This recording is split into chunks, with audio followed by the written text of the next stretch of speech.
2, 1. Honk.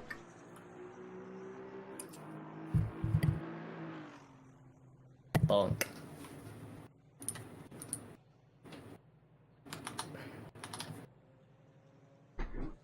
Hello and welcome to the Racing Pals Mcbongus 400, a 4-hour race here at the WeatherTech Raceway, Laguna Seca. I'm Husky, and joining me in the commentary box throughout the race, I am joined by the one, the only, Trev Hummer. Hello. So, GT3, GT4 multi-class here at Laguna Seca, currently in qualifying for the GT4s. Laguna Seca going to be quite a difficult circuit, I think, for overtaking, especially lapped cars, with the GT4s being around 8 seconds off the pace. Is that about right, Trev, do we think? 8 to 10, I believe, is about accurate.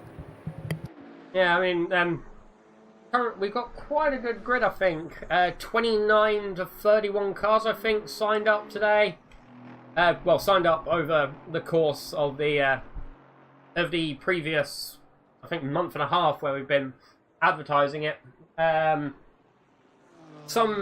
Some teams are 2, some drivers taking it solo. Do you think that's going to be... What do you think is going to be better, Trev? Soloing or teams of 2? It's quite a difficult one, isn't it? Yeah, it is. The driver swaps could really make or break the team's chance of winning or getting a podium. Yeah, I mean, just looking at the driver list, we've got quite a few good drivers on the grid, both GT3 and GT4. Obviously, for people that know Racing Pals, we have Darkius, Pierre Moreno, Ed Costella, Carriola, and quite a few people from the League Racing, if you watch me for that. Also in GT4, we have the likes of JP McKinley, Kiki Mack, Andrex, and some other drivers from other leagues as well who have come, and they are quick as well. So I think both grids are going to be very competitive up and down, aren't they? Yeah, yes, very much. Yeah, so what we're going to do, because we're nice for people that don't know Laguna Seca, we are going to quickly give you a track walk, and then we will, I don't know, have a little chat about what we're doing, go through the rules of the race, etc, etc. The qualifying currently is set to, let me just get this up. Qualifying currently, one thing I should note is there's 22 minutes for GT4, which we're currently in. They've got about 14 and a half minutes remaining thereabouts. Then the GT3s will get their 20 minutes to go. So for the minute, it's just GT4s on the grid. 8 cars, Papin, Andrex, Mack, Mcbongus, Cuts, Mashup Matt, and Shoblem on the grid. That's actually in order. So let's go on a walk of the track. So obviously you get the start-finish straight. Really surprisingly for a start-finish straight, Laguna Seca quite tight with the pit wall, isn't it? Maybe there could be some mistakes, and someone might even end up nosing the pit wall. What do you think, Trev? Do you think it's going to be a possibility? Yeah, it is a very possibility. And one thing as well I'd like to add, the pits, the boxes are very small between each other. I mean, you can see here with the number 80 car, you can just see how close together the two pit equipment boxes are. It's going to be very, very crucial to get your line into your box perfect. As well, if we run down the grid, I was asking this yesterday, who has been unlucky? Number 5 machine. I don't know who that is. However, they are the unlucky one today, and they have gotten the first pit box. I'm sorry, which I think you could agree, Trev. Number 5 is a Porsche of Leonardo Oscar. He's a solo driver. Interesting, because yeah, Trev, I think you can agree with me when I say that the line to get into the last box perfectly is going to be very difficult. Especially on in a race where, you know, your pit stops as well, being 4 hours, are some of the most important bits of the race to get right. I've been trying to get the Lamborghini, which I drive, into the last pit box, and I've never managed it without reversing.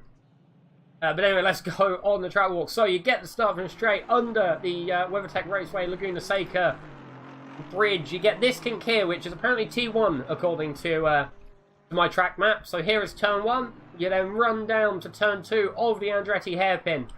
Trev, what do you think? Are we going to see some late moves, maybe some dives, and battling into the Andretti hairpin? Well, if practice is anything to go by, yeah, we will. Yeah, you get the double point. It's a really wide hairpin, to be fair. Drivers wanting to hit the first apex on the left-hand side of your screen, then go out sort of to the mid of the track to then get a late apex on the second part, getting the best speed you can on the run at the straight up to turn 3. Quite an interesting corner, quite easy actually. I've seen quite a few drivers take little excursions into the sand and the gravel, which might open up opportunities. Some people might go slower for it as well, which again, always opening up opportunities. As there goes the GT4 of Kiki Mac. Round turn 3, quite a nice line actually, avoiding the outside curb there as he runs under the Cooper Tires bridge. Then, as he's just done, we run under the Cooper Tires bridge, actually underground there, into turn 4. Really, even though these are, quite basic looking corners, both turn 3 and turn 4, they have been taking a lot of casualties over the practice sessions, which really just goes to show that some corners on this track are quite deceptive in nature, really. Then, as you come out of T4, you run under the Mother's sign. I don't know what Mother's is. I'm British. I'm not American. Round turn 5, you want to hit the apex. Sort of few places you can hit it. You can hit it early or you can hit it late. A lot of drivers have been aiming for that sleeping policeman in the middle and then just let the car slide out wide as you run up. Now, under the VP bridge towards turn 6, quite easy to hit that sleeping policeman in the middle and go off. I've seen a few drivers do it.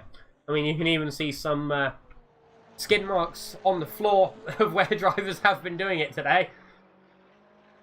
And then, obviously, I'm coming up now through the Rahal Straight. Turn 7 is that little kink in the middle. Then you have the amazing bit of Laguna Seca, the corkscrew, turn 8 and turn 8A. And Trev, I think you can agree with me that it's going to be very interesting in the first few laps through the corkscrew.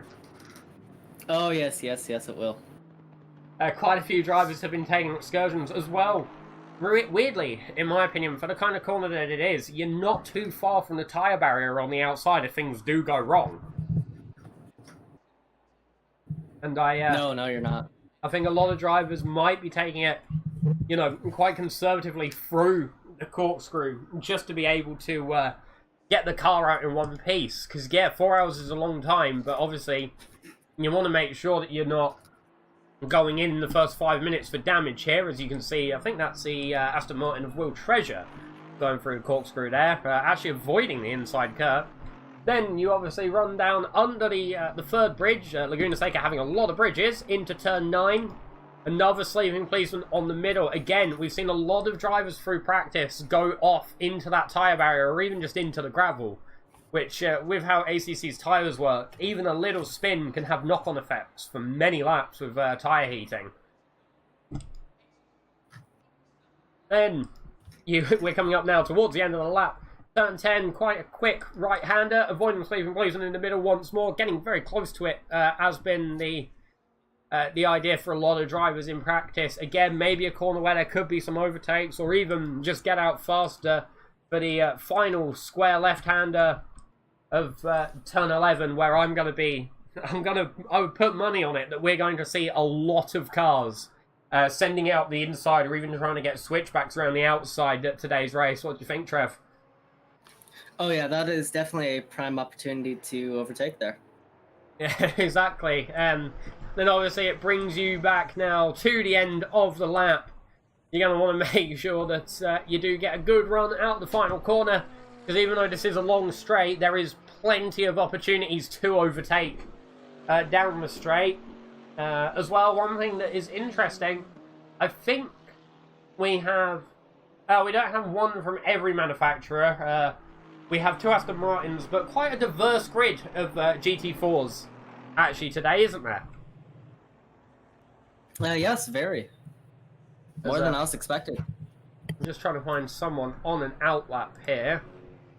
Here, let's have a look at Remy Papin.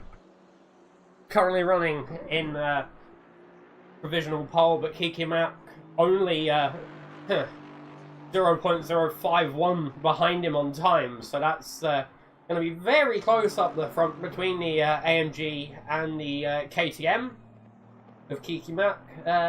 Is Papin running in a team? I can't 100% remember, to be completely honest with you. So, this is where it gets interesting. On paper, it does not look like Pappy is on a team. Once you get... But they are.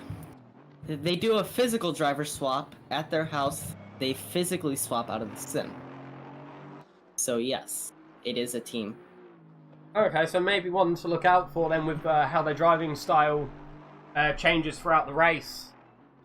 As well, on that subject of driver swaps, there are quite a few two-people teams. There's also one-person teams as well.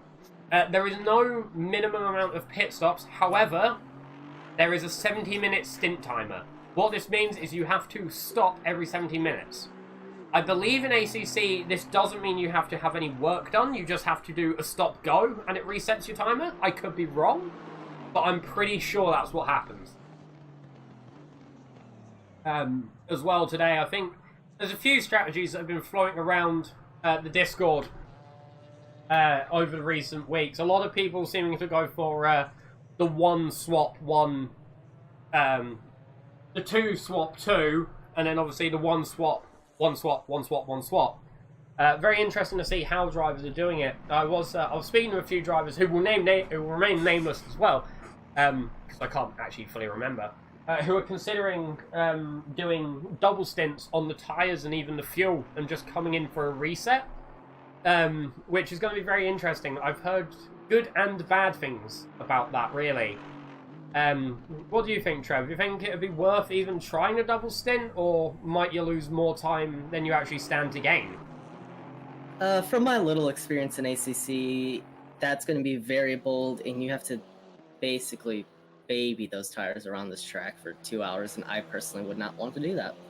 I think fuel, however, might be an interesting case. Maybe not tyres, but do we think a lot of people are going to be going for just the tyres, or going for the tyres and fuel? Because as far as I remember, you fuel at the same time that you do tyres. I could be wrong. Yes, you do have to do it at the same time, so I think a lot of people will do tires and fuel at the same time. Okay, interesting. As we're now under the last 5 minutes of GT4 qualifying, your current standings are Papin with a 130.432, followed by Kiki Mack, only 0.051 behind. Andrex in the number 55 Chevrolet at 0.057, so very close between the top three. Mcbongus in fourth in the number 420 BMW at 7 attempts behind Papin, with William Treasure just under a second and a half behind. Kalimazoo Racing, nailed it, at 1.6 seconds behind, and Frederick Schoblem in the number 47 machine at 2.1 seconds behind Papin as well. So that top three in the GT4 standings is going to be very, very contested, I think, over the last few laps. Kiki Mack on stream, you can actually see just behind Andrex, who slows down to let him through. I don't know what to think about the KTM, actually, as Kiki Mack pulls off. What's he doing? He's slowing down. He might be backing off for a good run. It's possible as he comes through. Let's jump on board, actually, shall we? So here we go. We get quite an interesting on board of the KTM. You can see in the left the driver of Kiki Mack, and his wheel inputs there as now he runs up through turn one. Now on the run to the Andretti hairpin, braking just before the free. And he goes, clipping that apex on the inside, actually keeping it very tight through there, to be honest with you. The KTM has quite an interesting, what's it as well? Quite an interesting F6 camera that we get through turn 3, now turn 4. You just hear those tyres absolutely squealing. I mean, you can't, Trev, because my stream doesn't have audio for you. I apologise. Then up through turn 5. He has got such a small gap to make up, hasn't he? Yeah. That's a very close pack, and I'm actually shocked Andrex is not closer to Papin. Both Papin and Andrex are World Crash drivers. Someone classed them as aliens, and I was expecting them to be a lot closer than that. I mean, let's be honest. 0.057 is very close to each other. Though I mean, that top three is absolutely compact. I think they're not going to be splitting up in the race for quite a while, to be honest with you. As Kikimak comes through turn 10 now, on the run to turn 11. Let's see how he goes as we switch back to the outside camera around the final corner. And here we go, across the line. Does he improve? No! Yes! No! No, he doesn't!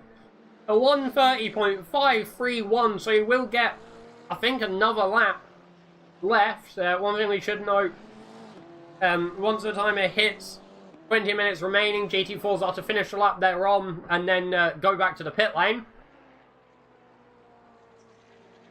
As Kiki Mac pulls off to the side, so I think that's going to be his lap over. We're going to... Okay, let's jump on to Mcbongus, the BMW M Sport machine. Absolutely beautiful thing. I hope we get a view of the roof. Actually, let's switch to the helicam and see if we can get a view of the roof. Oh, he goes very wide into the Andretti hairpin there. Might be his lap over. I'm not 100% sure about that BMW, to be completely honest with you, Trev. The GT3 one I've heard is a bit like an untamable boat, and I'm not sure how the GT4 one handles either. It's going to be interesting. I mean, he's currently in P4 out of 7 for the GT3. What do you think? Do you think it's going to come to life towards the end of the race, or? It might, to be honest. That is definitely a wild card. Not many people choose it, so we'll have to see how that plays out for Mcbongus and his teammate. Yeah, I don't get to see only BMW on the grid. I don't think any GT3 cars have gone with it. Obviously, the most popular GT3 car being the Porsche. But we have got quite a good mix. We've got some Bentleys out there, got some Porsches, got some Aston Martins, some Ferraris, even a Honda NSX as well has signed up. I'm not sure if he has turned up fully, as now the qualifying times have finished. Mcbongus coming into the pit lane. Yep, and now out come the GT3s for their qualifying. Here is Medina for Bram Racing, the number 8 car. Oh, that's the pig livery that everyone's been talking about in the Discord over the last couple of days. Quite a few drivers have put in their liveries. It's going to be very interesting to see. There's a yellow flag somewhere. What might that be? Not sure where that is. I've also just got a message from. I've just got a message, Trev, from Deep Cuts as well. I think a teammate for William Treasure in the GT4 car. And have a guess at what their target is for today. To be honest, I would not expect anything less than a podium as their target. Treasure and I on target for our goal, not last. So clearly that's a sum up of their qualifying there. Oh, that's actually quite funny, to be honest with you. There's actually quite a lot of drivers on the grid today as well, something that's obviously very good to see. We've got 29 cars on grid, 7 GT4s, which would leave us with 22 GT3s, I think. I've failed math 3 times, so don't quote me on that one. Because we jump on board now with Medina. I believe 20, but again, my math is not brilliant either. 29 minus 7. We're actually stumped by this one. As some people in the chat, we've got 27 viewers actually, so that's obviously something very nice to see. I'm hoping that people will share this about. Hopefully as well, YouTube will put us in some suggestions. Obviously 4 hours is going to be a long time, and I think both of us would like more than anything the chat as well to talk to in the stream. I should also note, Trev, you're not going to be with me for the start of the race, as you're also a steward today. But you will be jumping back with me after the first little while, so hopefully we've got some good things to talk about when you do return to me. As Medina sets the pace so far of a 123.8, and then Sparkles comes through and pretty quickly takes it back off of Medina with a 123.6, then, sorry, 123.8, then we have Bartolou come through with a 123.76.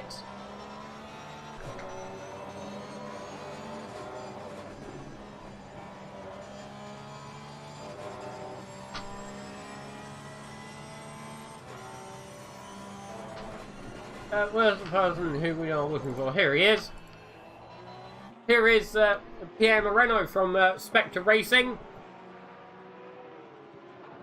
The 922 machine, very quick driver actually in the GT3 main league. Joined by Carazolia as well, I think. So definitely quite a strong pairing in the number 922 Porsche. How do we think they're going to be tonight, Trev? Up the front? I think they're gonna be aiming for a podium again. Moreno has the winning ballast in the RP series, so there's no reason he should not do great here. Exactly. His teammates, Cazolio as well, came in for one of the races in the RP season as well. He was very close to the rear of Moreno. Both drivers very quick, so obviously going to be quite a good one to watch out for. As well, also on the grid, we have Ed Costetta as well, the resident Skip Barber alien. He's actually driving solo tonight as well, which is going to be interesting. 4 hours is a long time solo, as Pierre Moreno sets the fastest lap of a 121.828. It'll be quite hard to beat. Ushizen, or Cookie, is behind in number 69 Waifu Hunter's machine. One funny thing that I was told was they're worried that because of their livery, they can literally just see it ahead. There you go, let's see if we can see it. It has the anime characters on the back, and they told me that they're terrified someone's going to punt them because of it. Which I think might be... What do we think? Is that a legitimate worry, or do we think they're actually going to get punted today? I don't think that's a legitimate worry, to be honest. There's other worries at hand. There you go. I just forgot that I didn't have the GT3 standings up. So currently it's Moreno following on Ushizen, and then Medina in third. Burke 23 in fourth. Anderson in fifth, partnered by his father, I believe. Always interesting to see father and son teams going at it. As my nose is for some reason very blocked at the minute as well, which isn't great. There's another father-son team in the team of Fubar. They are a AMG GT3, GT4, sorry. Papin, isn't it? Father-son. Yes, the Papins. Yeah, always. It's always interesting to have family as your teammates. You know, always. I mean, having anyone as your teammate, really, if you connect well, is quite fun. When I used to do endurance racing in the old game of R Factor 1, the group I used to do it with, they were always a laugh. And, it had its own issues because we'd joke about everything, which meant we didn't really know when to be serious. Which is quite a big problem. Because we're still with Ushizen. Jürgen's wanting to note as well is the driver who is in the car at the end of quali, I believe, is the driver who's starting the race. I could be wrong, am I right? Yes, that sounds about right. So, people need to be sure that the driver that they want to start the race is actually in the car at the end of the race. And then we switch to Mills 98, Mills 98. So I'm going to call him Mills. There's Keith in the chat as well, just saying they're also a brother team. What car are you in, Terry? We'll keep a lookout. I'm gonna have a guess of the number 88 car. I could be right. Milk, the CSR Bentley. I'm not sure about the Bentley. Apparently, it likes eating curbs around the circuit, so it's definitely going to be an interesting one to see. Obviously, being quite a large car as well. I'm not sure how that's going to affect attacking and defending. Yeah, we'll have to see how that plays out.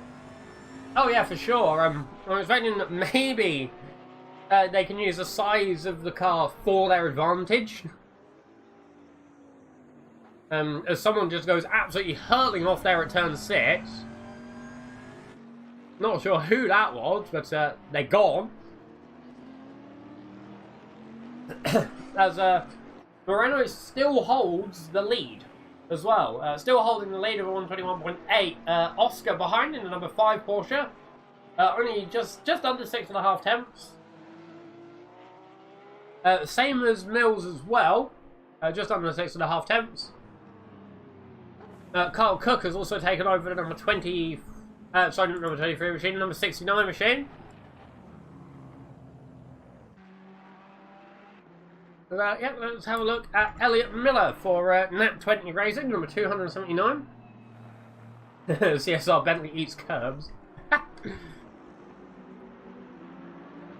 Who is out on the track? Looks like the... Sorry, carry on. It looks like the server has logged a incident between number 27 with Weirton. I presume that is Weirton hitting the wall. Okay. Interesting. That might be what we saw up at turn 6 behind the Bentley. Ah, yes, that could have been. As we're now on board with Jacob Alacia for JKR Motorsport, number 431 Lamborghini. He did have a teammate for this race who sadly had to pull out, so he's now a solo driver. Speaking to him though, he isn't into too down of spirits, to be honest. You know, they developed a setup together, and he's quite comfortable in it apparently. So that's always a good thing. Even if he hasn't got a teammate, they have helped each other to get a good setup made for the race. Which a big part of endurance racing, really. And I'm sure you'll agree with me, Trev, is having a car that you feel comfortable in. Yes, very much. If you don't have a car that's comfortable in, that will make however long of a race just feel 3 times as long as it actually is. Yeah, I've had issues like that before. My first half season of doing LMP in R Factor 1, we were in, I can't remember what car we were in now, but I just wasn't comfortable in it whatsoever. And I was having to put in like 4-hour stints just flat with, you know, a pit stop every like 2 hours. And it honestly felt like forever. But that was sort of the sacrifice. Everyone else was happy with the car, so I just sort of had to grin and bear it, really. But yeah, it's not ideal to not be in a car you're comfortable with. I know, going back to Jacob Alacia, the Lamborghini is really on a knife edge from default. You know, once it starts to go, and this is something he said about the setup that he's got now as well, once it starts to go, it's gone. There's very small chance for you to save it, which for an endurance race might not be the best of things, would it? No, it would not be. And as that number 27 has a purple lap and goes pole. Oh, that's Lou.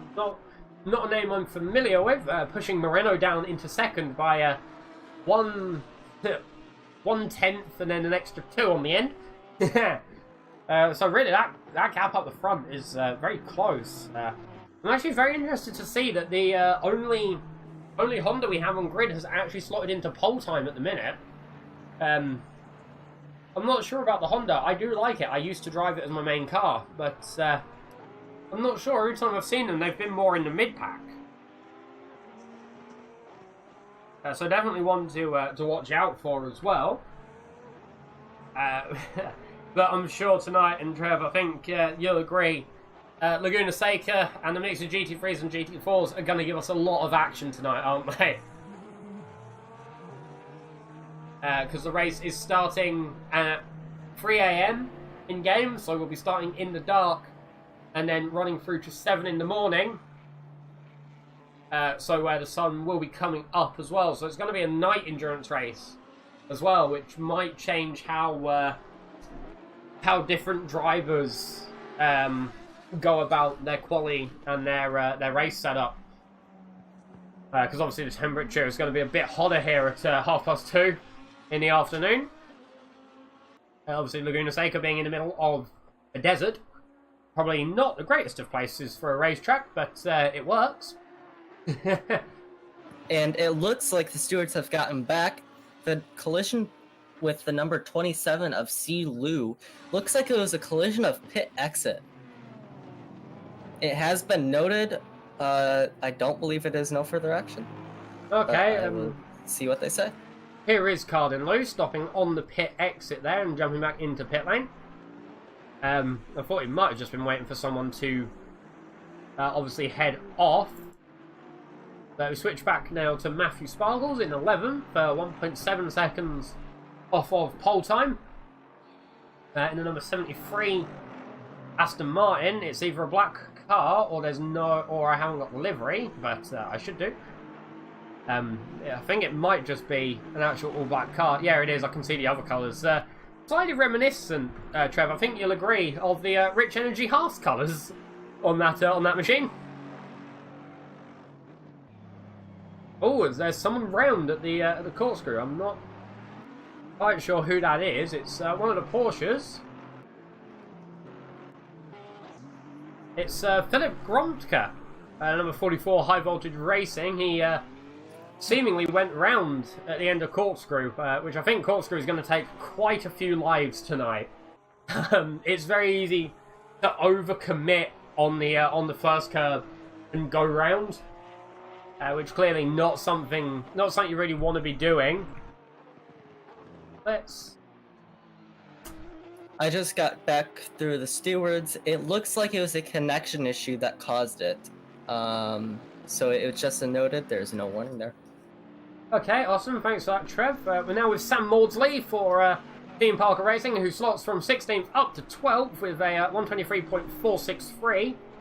Then being pushed down to 13th by, I think, Bishkoff, just behind. No, Higgs in the number 23 machine. Sorry, I'm trying to keep up with what my tower's telling me. Sometimes it has a little bit of issues, especially in the race, because it goes off of intermediate times, not real time. So that's, yeah, it's quite a diverse grid of cars if we ignore the Porsches. Now the Porsches are quick, but I have heard they are quite tricky to drive at the same time. So it might be a case that some people, might be quick in a single lap pace, but really, qualifying is just one part of the story, isn't it? The race is where it all matters. Good qualifying could set you up well, but I've even seen in the real world, people who have had bad qualifyings come back for redemption as well. It's one of the joys of endurance racing, isn't it? Yes, it is. I don't believe qualifying affects the race that much. I would agree in sprint race, in endurance racing it doesn't. In sprint racing I think it's a different story. Obviously, endurance racing here we've got 4 hours. So, 20 minutes out of however long's in 4 hours, to be honest with you. 120, 240 minutes. There's so much time in the race, and I don't know if you'll agree, Trev, but do we think pit strategies are going to be playing a big part in the winners as well? Yes, it very could well be. Yeah, as well, hopefully, throughout the evening we will have interviews with the drivers. It may happen if they feel like it. I think quite a few drivers are doing double duty between, get the word in a minute, between... What's I'm looking for here? Between racing and crew chiefing at the same time. As I missed as well, sorry, John Doe Germany. Or J-Joe Germany. I think that's John Doe Germany slots in to third place, just over half a second behind Lou, who's still holding the lead. Moreno has improved his lap time, but not by a lot.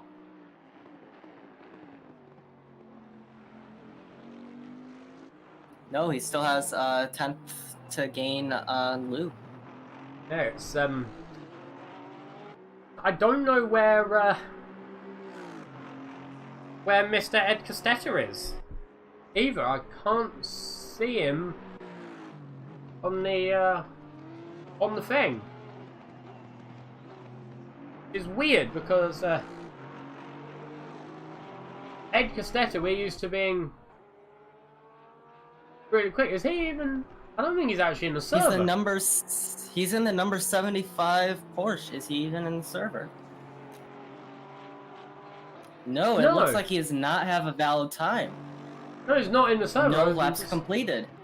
I'm just looking at the thing, and there's a minute left in qualifying as we're with Ricardo Bischoff, the number 13 machine, very chrome-looking Aston Martin there with the pink auxiliary lights.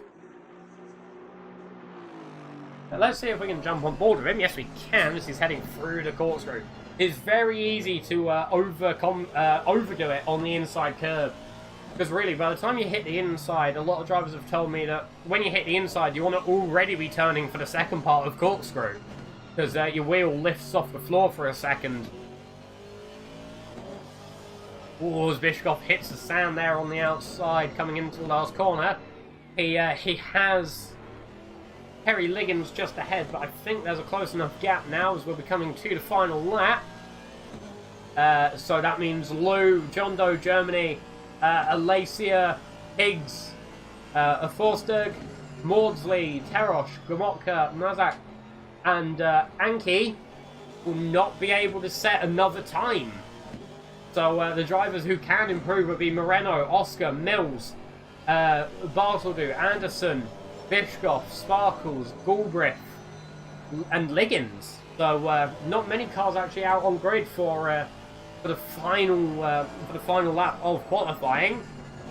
But I think you can agree, Trev. There's a few good little packs that have formed in the qualifying. No one really miles away from anyone else. No, yeah, they are very tight, and I expected that. Yeah. Yeah. So the final, the first few laps of the race are going to be very interesting. I think, to say the least, it's going to be quite a struggle. I think for ACC to choose what to watch with this many cars on the grid. I'm going to try my hardest to give as much coverage of GT3 and GT4 as I can. Oh, as Bischoff hits the sand on the outside once again through turn 10. Maybe not the most ideal of lines.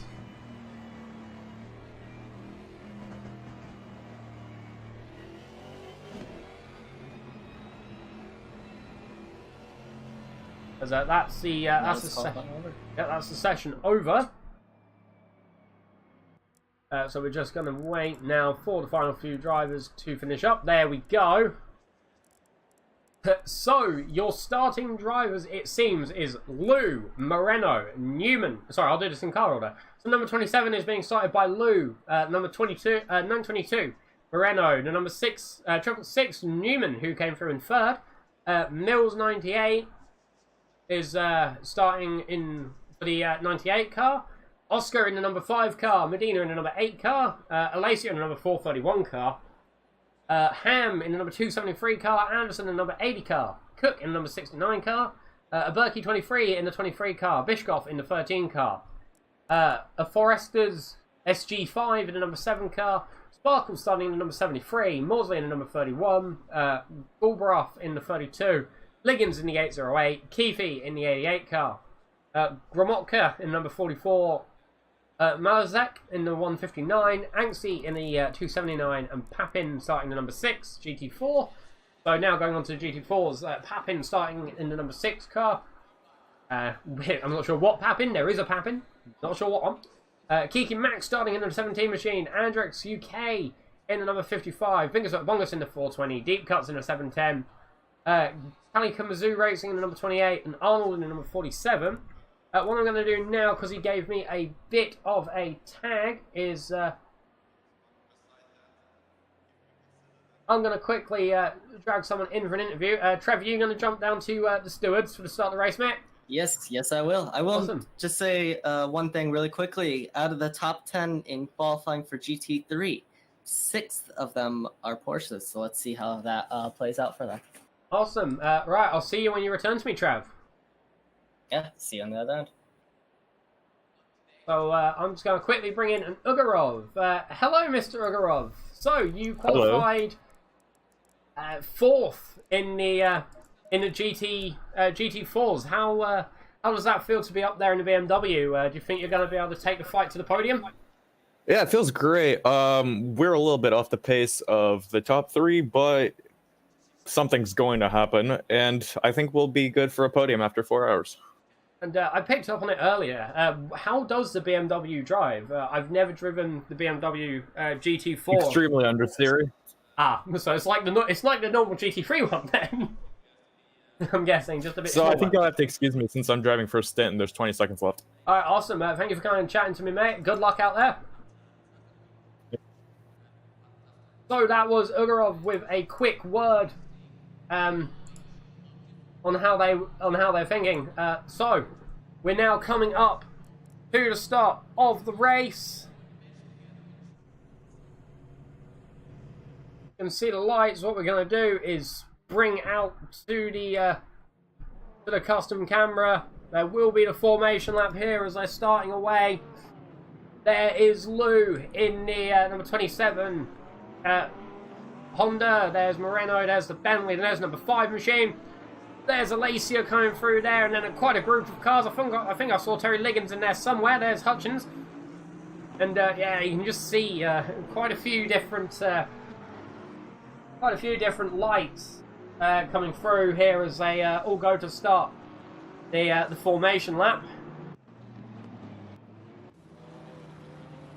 I think in 2019 in the real world California 8 hours. And this was funny. In the formation lap, there was a Bentley that went for a bit of a spin, which was very interesting. You know, you just saw it in the background, and the commentators didn't pick it up either. And it was quite funny to just see, just in the background, the Bentley just going all the way around. It was beautiful. It was literally just out on the outside of turn 4.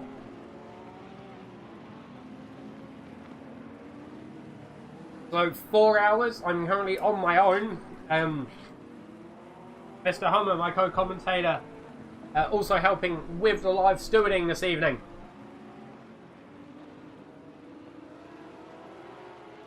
Quite a few different streams up as well. Twitch.tv/KikiMacGaming for the number 17 KTM, and Felipe Medrios at Twitch.tv/FMSharp as well for in-car cameras. Here is now a lot of drivers heading through Corkscrew. They're going to be going too wide here. We're actually going to switch back to the custom camera for the minute there, just to watch them all come through. Look at the amount of lights. Here is now getting ready round the final 2 corners. Just see how much the FPS is like, no! Trying to get a good angle. There we go. Beautiful angle there. As they start to come through, you can see all the different sets of headlights.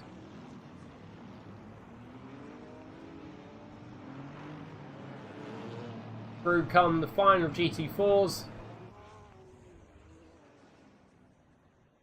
Get ready for the lights to go green.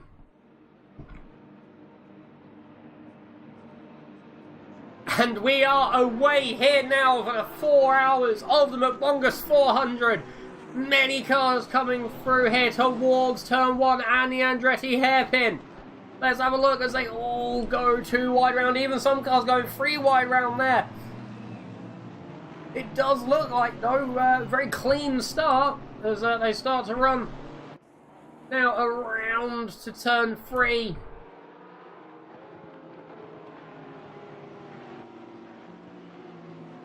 Here is Paul Newman for the pitcrew.co.uk racing team. Quite a few drivers, I think, actually making moves, making positions. Here is some of the GT4s. Here is Kamikaze Racing in the number 28 machine there on the inside at turn 5.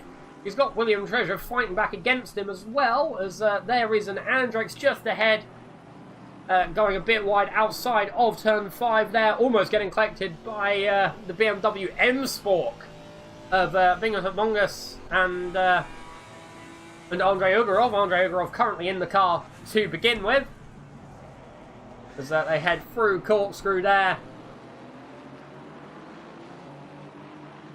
A very good start for the GT3s, actually.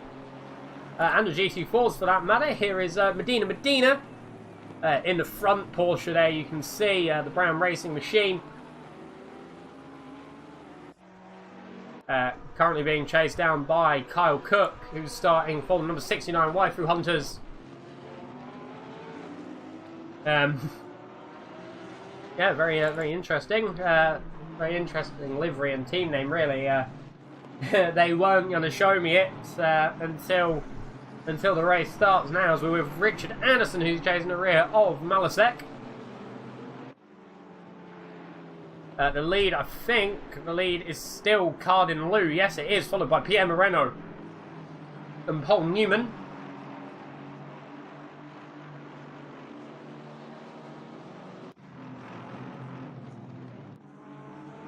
Now we're with Matthew Sparkles for Bonzo. You see quite a train of cars behind as we switch back to the helicopter camera to get a wider angle view. Not 100% sure where everyone is at the minute. ACC having a little bit of an unhappy time with the idea, as there's a car.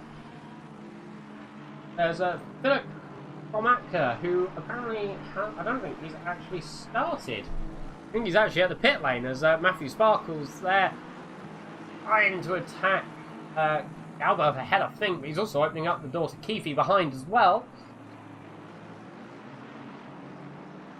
Definitely quite a few battles are happening up and down the grid, as now we're looking up here. Here is Kyle Cook under attack from a Berkey 23 and the number 23 Ferrari. Or who heads off of the circuit. Oh, comes back on maybe a bit late there in the path of a Bentley just behind as well. Quite interesting. There maybe a bit touchy. As a Berkey heads up the inside of, who is that? Number 273. That's Dave Bartledo.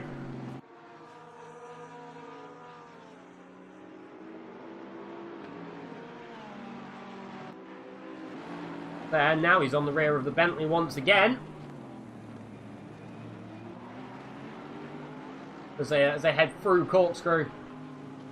3 tenths between the two drivers at the timing line. However, there is, I think that gap's closed up a little bit.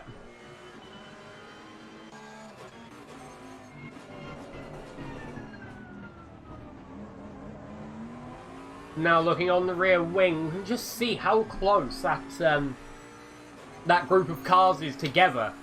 Obviously, very good to see. You know, many drivers.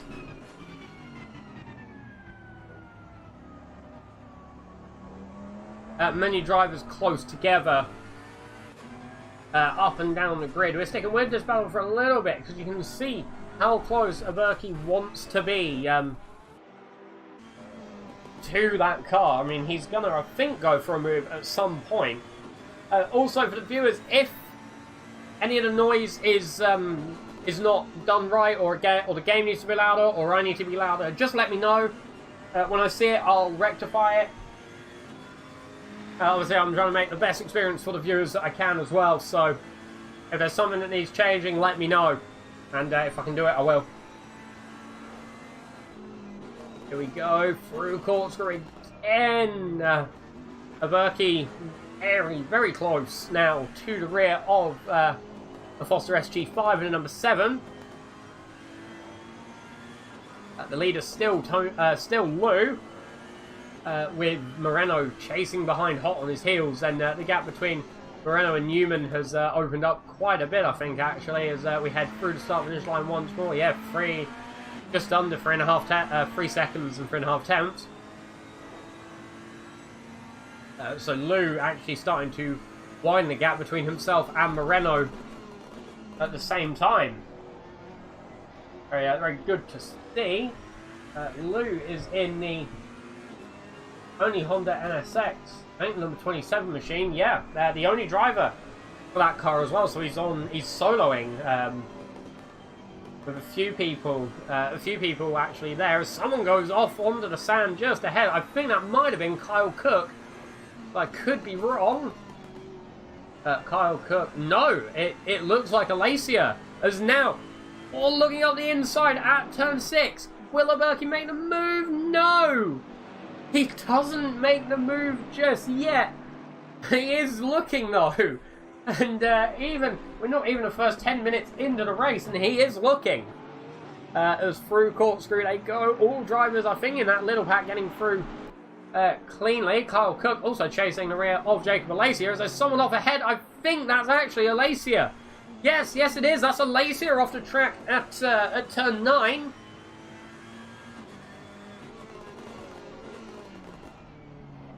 Wow. Yeah, Alacia gone off twice in 2 laps. That might actually open the door for the Foster SG5 as well in the number 7 machine. Let's see if I can get an actual name go with that. No, the Foster SG5 is, I think Alacia might be getting a bit too loose in that car. He's being flashed by the Bentley. He's not a lap machine, so he doesn't have to move over as Alacia heads off at turn 3. All round he goes. As Alacia round and then backing it up into the wall. He actually goes off the track. The first retirement of the evening goes to Alacia. What happened there? He just went off at the outside of turn 3. Alongside the number 7 machine of the Foster SG5, and that was it. The car was gone. As I said in qualifying with the setup, he did say once it goes, it's gone. And I think that quite clearly was in play today as well. Oh, bloody hell. Hello, Route. I still can't pronounce your name. Been a long time.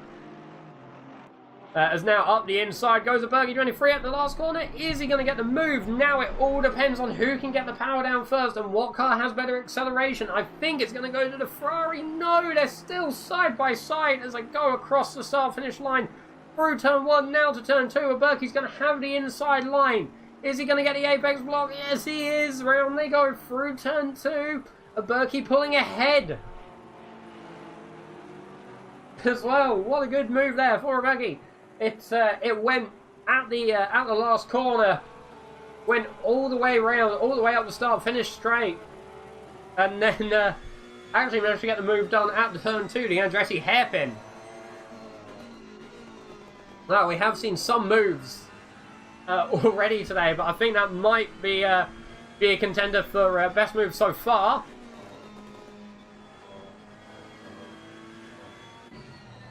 But here we are now with Andrex UK, currently running 2nd in the GT3 class. He's chasing the rear of Papin, just ahead. It might be some Papin, it might be Father Papin. We don't know.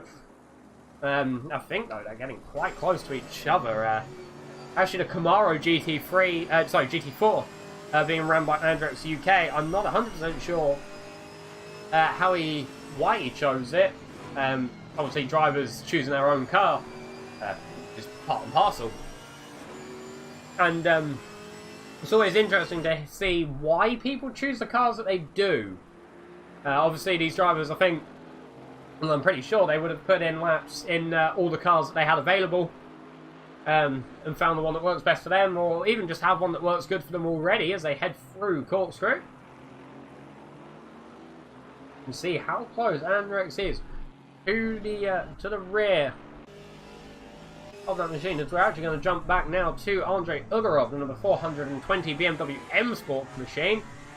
You see behind Kalamazoo Racing as well. Kiki Mack has actually dropped back to 22nd or 5th in GT3, I think. Actually now chasing the rear of Kalamazoo Racing. Kiki Mack being teamed up with JP McKinley. At the same time, Bartadou's picked up a 15-second time penalty as well.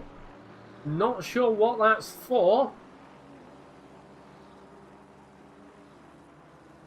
Might be one for the stewards that they've chosen to give him that. It's a possibility. I'm going to see if anything has been said.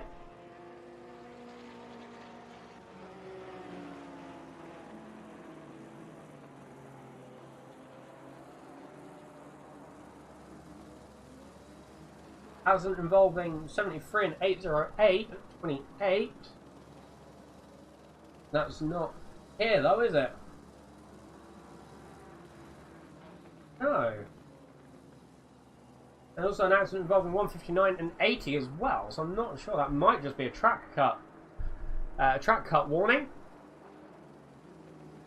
We're still with the GT4s. Let's go and have a quick gander at GT3's just up ahead. Here is Kyle Cook, currently running 8th for Waifu Hunters, with that very anime-looking livery.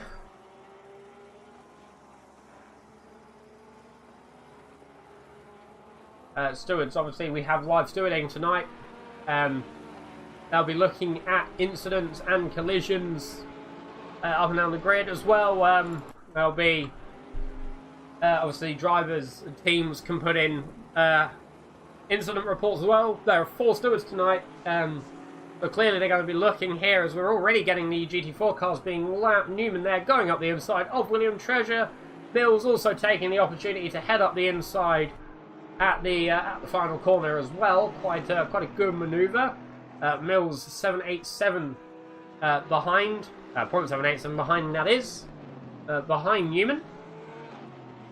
Lou also having pulled a 4.5 second gap to Pierre Moreno. Same time, so that's definitely something to look out for.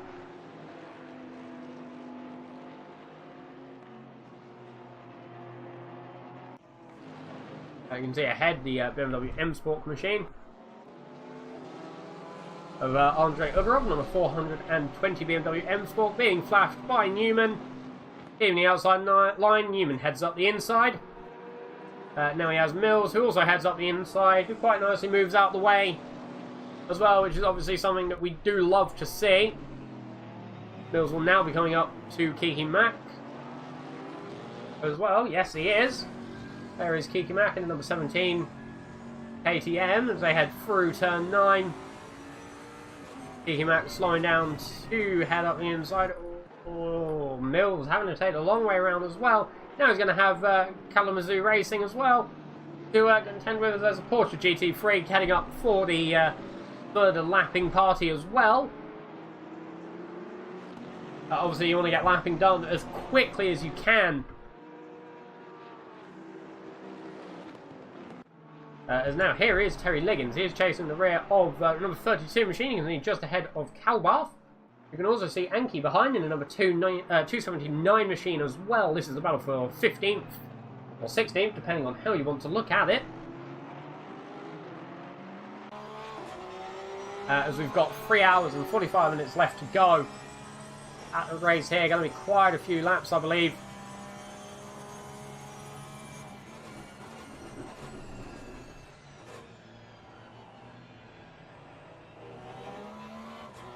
I think that's Richard Anderson ahead as well. The number 80 machine, you can just see him there heading under the Cooper Tires Bridge towards turn 4.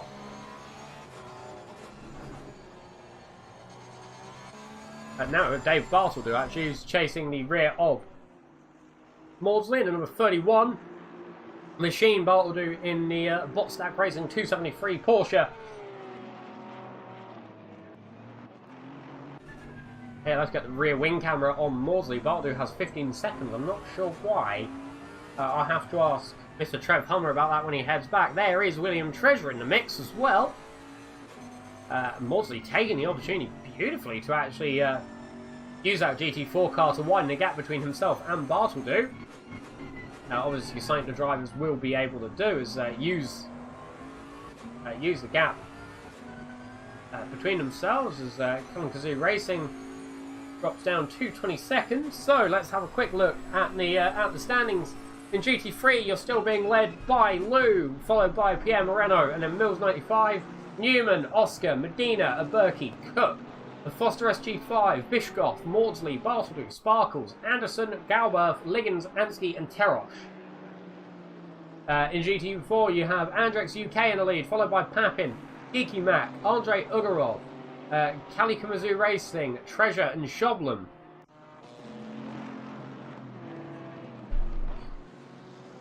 As we are also getting a look at the times of relative. So now Maudsley is going to be coming up to Kiki Mac, just ahead 2.2 seconds. He's also using the GT4s to distance himself from Bartledew. Obviously, something very interesting strategy to use the GT4s to distance yourself. However, it can come back and bite you, as you might have to overtake a GT4 in, let's say, a not advantageous position there.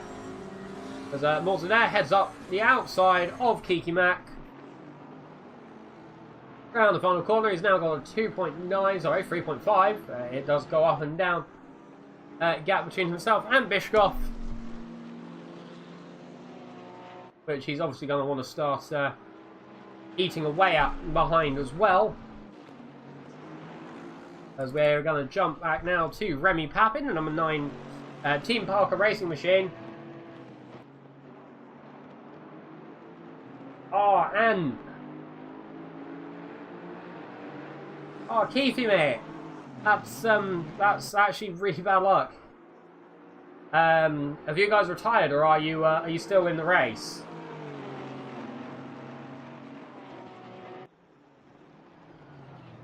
That might change strategy anyway. Oh, there you go. Papin has a Porsche go too wide through the corkscrew. That's really interesting place to go for the overtake. Papin's going to be chasing down Andrex UK at the same time, as well as being lapped. However, Andrex UK might be lapped in maybe some worse positions around the circuit.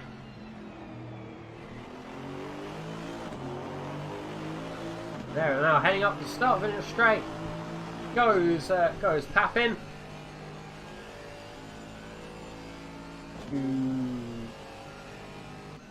Jump up back now to Newman.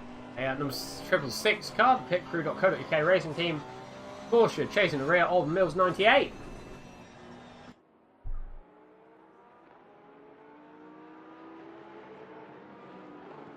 As I'm not going to be constant talking, as I do want to have vocal cords at the end of the race. I'm also commentating the Skip Barber race for Racing Pals tomorrow as well, so I don't want to wake up sounding like I've smoked 50 a day.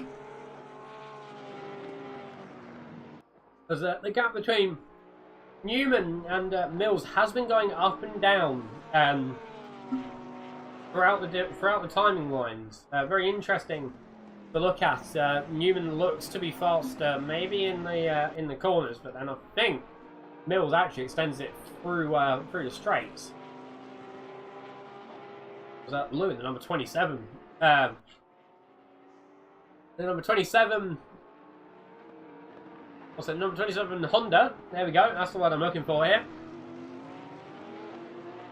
Actually extends the gap. Well, the gap's now between himself and Moreno is 4.2 seconds, almost 4.3 seconds, really. The gap between Newman and Mills 98, or Mills as I'm going to call him from now. Ooh, goes very deep into the Andretti hairpin there. Actually coming up to to just under 7 tenths as Tarosh there. Oh, that'll be Keefe, the number 88 machine. Comes out of the pits. He did have to pit because he was running out of fuel, so that might change the strategy a bit. Remember, max stint timer of 70 minutes, so you're out for 70 minutes, and then you have to come in. It might be very interesting to see how different drivers go about doing this. Here is a Berkey 23 chasing the rear of Medina. Number 6 car, you can just see ahead. Ferrari versus Porsche as they head up to the corkscrew. Yeah, actually getting quite close to each other here as we're gonna head on board. Look at the lines that they're taking, they're a bit different. I'm not sure if a Berkey or a Burke. A Burke just sounds weird in English because Burke is the name for someone who's been a bit of an Egypt, so that's quite funny. Ooh, through the final corner, actually, it looks like Medina gets a bit, what's the word? That's a bit wide on the exit there of the final corner. Turn 11 now, heading into the Andretti hairpin. Just over 6.5 tenths separating the two drivers from each other. However, I have heard that the Ferrari is quite stable. Ooh, Medina losing a bit of time through turn 3, actually missing the apex. Then Berkey looked like he misses the apex in turn 4. As the SEC camera has absolutely no idea what it's doing.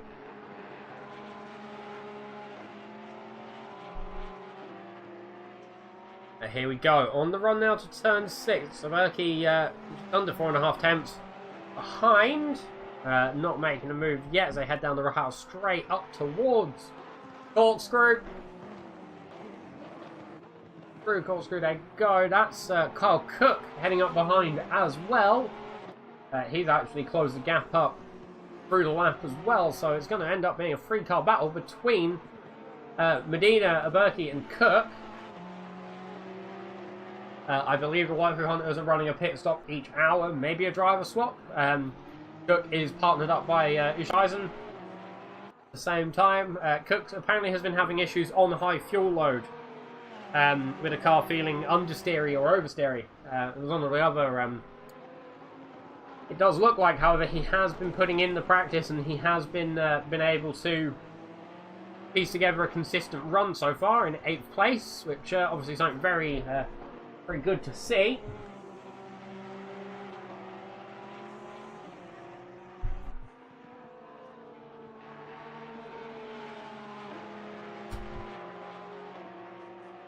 Let's have a look, shall we? So we're looking for Kyle Cook. Let's see if he's gained or lost anything. It doesn't quite say. However, the number 7 car, the Bentley number 7 by Foster, actually setting a personal best sector 2. We're looking at a Berkey who's, very deep there goes Kyle Cook. He might have hit the wall, I'm not sure. Oh, he went very deep there while I was looking at data. Actually, I'm not 100% sure. There could be damage. He is staying out. I can't 100% see if there is damage or not. That was yeah, he went very deep there as Berkey got past Medina, and I think Cook went in for the move up the inside. I'm not sure if there was contact. It didn't look like it from the bit of it that I saw. However, that's going to open up Kyle Cook maybe to a Foster SG5 as well, as we can just see ahead Medina. I just like to say Medina to be honest. On the rear of a Berkey 23 again. Ooh, Foster SG5 heading onto the sand a little bit there as through the final corner. You can also see Bishkoff just behind in number 13 Aston Martin as they both head through turn 5 now up towards turn 6.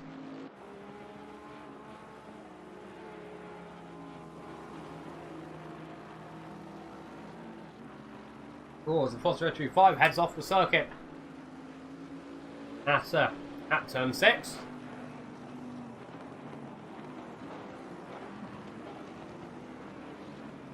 Let's try this, shall we?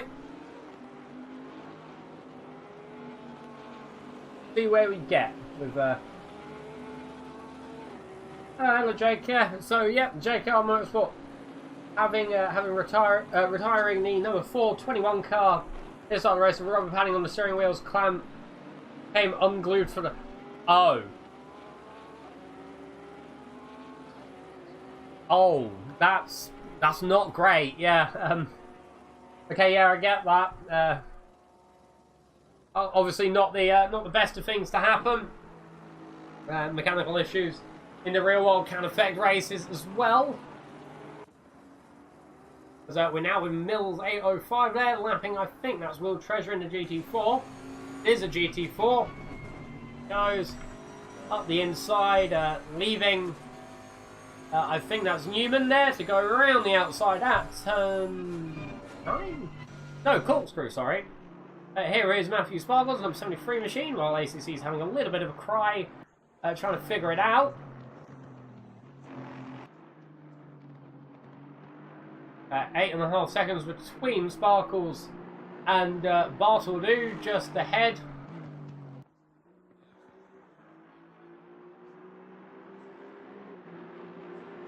However, there is a battle occurring up here. Oh, hello, Mr. Brad Hoove in a groove on the move, I think.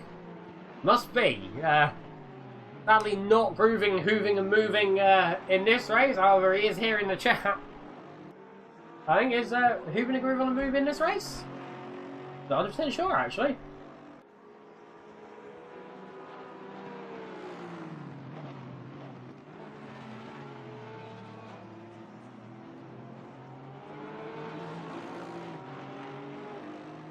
Because now Ricardo Vishkov coming up to the rear of Kyle Cook. You can see Kyle Cook's Porsche just ahead. Kyle Cook having gone off at the corkscrew, the second part of the corkscrew as well. I think he maybe did collect the wall, but I don't think there's a lot of damage. It might just be cosmetic damage at the same time. And no, you're not on the move today. Oh, that's a shame, Mr. Hoove in the groove on the move. In the groove. As we've come up now to the first half an hour coming to a close. Hopefully Mr. Trev Hummer will be coming back to me at some point soon. Obviously the stewards will be looking at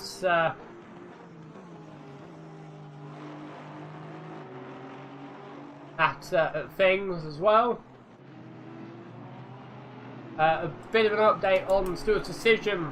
Number 27, that would have been in qualifying, collision pit exit noted. 273, lap 1 collision with a number 80 car, 15 seconds. 31 and 73, minor collision caused by the 31 car, given a warning 231. 73 and 808 collision, warning for number 73, and 23 and 8 collision, 15-second penalty to the number 23 machine. But clearly quite a lot of things have been occurring up and down the grid today. As yeah, you can see Dave Bartledew with the number 273 car with the 15-second penalty. No, that's something that was just said in Racing Pals one day. And I've sort of just kept it up in the stream because I find it funny. Brad's grooving and moving and he's ooving at the same time.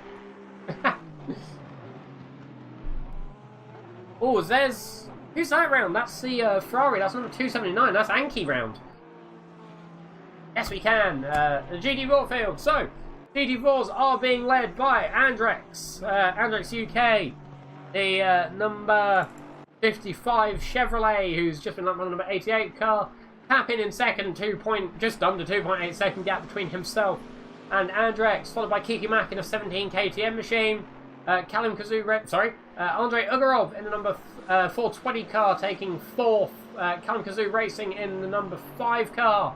In the number 28 car in fifth. William Treasure in the 710 car in 6th, and Shoblem in the 47 car in 7th. There you go. Here is Andrei Ugorov being lapped by Kyle Cook there, around the outside of turn 3 actually. For the BMW M Sport machine. Up the inside goes Bishkov of Kalamazoo Racing as well. Your GT3 field at the same time is Lou in first place, followed by Moreno, Mills 98, Newman, Oscar, Aberki 23, Medina, Carl Cook, Bishkov, Foster SG5, Maudsley, Bartledew, Sparkles, Anderson, Galbraith, Liggins, Ansky, and Teroff. Well, that rounds up your GT3 grid at the same time. Ooh, that wasn't a very happy engine noise. I don't know if you guys heard that. It just sounded like someone yelling into a can. Just as here we are now with Medina on the rear of Oscar in the number 5 machine. You can also see ahead of Berkey 23 with a 15-second penalty. The stewards, obviously live stewarding occurring as I have said before. They'll be looking at all the incidents that get raised. As well, there'll be some post-race stewarding for the solo drivers. Oh, hello. Hey. Have I been rejoined, have I, by Mr. Trev Hammer? Yes, you have. So, yeah, Trev, you've been stewarding at the start. I see those 2 15-second penalties. Any more info on that? So the first one, lap 1, between cars number... Let me get this right before I start blabbing. So the first one between cars number 273 and number 80, which are... Let me get that information. Bartledew and Anderson. Yep. We decided Bartledew went on the curb and caused the collision. That first lap made it 15. So... And position is not re-given. And then the incident between cars number 23 and number 8. This was, I believe at the time, Burke in the Ferrari and Medina in the Porsche. Mm-hmm. It was the Ferrari who kind of had like a snap oversteer and pushed and hit the Porsche. It actually sent the Porsche sideways. He then on accident reset him, and we've given him 15-second time penalty for that. Okay, is that a end race time penalty, or are they able to serve it in a pit stop? You can serve it within a pit stop. So obviously, a Burke and Bartledew has not served a pit stop as they still have the time penalty. Mm-hmm. Really though, the first couple of laps, at least from what I had seen, were quite close and clean. I think there might have been a few incidents here and there. But in the grand scheme of things, I thought Laguna Seca might have caused a few more incidents in the first few laps, really. But it seems to. Yeah, it was very clean. It was very clean, especially considering the track. So. Oh, was there someone round? It was very busy. There was someone round at corkscrew there. Sorry to cut you off there. Who was that? That looked. I'm not quite sure who that was, but there was someone around at corkscrew. Just there, we could see it from the rear camera of Leandro Oscar. You can actually see there's quite a big pack here formed with Oscar in the lead, chasing down the rear of Aberki 23 with Medina, Cook, and Bishkov actually in the mix. As well up the front, Trev, it's been quite surprising how fast Luton, the number 27 car, has widened the gap between himself and Moreno. It's just over 4.6. What do you think? Was that a bit surprising? I thought it was going to be quite a bit closer up the front. Yeah, I personally thought it was. Really though, Trev, how have you been finding the start of this race? There's been quite a few big battles actually. I've been good. Actually, so one of our other stewards dropped out because of network issues, so I need to hop back in combat in their box. Alright, mate. So I'll see you in 5. Alright, I'll see you when you return. But there was Trev Hummer, co-stewarding one of the other stewards. Apparently has dropped out due to network issues, which not the best of things. As now we're looking at Medina. 3 hours left. Oh, as Kyle Cook goes round on the outside of turn 9, just behind as well. That's another CC9 machine. I think Kyle Cook might be having those issues he was talking about with me earlier.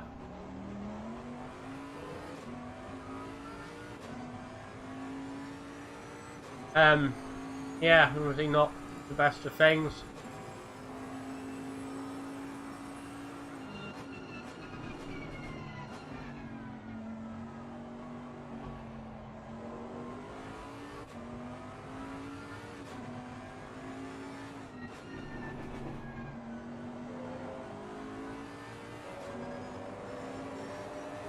But we're currently looking at a Foster SG5, or Forster, however you say it, hitting the sand on the outside there. You can see just ahead he's actually chasing Maudsley at 1.7 gap. Here is Pierre Moreno, currently running 7th place. Sorry, not second, 7th place, 2nd place, that's what I'm looking for here. Now we've got Kiki Mack, the Celtic Bromance Cup. Welcome back.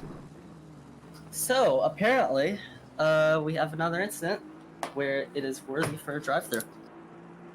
Any more info on that? Yes, so it looks like, Oh, sorry, I'm just going to cut you here. Medina going up the inside at the final corner.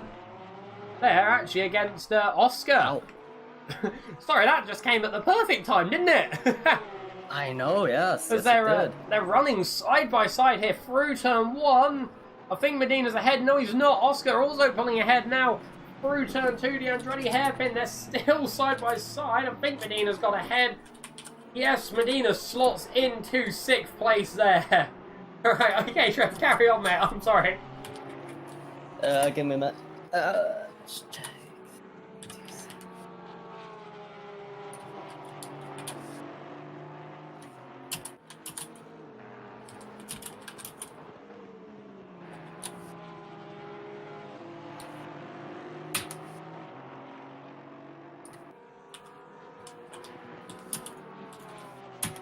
Okay, there we go. So now the drive-thru has just been applied to our Anderson. We have decided as stewards that Anderson just kind of came into the corner, squeezed 2 drivers into a collision. So they both lost a considerable amount of time and probably have some damage. And we believe that was a drive-thru. So. Okay, yep. We had the stewards being very active tonight, actually, which is good. It's good to see the stewards obviously on the ball. We're not going to name the steward team, obviously. That's one of the things we've been told not to do. Obviously, we know you're a steward because you're really the liaison. So to all the drivers who get a drive-through, blame it entirely on Trev. Yay! If something goes wrong, shout at Trev. Blame it on me. Exactly, blame it on Trev. So, yeah. Because, yeah, so... But from what I've seen so far, overall, it's been a very clean race. Very good. And, yeah. Obviously what we want to see in an endurance race, 3 hours, 21 minutes left. Which will mean it'll be 21 minutes now on the dot for drivers who are doing the 1-1-1-1 strategy. There we go. I think you got it right the first time. Well, really, they're going to have to come in within the next... we've had 40 minutes, 70... Within the next 30 minutes anyway, either to reset their stint timer to do a 2-2, or come in to stop to do the 1-1-1-1. 70 minutes, quite interesting. You want to pit as close to the hour as possible, don't you? The worst thing I think that can happen is if you pit and you actually have to pit one more time at the end. I've had that happen before. It's not a fun moment when you see, your positions just bleed away because because you've had to pit in at the end. It's quite sad, actually. It's like, oh dear, I don't like this. Yes, it is. And I'm wondering if Anderson acknowledges he has a pit stop to do as he spins in the gravel at the lift corner. Not sure. Also, I don't know if you just saw it there. There's a number 1 marker just hanging out on the outside of a corner. Just there, as here is the GT3 of, I think that's Anderson.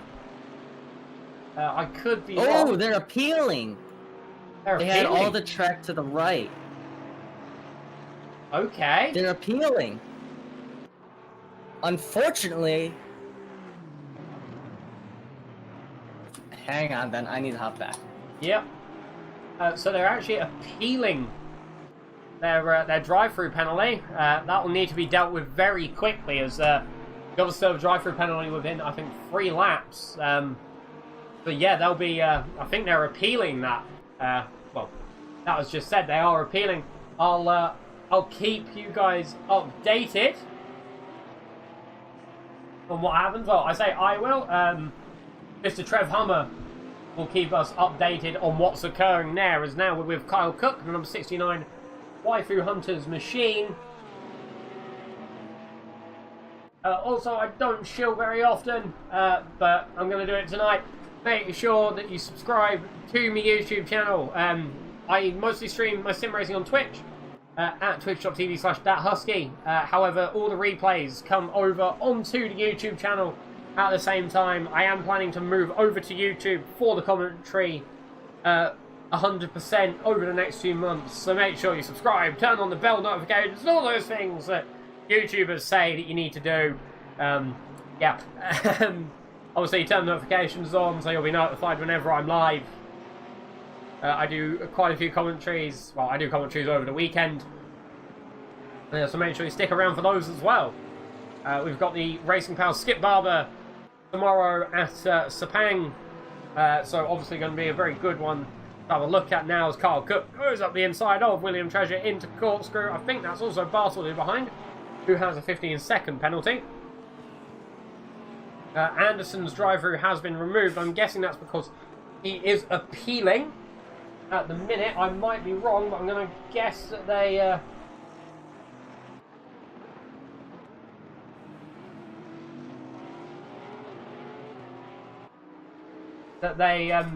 have removed a drive-through penalty for the minute because they're appealing. So then he doesn't have to come in and do it at the minute. I could be wrong. We'll get an update on that once Trev Hummer comes back in. We're still watching Carl Cook, who has Dave Bartley very close to the rear of his car. You can see Dave Bartley in the we'll call that green and purple machine just behind it. Ooh, Cook hitting the outside there. He is also chasing a Foster SG5 as well, who also hits the sand on the outside of, I think that's turn 4. Yes, it is, as they run up to turn 5. Carl Cook almost poking the nose up the inside there, actually, with Bartley very close to the rear. Maudsley having quite a nice gap, actually, of just over 3 seconds between himself and the Foster SG5 now, as this group of 3 cars comes up to the corkscrew. Let's have a look. 2 Porsches and a Bentley. The Bentley in front, really. An update on your positions as well. Lou is leading from Moreno from Mills 98 in GT3. Those are your top 3. Andrex is leading Papin from Kiki Mac. That's your top 3 in GT4 as well. As here we go. Or going round to the outside. Is Bartley going to make the move? Cook defending inside there. Oh! Let's have a look. As up the start of the new straight they go. You can see how close Bartley is to the rear of Cook. As now they're running up T1 here, just that kick. Now to T2, the Andretti hairpin. Cook on the inside. Bartley having to go around the outside there. Is he going to switch back? No, he's not. Not yet.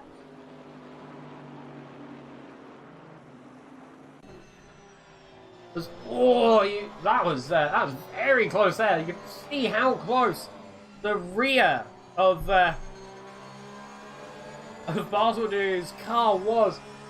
Sorry, the front of Bartledu's car was to the rear of Kyle Cook now as they head up to turn 5. Bartledu's still chasing down the rear of the number 69 machine of Kyle Cook. 15 minutes left in our first hour. Drivers are going to have to start pitting soon. I'm trying to keep my eyes open for what's occurring. I think we're going to stick with this battle for a little bit as they head through the corkscrew. Cook had an off track here. Within, I think, the first 20 minutes of the race, I think he actually hit the outside wall. Sorry, the inside wall. Which may have caused damage. However, he is holding 11 at the current minute in time. However, he has got Bartledew chasing the rear of his car as well. As actually making the move on the Bentley there as they run down the straight. They're side by side. I don't know what car has the better top speed. Through turn 1, Cook is going to get the inside through the Andretti hairpin as well. Cook around the inside. That's Cook up to 10th place from a Foster SG5 in the Bentley, who's now being opened up to Dave Bartledew as well, who I think maybe was looking up the inside into turn 4, but hasn't quite made the move as a Foster SG5 goes off track. I think that might be Dave Bartledew right in for the move there. No, it's not. Yes, it is. Up the inside at turn 5. Dave Bartledew side by side now with an Andrei Ugorov in the mix as well. They're using that BMW, the BMW M Sport, number 420 machine, to his advantage to extend the gap a little bit. There's a Kelly Mizzou Racing ahead as well in the GT4 Aston Martin. The Foster SG5 is very much chasing the rear of Dave Bartledew's machine. Just there with GT4 in the midst as well. Oh, that was very close to the GT4 car. The Foster SG5 still chasing the rear of Dave Bartledew. Carl Cook has actually pushed the gap up to 1.3 seconds at the last timing line. How is it now? Have a look as they come across the line. Just over 2 seconds there, with Foster SG5 just over half a second between himself and Bartledew. Oh, definitely been an interesting first half of the race.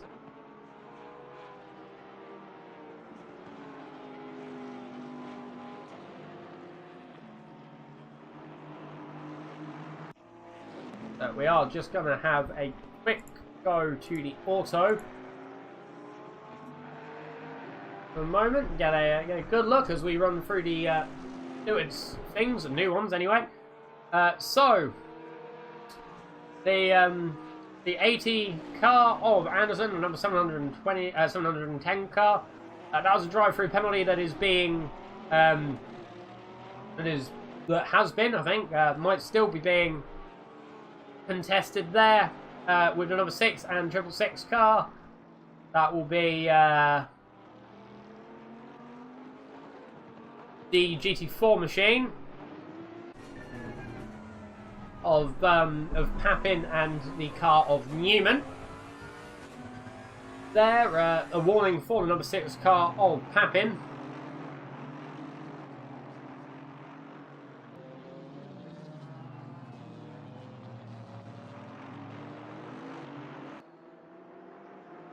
As I'm having a knock.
Is Husky back from the dead? No? Then I have to entertain the Steward's stream.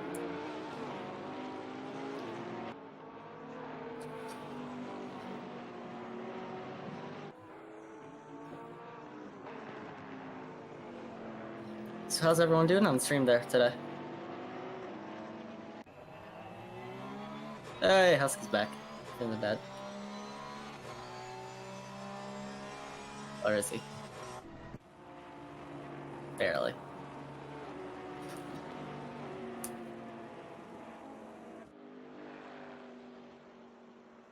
Is Husky back? Is Husky back? No. Okay, and I have returned there. I had to go sort out food and yeah, get another drink as well because I've run out of my first bottle of drink, so I've switched over to my second bottle, a 2-litre bottle of Dr Pepper, more or less. So, have you got any news for us? I see Pappen's picked up a 5-second penalty as well. So where did I leave off with the drive-through? The appeal for the drive-through penalty, yeah. So the appeal failed. I mean, really, there's nowhere the other two drivers could have gone. But there was another place for that person who had the drive-through to go. So that appeal failed. The incident that gained number 6 a 5-second time penalty was because he collided with number 47 on the exit of the corner. It was a lapping thing, and we don't believe number 6 took enough caution lapping. He did cause a collision that pushed number 47 off track, but again it reset with a second more minor collision. So we were going to give him 10-second. Apparently the game doesn't have 10-second penalties, so it's 5. Okay, I mean, obviously a good thing, I think, from a steward's perspective for people to appeal things if they think they're wrong. Obviously, you know, it's always worth a shot, isn't it? Yeah, and he was obviously within his right to, and he was very respectful about the appeal, but in the steward's eyes, there was nothing we could have done other than that. Yeah, because yeah, stewards, you know, it's quite a difficult job, I think. You know, having to look at everything like 100% impartially as well. Definitely something that takes quite a lot of skill and also quite a heavy backbone, really, as well, isn't it? Because sometimes you will make decisions that will, in essence, really annoy people. Oh, as Bartledew goes off at turn 10, collects the wall on the outside as well. That might be some heavy damage for Dave Bartledew. Yep, straight into the pit lane there. Yep, straight into the pit lane. Actually, if he has got heavy damage, that's probably one of the better places to crash. There's not a great place to crash as Sparkles heads into the pit lane as well. I think he might have hit the outside wall there. Yeah, he did, and Bartledew is clearing his 15-second time penalty in this pit stop. Yep. So quite a few drivers coming into the pit now. We are at the crossover point. 3 hours and 1 minute and just over 10 seconds remaining.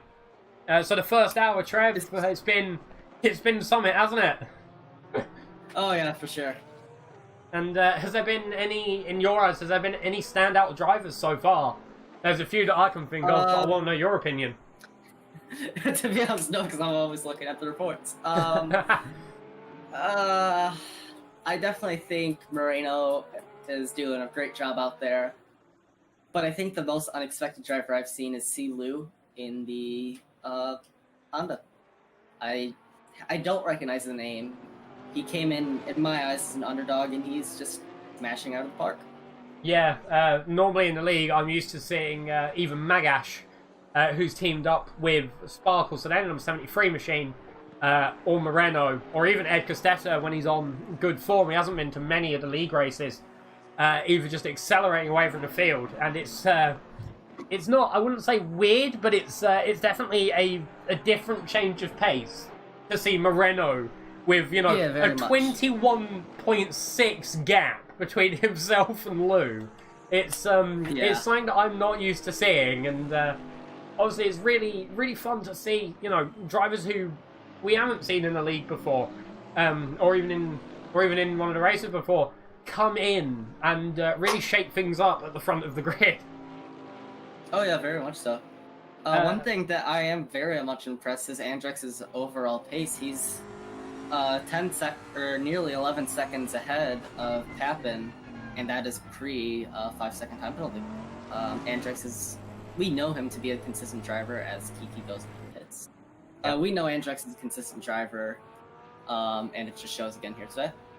Yeah, it's very interesting as well, because personally I was quite unsure about how the Chevrolet would stand up. The bigger cars in ACC seeming, at least from what I've seen, to be quite tricky to drive.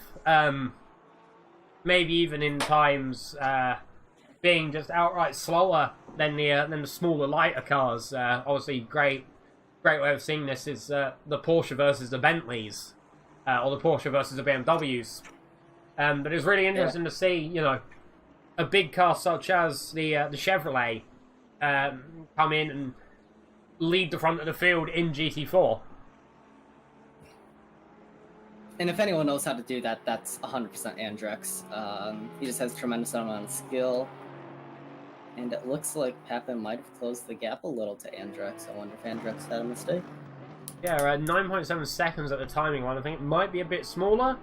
I only get from timing line myself. But yeah, many drivers now heading in and out of the pit lane. We are at the crossover point there. The stream delay seems to be about 40 seconds so far. JP McKinley is now in the spot for Kiki Mack. They have traded off the cars. Looks like they might be doing every other hour. Okay, so what, a one swap. I mean, That's what I'm predicting. Yep, as into the pits comes Medina. Mills 98 actually staying out, as well as Pierre Moreno staying out as well. Lou has headed into the pit lane. Bishkoff staying out as well. Here is Cardin Lou on the pit exit. We have, obviously, in the driver briefing said to drivers, you know, don't cut over the pit exit, because obviously cars are coming through where people can cut the pit exit at you know, full race pace, and if you get rear-ended there, it's, you know, not just your race that's over, it's their race that's over as well. Because obviously, you know, if you're going at pit lane speed limit 80 kilometers an hour, I think it is on this circuit, and someone's, you know, hurtling along at, you know, 210 to 230, that ain't going to be very fun for your car, is it? Oh, no, not at all. And it looks like, just taking another observation, Mcbongus is now in the slot, replacing Tomatoes.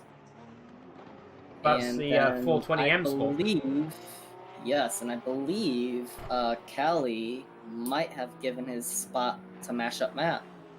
Yep, the number 28 car. Yep, Mashup Matt, the number 23 car as well, being handed over to Deep Cuts at the same time from. Is it? Oh, who was partnering Deep Cuts? That name is literally on my tongue. I got it. Let me find him. William Treasure. That was it. Will Treasure in the number 710 machine, the Wales branded car, as we can see just ahead there. Quite a nice livery, actually. I think that one has to be one of my favourites. And it looks like maybe Tomato is ready for a mid-race interview. I don't know if you saw this, but Jacob the Snake, Jacob Alicia, had a mechanical failure with his, I believe that is his pedals. Yes, the rubber came off. Be his wheel stand. Yeah, I cannot tell what is that part. Very unlucky. So we're gonna drag in Tomato now for a quick word. Let's drag him on in. Hello, Tomato. You've just finished your first stint, yes? Yes, I just finished my first stint. Probably not the best time to cut to your team car as it goes off circuit there. Yep. we'll ignore that. So, But generally, are doing pretty well. Still holding position from where we were, and yeah, we definitely shouldn't cut to our team car. Holding position from where we were. Third is decently up ahead. We lost the lappers are of varying lapping quality, but we're still in it. That's what matters. And it seems from the outside are you swapping every hour, or? Yes. Okay. We don't want to have exhaustion, at least yet. That's fair enough. The BMW as well. Are you doing tires and refuel every stop, or are you running fuel for a double? Yes, we're doing both. The car is very hard on tires. Fair enough. Yeah, so with hopes, you guys managed to hold your P3.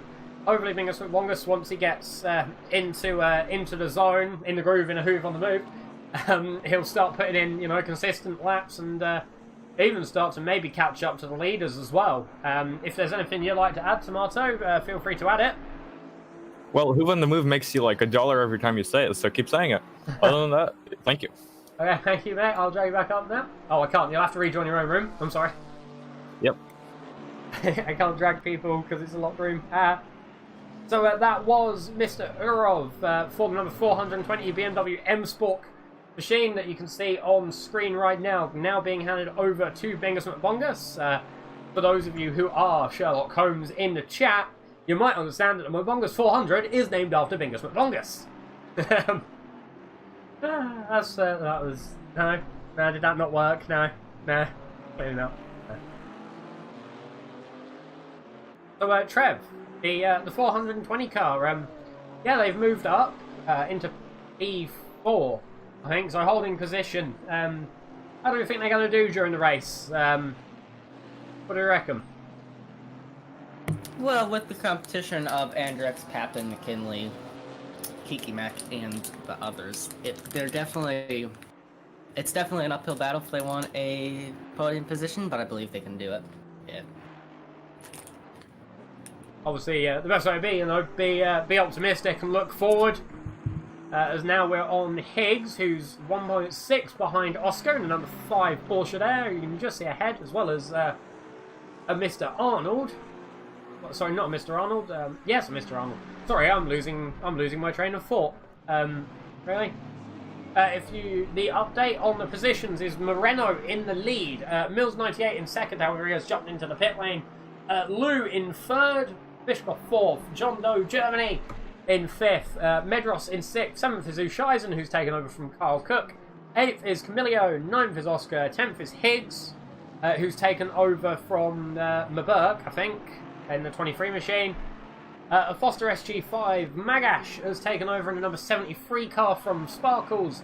Litherland in the 32 car has taken over from... Yes. Rumham in the number 273 and 14th. 15th is Leggins. 16th is John Anderson. And 17th is Miller in the number 279 machine. Moving over to GT4. Trev, do you want this one while I have a drink? Yeah, so in lead is Andrex UK in the Chevy number 55. In second is Papin in the AMG number 6. In third place is number 17 of the KTM with JP McKinley and Kiki Mack driving it. P4 is Mcbongus in the BMW 420. P5 is Mashup Matt in the 28 of Aston Martin. P6 is Deep Cuts in the number 710 of, again, the Aston Martin. And in final place of the GT4 is Arnold in the number 47 McLaren. As we're looking here as well, Higgs had the number 23 car, had a 15-second penalty. They did serve it. He's actually battling against Bishkov in the number 13 machine, who heads into the pit lane. So clearly, I think a driver who hadn't pitted in, as Pierre Moreno has come in this lap as well. The Spectre Racing car actually being driven by Uzma Cariola this time out. So Cariola has taken over from Moreno. So it looks like they're running a 1-1-1-1 as close as they can as well. Actually coming in really close to the 70-minute maximum time, which is interesting. But they do come out, still in the lead of the race. However, I think... Hold up. Where's Lou? Bischoff is in the pits. Where's Lou? He's not on the timing sheet. Oh no! Was he disqualified? Has Lou Or disconnect? retired? I'm not sure, but Might have. Lou might have retired. So Lou, who was running in the race lead in the number 27 Honda, has retired, it seems. Which promotes the team of Uzma Carriola and Pierre Moreno in the number 922 car into the lead. If that is so, we'll try and get an update on that, but I think they might have just retired. As we now switch to Yes, David. it looks like they have retired, unfortunately. As Well, he's dropping down the standings in pit wall.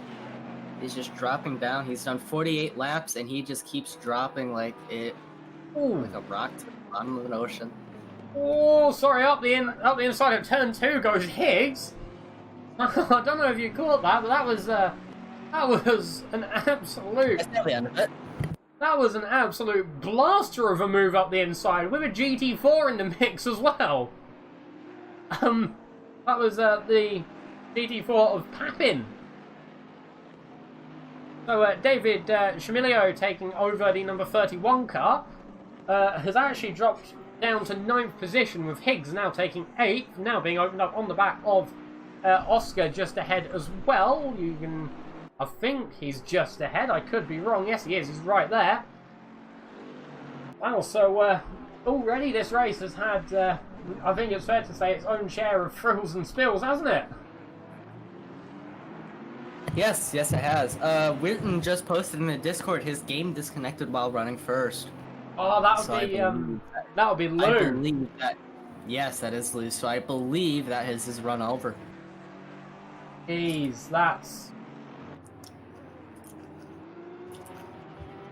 Oh, that's really, like, one of the worst things that can happen. He was running first, and he was running a commanding lead as well during the opening part of the race, qualifying in first, and technical issues, really, bane of existence, isn't it?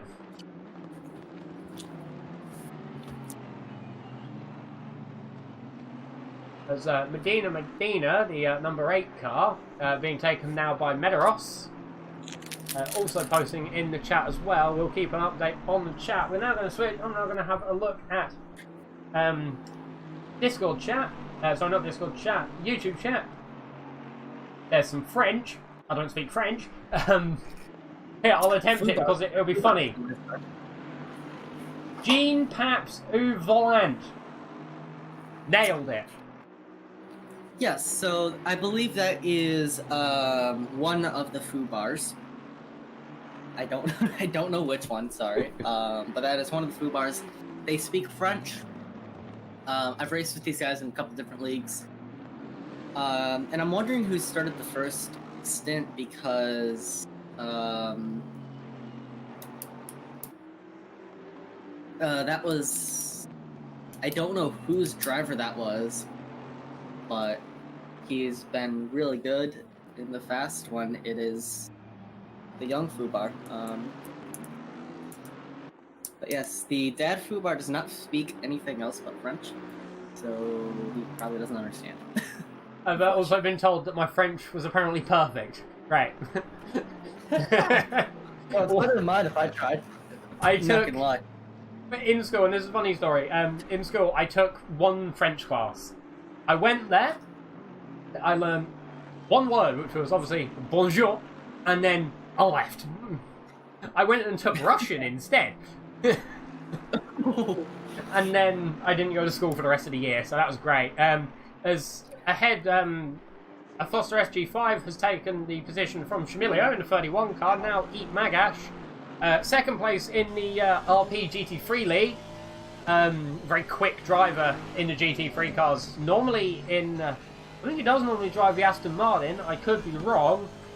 Very quick driver, though, along with Matthew Sparkles.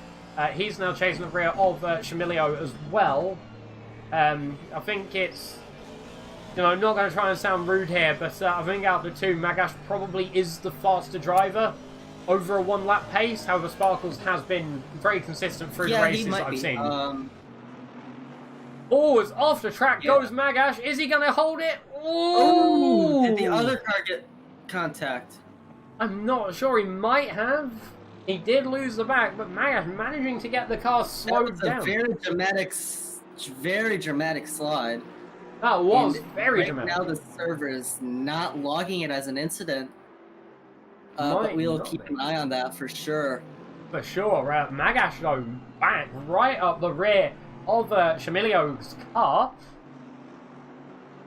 As well as we're getting the onboard, Magash is flashing almost up the inside there, getting the door shut on him.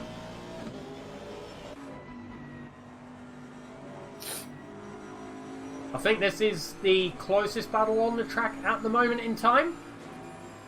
Was now into turn 5. Is Magash going to try up the inside? Oh. Magash really wants that position. He really does. You can also see Carolia just behind as well. Through turn 6. Magash backs out. I mean, you can't really make a move through turn 6, can you? They'll also be under push the other one wide. They'll also be under blue flag from Carolia as well. As did Mr. Shamilio get the back a bit loose through corkscrew? I'm not sure. It's now through turn 10. Magash really wants that position, doesn't he? He's gunning for it, as now down the inside goes Cariola to lap Magash. Actually opening him up, I think, to Lifferland in the 32 car as well. Yeah, Ben Lifferland, X-Car Esports, also chasing the rear of Eat Magash.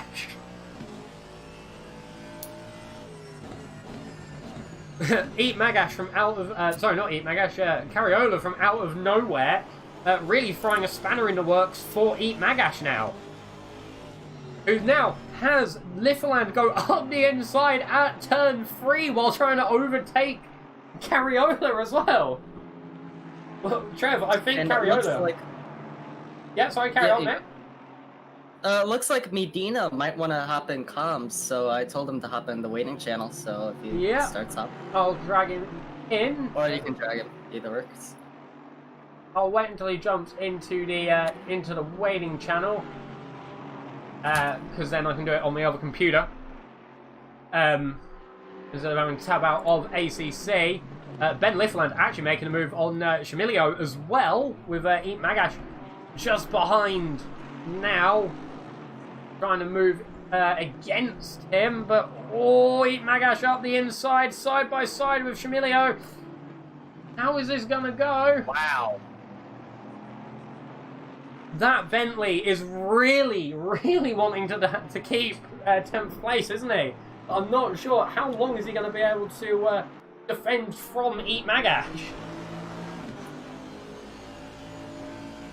He might be wanting to go up the inside here, as he looks for it.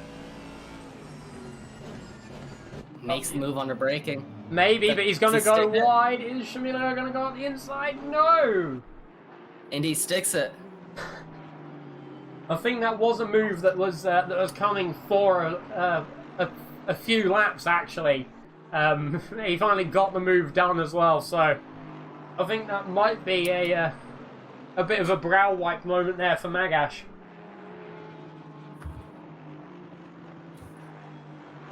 Here, let me find where this man is. What car are they driving? It's the number 8 machine, isn't it?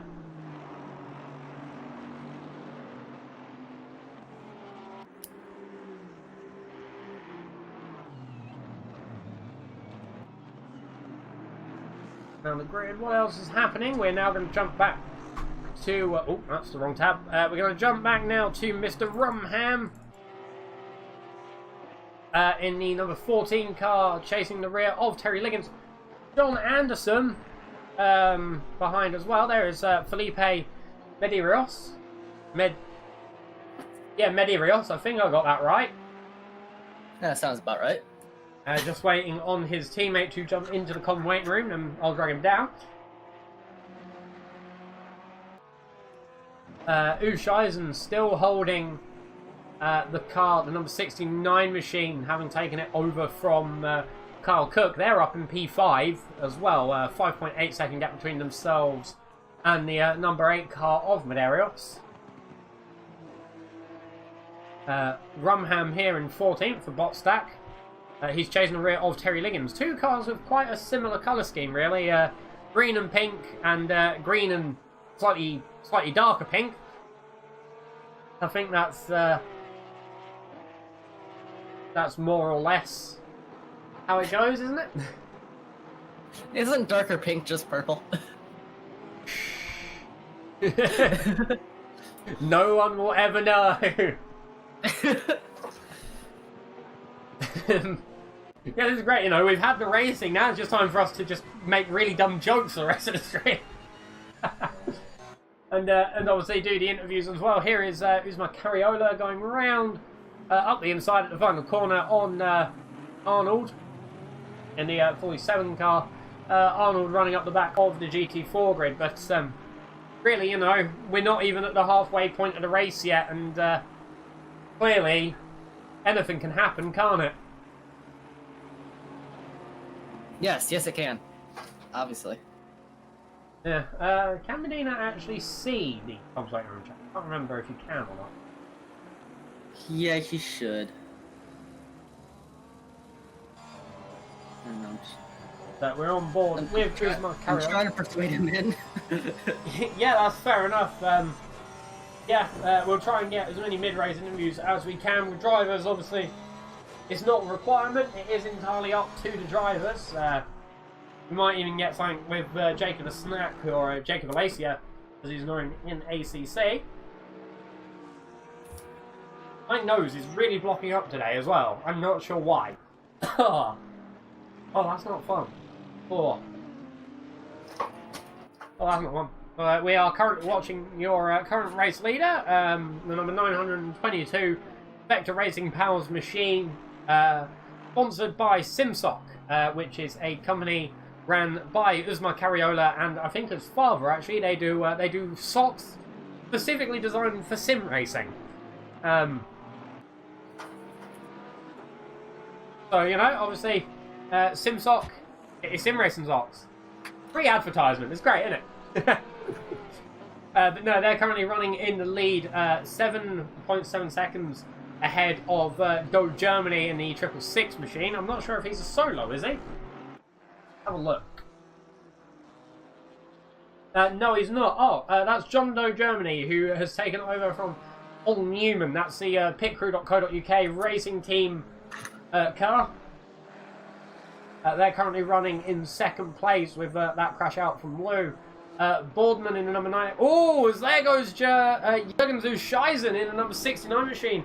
Getting very, very loose at turn 9 there. So here comes Uzma Carolia. Chasing the rear of, I think that's, I'm not 100% sure who that is actually. I think it's the Foster SG5, but I could be wrong. I'm trying to get a look at the number. Yeah, it is. I was right. Hooray. So Trev, why don't you happily fill time while I have another drink? Okay. Hey, so it looks like we have Corolla attacking this Bentley. Or not. Autocans. Brilliant. So now we're on John Doe Germany of the Porsche attacking. That would be a Fubar. I'm not sure what one that is. It looks like Athena. And he makes the overtake cleanly and successfully into the second corner.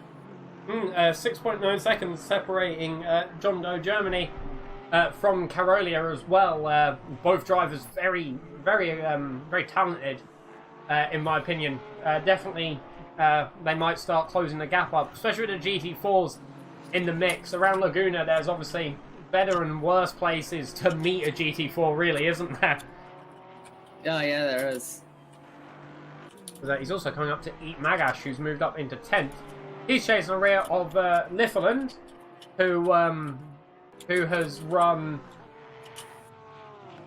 in who managed, to get past both himself and Shabilio about 10-15 minutes ago. That was a really good move, actually, using the GT4s to the full advantage.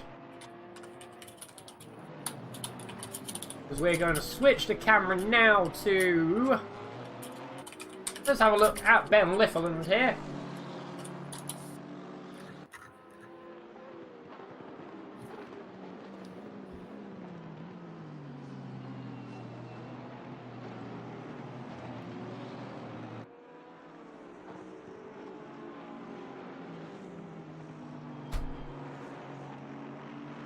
So here is Ben Litherland at X-Kart Esports.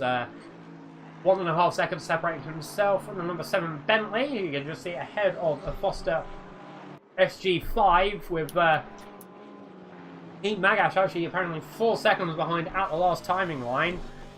I can also, I think, see a Corolla there for Spectre Racing. Oh, okay. I'll be back in a moment, Trev.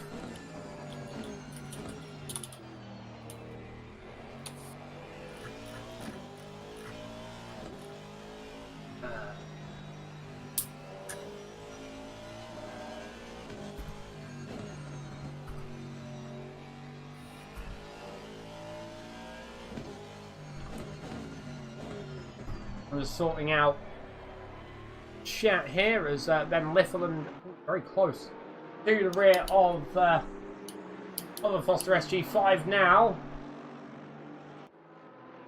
I think there might be a battle on our hands, Trev. Ooh, yes, it looks like it is Ben Litherland, and it looks like that might be Andrex UK caught up in there. And then ahead would be...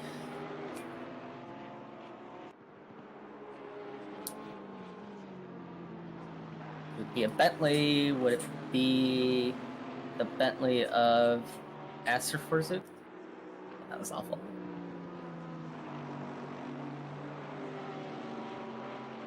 It's going to be very close. Right, we're just waiting to see. I'm not sure if you can drag people, Trev. Can you? Been annoying. So we'll first... I don't believe I can, no. Okay, that's fine. We'll first talk to Mr. Sparkles, who's waiting up in general. And in he comes. Hello, Mr. Sparkles. Hello there, Husky. Hello! So, you drove the first stint. Eat Magash is now in the car. How are you feeling? Aye. Well, feeling good. It wasn't the start that we hoped for. It wasn't a start that we dreamed for. But we're having a lot of fun. We're having a lot of fun. And the Aston Martin, quite an interesting car choice. How are you finding it? Is it being nice on the tyres towards the end, or is it just chewing through them? Yeah, no, actually, we find the Aston, we find it quite good on the tyres, to be honest with you. It seems to have good tyre life and good fuel consumption. Those are two things that are very strong on the Aston.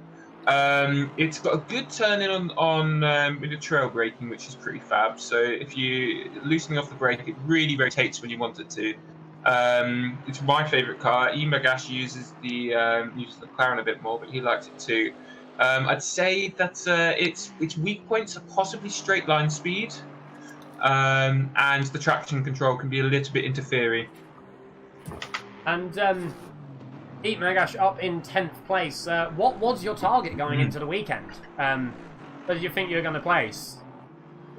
Well, our first intention, this is the first time we've teamed up actually. We've had a lot of fun, Magash and I. And our intention was top 10, so we're looking pretty good for that. I think we'd quite like to hit, we'd like to hit 7th, and we'd like to get in past one of the Porsches if possible.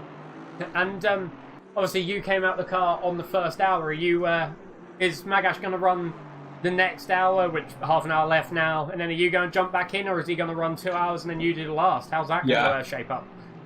Yeah, we're gonna go for a 1-1-1-1. So me first, Magash is second, as he's on now. Then I'm gonna take the third, and Magash is gonna take the fourth stint. So Magash has got maybe 0.1, 0.2 on me in terms of race pace. So we're decided that he's definitely gonna have the stronger final half. Yeah, so that's the plan going ahead. Okay, awesome. Trev, have you got anything to ask Mr. Sparkles before I let him go? No, I do not. Oh, that's helpful. Okay, so thank you for coming and talking to us. I will let you No problem. get off now. Hopefully, we'll be speaking to your teammate Eat Magash when he hops out the car, and hopefully also you at the end of the race as well. So, thank you. Fantastic. Looking forward to it. Ciao. See you later. So that was Matthew Sparkles for the number 73 machine alongside Eat Magash. We're now going to drag in Medina in the number 8 Porsche 911. But once Discord is playing ball with me, there we go. Oh, come on Discord. There we are. Hello Medina. You ran your first hour with your team. How are you feeling? Not too bad. Not too bad. It could have gone worse. So no complaints.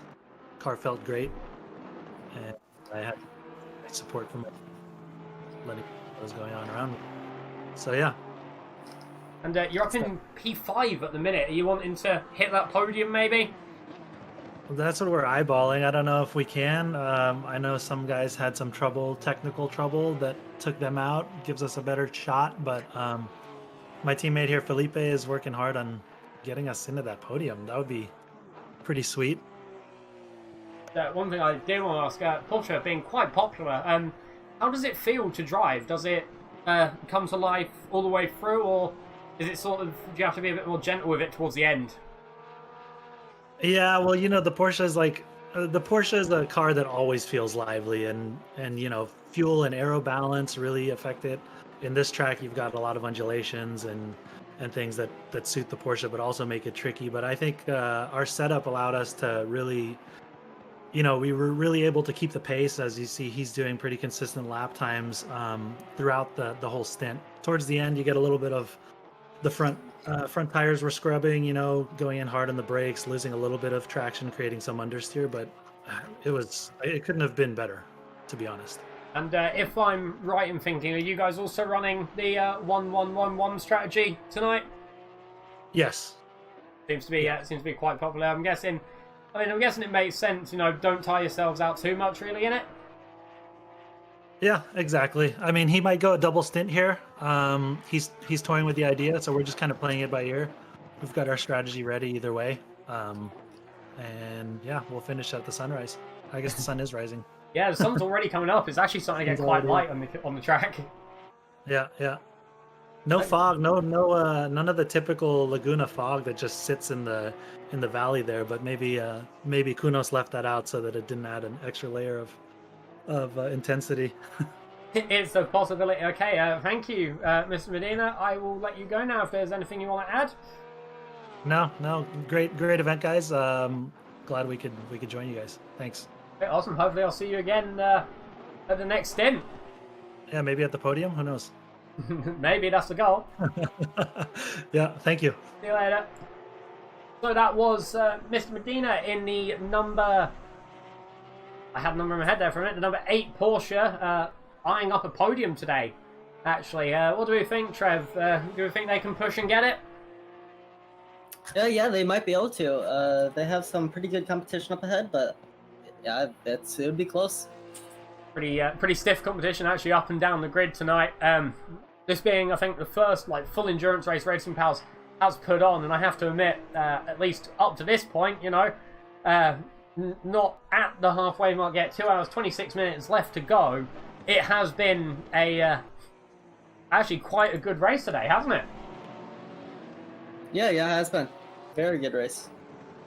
We're looking now at Mcbongus. 2-second gap between himself and JP McKinley in the number 17 KTM. You can see just ahead with Terry Liggins and a Ugarov. Sorry, not Ugarov, Ushaisen. Coming up, JP McKinley moving over to the side to let the GT freeze through. That might open him up to Mcbongus, actually. And that would be for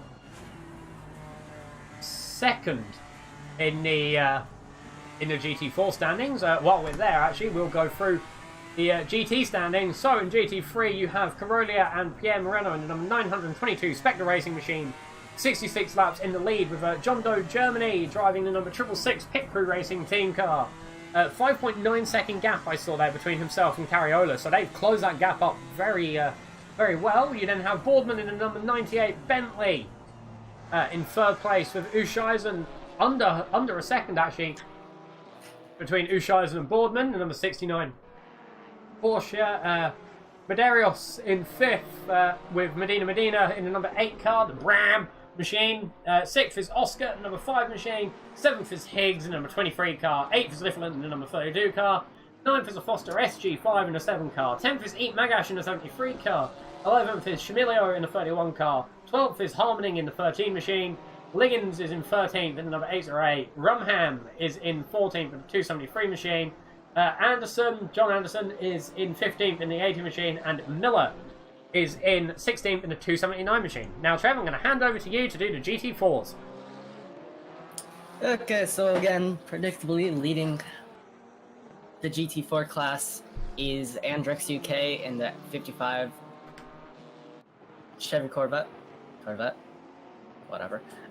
Don't know. And second, and a close second is a JP McKinley. Or far second is the second JP McKinley in the KTM of number 17. Very close behind is Bingus Mcbongus in the BMW 420 car. And P5 is our Papin in the number 6 AMG machine. Papin is rapping. Sorry. In fifth is Mashup Matt in the number 28 Aston Martin.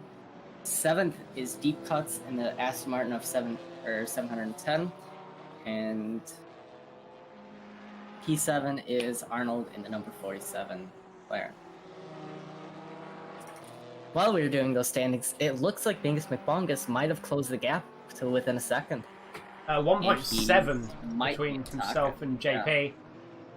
Very close, so maybe a move will be in place in a few minutes.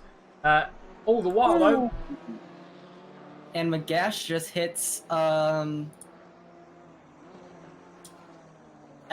Forester. I was literally just trying to look before as well. Here is Eat Magash on a Forster. Let's have I have something to do now. So Trev might have some marshalling to do. It doesn't look like there's damage to the front of Eat Magash's car. Also doesn't look like there's damage to the front of a Foster's SG5's car as well. Eat Magash currently running in 9th.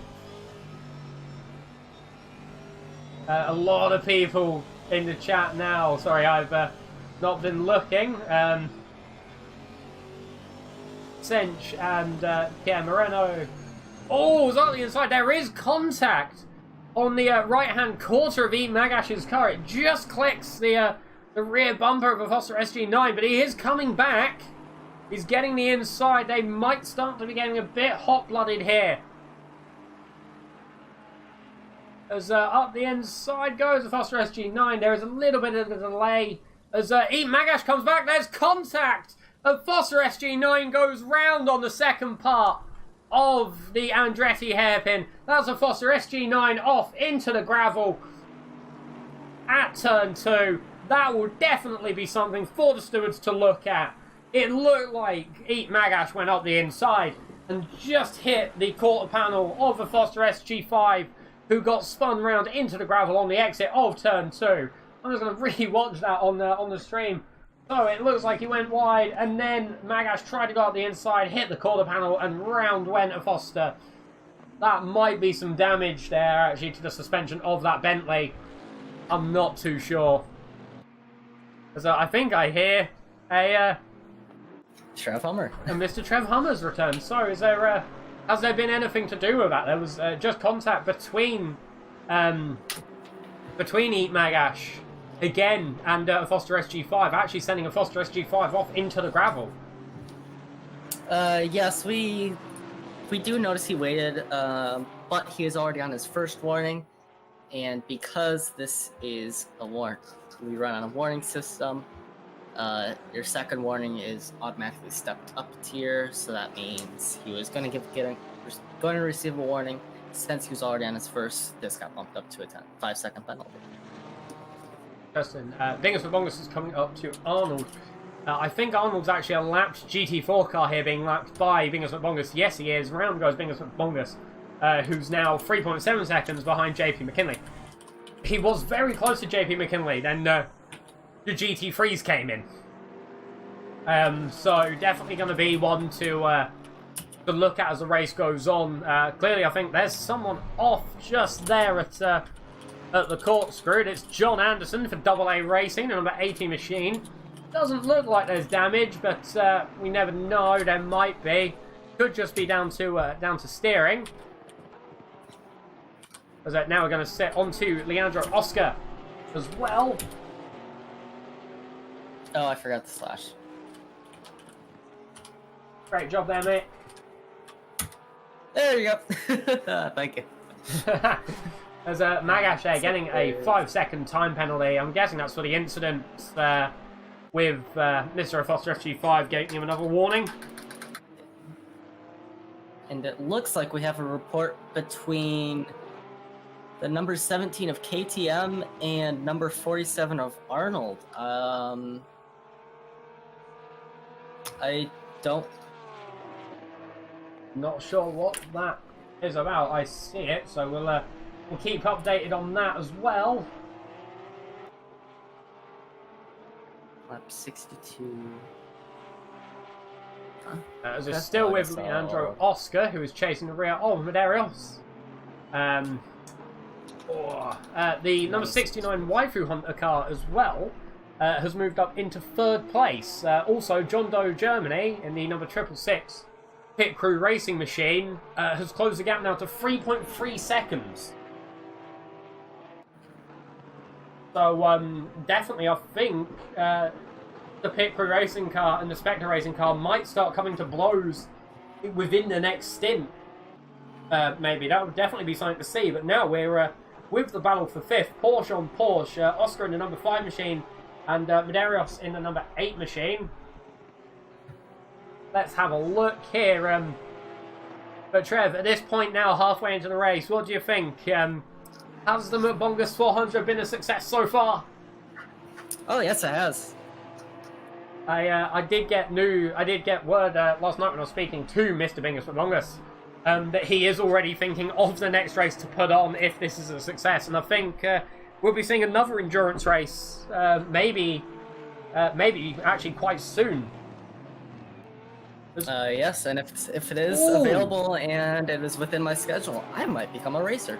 Yeah, I believe that next one they do, I'm also going to be considering the drive. As just there, Mashup Matt, I think actually got a bit of contact as he was being lapped by Medeiros at corkscrew. Here we go, around the outside, Oscar on Medeiros there. Medeiros going through the final corner. Oscar trying to get the switch back, not quite making it work. However, now it will be the time for catching up. Because, wow, this has definitely been, yeah, it's definitely given us some very good battles there as through the Andretti hairpin they go. Leandro Oscar still trying to catch Felipe Medeiros. Almost looking up the inside at turn 3, actually. Ah, so it looks like Arnold might be being investigated for ignoring blue flags, for holding JP McKinley up for nearly a whole lap. Okay, that'll definitely be one to have a look at. Also, just going back to this battle that we're at the current moment in time, Higgs has closed the gap between himself and Oscar to 1.4 seconds. No, sorry, now just under 6/10. Oh, there is Higgs there, actually, just snapping onto the rear camera. So now Oscar is under attack from Higgs as well, while still trying to catch Medeiros at the same time. Also up the front, John Doe Germany has closed the gap to 1.3 seconds between himself and Carolia.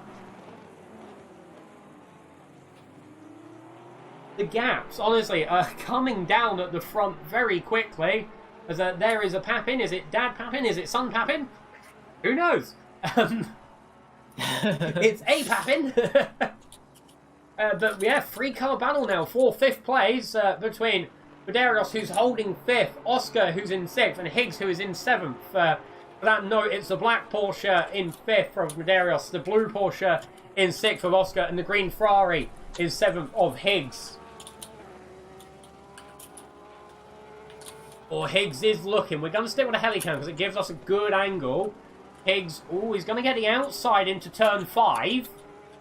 Not quite making it work because Oscar can defend the apex there, actually. Quite good defense from Oscar into turn 5 as he saw Higgs on the outside and went to defend the apex as much as possible. Now through turn 6, Oscar closing the gap between himself and Medeiros as well. However, Higgs is at the back. The Ferrari seems to be very good on the undulations as they head through corkscrew. Ooh, quite a bit of curb there for Oscar. You can see the sparks absolutely flying as they head through turn 9 and then turn 10. All these drivers, honestly, with this battle, they've kept it very clean, actually, which is great to see. It's up the inside. Very late move for Oscar. Goes completely deep. Maybe actually forgetting to brake there, but Oscar went up the inside, almost collected the front quarter of Medeiros, but also giving the position out to Higgs and forming himself a 2.5 second gap. Now to Higgs, who is now actually attacking Medeiros at the same time. There you can see Oscar in the background. He's now got quite a job to get back. What do we think of that move, Trevor? I think he might have just forgotten to brake. Yeah, he might have missed. He obviously missed his braking point, and he might have just been thinking we were at a different corner, or looking for a braking marker and realized it got taken out earlier on the lap. And need to take base of action. I've done the same moves at similar tracks, and I'd rather see someone run wide like he did, and that rather than take both of them out. Yeah, very good evasive maneuver from Oscar. He did post it up the inside because he was there. It was where the car was going to avoid actually collecting the side of Medeiros' car. So obviously, you know, it's part of sportsmanship, isn't it? If you know you're not gonna make the corner, you want to try and avoid killing yourself out in the race, and also murdering the driver who you're chasing as well, because that's one of the worst things that can happen for both drivers, really. A driver who's been defending up front just getting absolutely clattered out by the car behind. You know, you've been defending, then you get clattered out. But also, it does suck for the driver behind who sat there after the collision just thinking, you know, that's entirely my fault. And obviously, you know, it's good to be able to take the evasive action when you need to. As the gap between Higgs and Medeiros has actually extended out now, 6/10 between the two drivers. However, it is closing up. John Doe Germany now 15 seconds behind Carolia. I think he might have had a collision. That's interesting. We got any idea on that, Rev?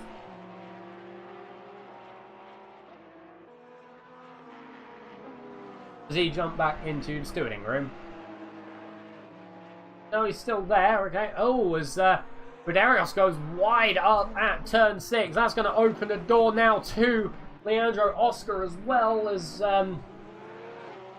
Mr. Higgs sends it up the inside even before corkscrew at turn 7. So now Oscar is chasing the rear of Medeiros, who's now down in 6th place.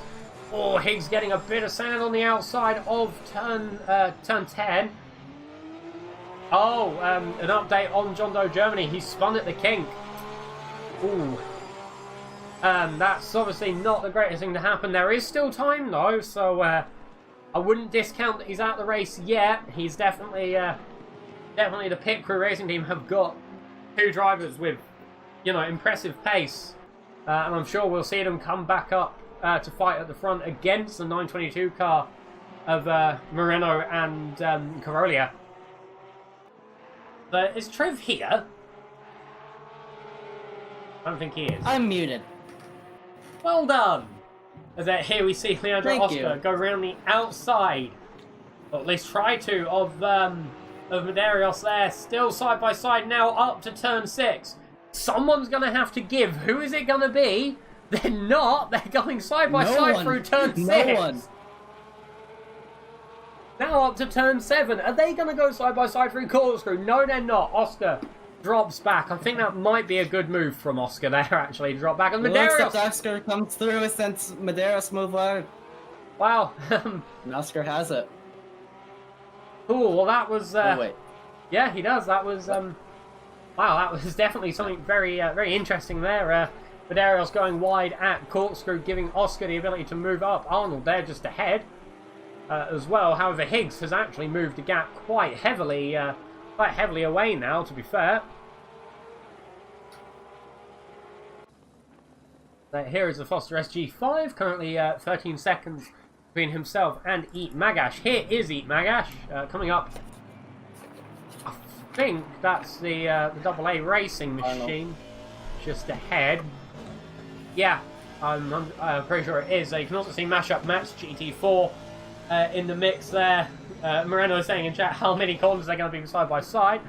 Up the inside goes Magash because Anderson goes wide now. Magash is going to be chasing Liffland. However, there is a 2-lap gap as well between them.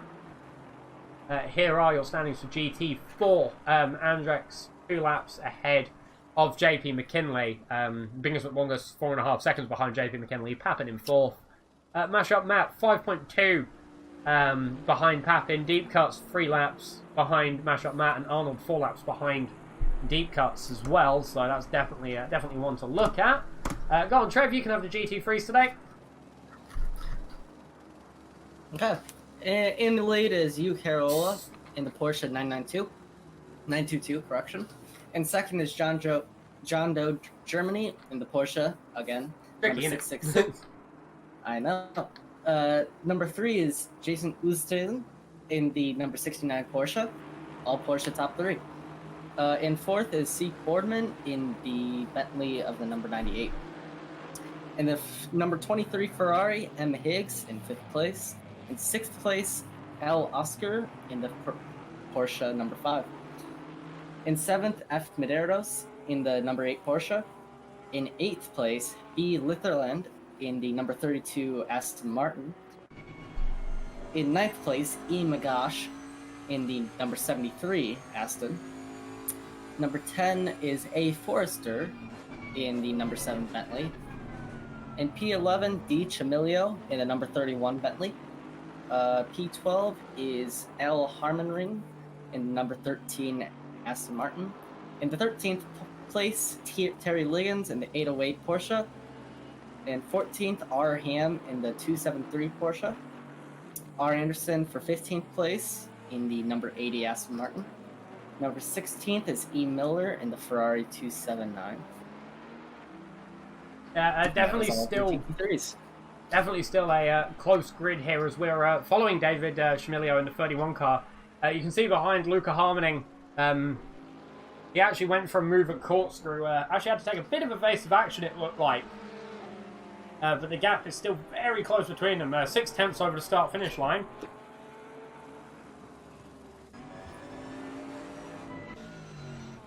We'll have to see what happens throughout the rest of the lap. There's a Ferrari. I think that is the car of E. Miller. There, but you can just see how close they are as they head through turn 5. It's definitely going to be a battle now as Oscar is starting to pull away from Medeiros. 5.2 seconds, so he has pulled away from Medeiros. He's also starting to reel Higgs in now. 1.3 seconds separating the two drivers. As through turn 7 they go. Is Harmoning going to try and move into corkscrew? No. No, he's not. Maybe not the best of places to try and move. Yeah, I don't think you really want to try and move. Freaks out. My game freaked out, and Harming did a 180. Oh, great. ACC, stable. Geez, Network, very stable.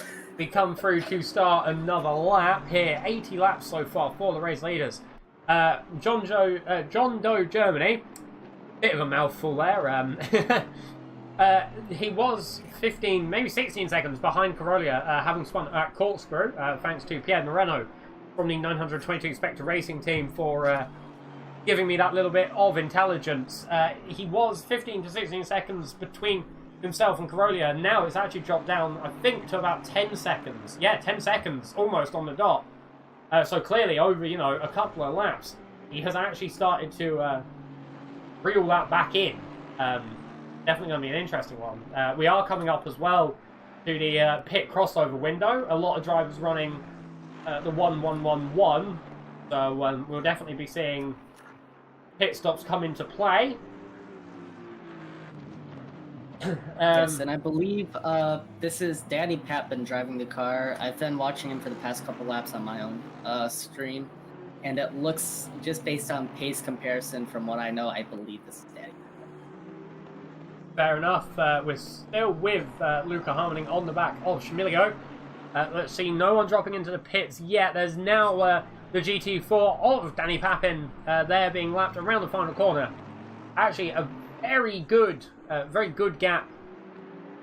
A very good gap being made between that Mercedes GT4 around the final corner here. Up the inside, is Harmoning going to make it? There's contact! Oh, no! That corner has been an absolute... There was contact between the two drivers. Harmoning did at least slow down. We are going to move up because I've just been made aware of a battle. Here we go. Here is a battle. Higgs on the rear of Boardman. With Oscar in the mix as well.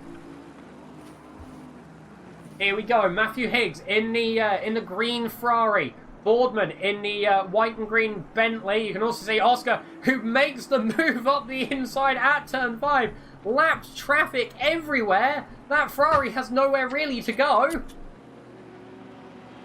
That Ferrari is lap traffic. It's a number 279 machine of Miller. Now Higgs on the rear of Oscar as they head into Corkscrew. Oscar made the move beautifully at turn 5. Higgs was stuck behind lap traffic and also went wide through turn 5. That move was made. That move was there. It was open. And yeah, I don't think we can blame Oscar for taking that gap because it was right there. But now he's on the back of Boardman. This is for 4th place. As Boardman goes wide at the final corner, Higgs and Oscar go through. Oscar now in 4th place. Higgs now in 5th.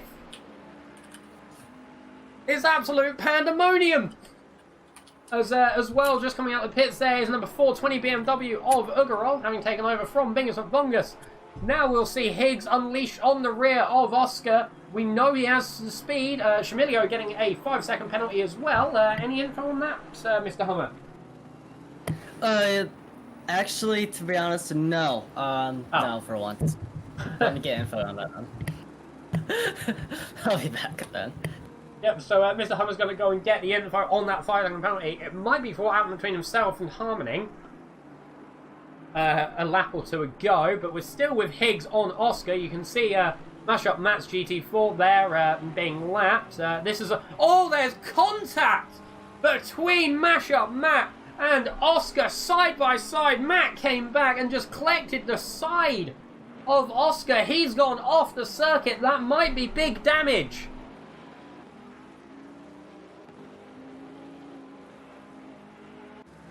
I think that is big damage there. You can see Mashup Matt entering back on track. That might be very heavy damage that will have to get fixed in the pit lane.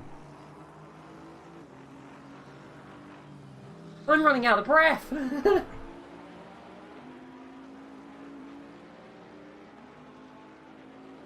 As now we're back with Higgs on Oscar. 6/10 is the gap as they headed over the start-finish line.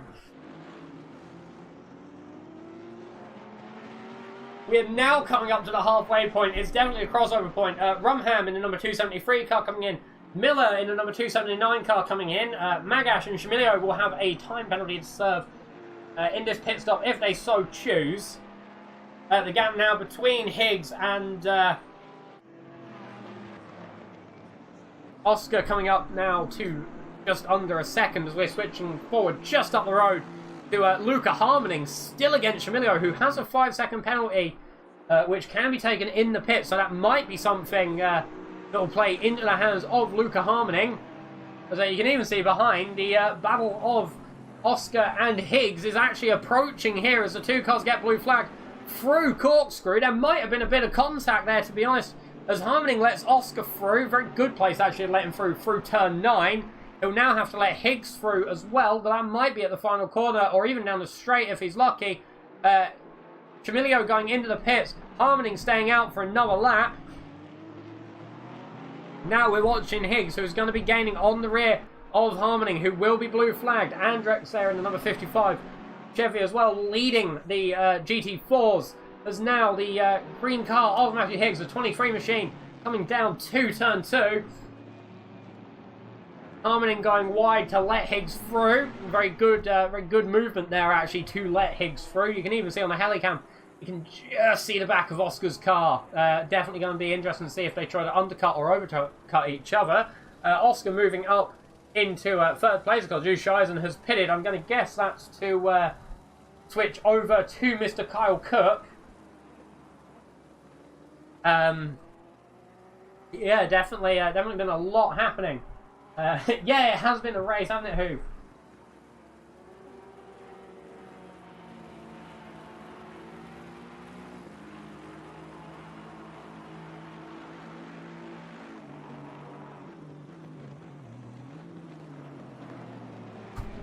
Just putting the thing out for anyone that wants an interview as well. The pit stop time, it's very good time as the gaps start to form to talk to drivers. Chamillo has served his penalty. Magash still staying out, 7.7 seconds. We'll see as Matthew Higgs comes in. I'm not sure if Oscar's come in as well. No, he hasn't. Oscar stays out for another lap. That could be an undercut. Hello, Trev. Hey. Have we got any news on what's happened? Okay, so the incident between the number 31 and number 710, number 31 did not leave number 710 any space, and I guess caused contact. So that was the reason behind the 5-second penalty for number 31. The contact between number 13 and 31 that we saw on stream, we are giving number 13 a warning. Okay, yeah, definitely a lot of stuff happening as Ink Magash comes into the pits, maybe for a driver swap. Medeiros has also come in as well in the GT3's Kalamazoo Racing. I'm probably saying that completely wrong. Oh well. Has swapped... Kalamazoo. Kalamazoo, there we go. Has swapped over from... who was he driving with? Mashup Matt in the 710... sorry, not 710. 28 car. So we're actually going to get a few words from Mr. Pierre Moreno, the number 922 car. Hello, Mr. Moreno. So, you're running in first. How's your race going so far? It's the halfway point. It's going all right. We couldn't ask for much more. Sad that the car ahead ended up disconnecting, but it's just good to see that we've got some pace. The car is a bit hard to handle at this stage. We're suffering quite a bit from understeer in the mid to end of stint. So we'll see how that's gonna pan out. But Corellia right now is doing an amazing job. So couldn't ask for much more. And it's at the crossover point now. Is Corellia going to be coming in soon, or is he going to double it up? He's gonna stop soon for tires and a bit of a splash, but he's probably going to keep driving because he is in the groove. He's doing an amazing job. I tend to have a slightly quicker pace, but he's a lot more consistent than me right now, so I figure we shouldn't change that. He's doing a great job. And behind as well, you have John Doe Germany and Paul Newman for the pitcrew.co.uk Racing 666 car. They were very close and then had that incident at Corkscrew. Do you think they're going to be coming back to your rear bumper in the next hour, 2 hours? Yeah, I think I know them well because we've done 24 hours of Kialami together in the Porsche, so I know they are very quick guys. So I think it's gonna be quite fun to see what they can do in the next 2 hours. We're already halfway, so yeah, they definitely have the pace. It's not just a matter of who's quickest, but it's a matter of who gets involved in incidents or not. And if we do get involved in incidents, there's no doubt they're going to be there. There's also Oscar right behind them, who's I've seen in practice is really quick, and he seems to have gone up the order very, very nicely. Okay, awesome. Thank you, Moreno. Is there anything you'd like to add before I let you go? No, man. Just I hope you're enjoying the stream. Doing a great job. The stewards are doing a great job. So thank you. Okay, awesome. I will speak to you maybe at the end if you get the win. Maybe. Hopefully. I'll see you later, man. See you later. Take. So that was Pierre Moreno, the number 922 second driver, currently on screen. You can see Carolia in the car at the minute. As he said, Carolia's going to be coming in for a splash and dash, but he is going to stay in the car. Definitely a good idea if he is, in the zone with driving to stay out for a second stint, isn't it, Trev? Yes, very much. Yeah, so we are coming up to the crossover point. A few drivers have yet to pit. Quite a few have pitted. Medina is now in the number 8 car. He's actually catching up to Higgs as well. And Trainboy in the chat, one of the RP series drivers, has asked if there have been any crashes. Yes. I can't really answer much different than that, can I? Yes. Has there been any incidents? Yes, very much. Yes, but as Moreno said, the stewards have been doing an absolute top-notch job tonight. They've been taking the considerations into account. Been looking at the incidents as they've been coming up, and yeah, I think they've been absolutely on the ball tonight, which is obviously what you want to be in an endurance race. Obviously, live stewarding has a bit more. What do you think, Trev? Does it have a bit more pressure over post-race because you've got to be a bit quicker? Yeah, it definitely does have. My network's okay. Yeah, it definitely has a little bit more pressure on it as it's live, and we want to make decisions fairly quick so to not impede with the race. But we also have to get them right and be consistent at the same time. And that balance between speed, consistency, and letting the racing actually race is a very delicate balance, and we have it. If we don't have it bang on, we've got it very close. Fair enough. It's honestly, this is like something new for Racing Pals. We've been asked to interview Rumham, but he's not said anything in the chat, and I don't really want to go dragging people willy-nilly because they might be doing something. Philip, if he wants an interview, if he can jump into one of the voice channels, which I've put in the chat anyway, then yeah, I will obviously interview him. But yeah, it's only if drivers say that they're ready for one. Camilo is muted. Huh? Chillo is muted, so I don't know if that... Chillo is muted, so if you want to drag him in, he's not talking.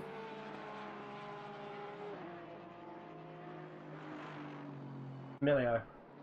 We'll wait and see if he says in the chat. I don't really want to go dragging people about the place because he might be, he's just got out the car. He might be going and getting some food and drink and stuff. We've also been asked in the chat by Mr. Hoove in the Groove on the Move in the Groove, what team or driver has surprised us so far? That's difficult. That is actually very difficult. I can say for GT4, Kiki Mack and JP McKinley. I was expecting them to do good. But with the likes of Papin, the Fubar team, and the BMW 420, they are very outperforming where I was expecting them to be. I was expecting Papin to be second, and then Kiki to be in third, fighting with Bongus. Yeah, on that subject, for me in GT4, Mr. Mcbongus and Udorov in the 420 car have actually been quite surprising. Mcbongus had a few issues when he first got in the car around a couple of laps, but then they have started to, pull the gap into JP McKinley and Kiki Mack quite quickly, actually, which obviously very good to see. In GT3, however, it's quite difficult. There's been a lot of drivers and a lot of teams that have actually surprised us over the race. Probably the biggest surprise I think we've had was Lou at the start in the Honda NSX. You know, he had a very commanding lead of the race to begin with, which obviously, you know, came down due to a game issue. What would you say, Trev? Who surprised you in GT3? Lou has definitely been up there. Boardman in the Bentley has also been impressive. But also so has been the top 3 Porsches of Corolla, Newman, and Oscar. So we've also been asked in the chat, is Shoblem going solo? The 47 car. No, he's not. He's teamed up with Ian Arnold. Yes, thank you. Yeah, Shoblem has just jumped into the car. He's teamed up with Ian Arnold. They're currently running... Actually, while we're here, let's do a rundown of the positions. So, this is at the pit stop crossover. I'll do GT3s. Trev, you can have GT4s. So, in first at 91 laps, having come into the pits, is Carrier... Corolla. He's going to be doing a quick splash and dash and some tyres and getting back out to do a second hour, as far as I know. Newman is in second. The 666 car of the Pit Crew Racing Team, teamed up with John Doe Germany. There we go. And they've been quite quickly reeling the gap into the Spectre Racing Machine. In third is the number 98 car of Boardman. In fourth is the number 69 car of Kyle Cook, having taken it over from Jürgen Zuscheisen. In fifth is Oscar in the number 5 Porsche. That really confused me for a second there. In sixth is the 23 machine of Higgs. In seventh is Medina, the car we're currently watching, in the number 8 machine. In eighth is Litherland in the number 32 Aston Martin. In ninth is Harmoning in the number 13 Aston Martin. In 10th is Sparkles, having taken over from Eat Magash in the 73 car. A car has just dropped out. It was the number 7 Bentley. He was in 11th. So now in 11th is Liggins in the number 808 Porsche. In 12th is Maudsley in the 31 Bentley. In 13th is Bartolou in the number 273 Porsche. In 14th is Richard Anderson in the number 80 Aston Martin. And in 15th is Ankney in the number 279 Ferrari. Now moving over to GT4, Mr. Trev Hummer.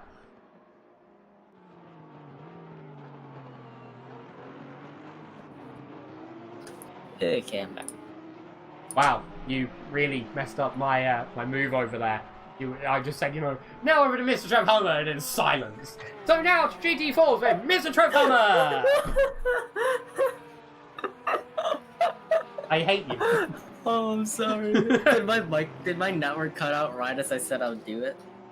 No, I just said that, and it was just silence. Oh god. Go on, you take the GT4s, and I will be back momentarily. So I'm just going to quickly jump it onto the auto der, just in case I take a minute longer. Right, the GT4s with Mr. Trev Hummer. Actually, this time. Okay, so in first place in the GT4 class, Andrex UK. No shock there in this Chevy Camaro. In second is Kiki Mack in the KTM of the number 17. In third is the BMW 420 of Hugh Argrove. In P4, R. Papin in the number 6 AMG.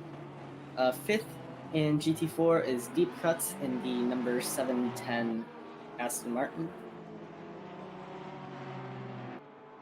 In number 6 is Kalamazoo Racing in the Aston 28. And then in P7 is F. Slowball in 42. In 42? We play at 47. How about that?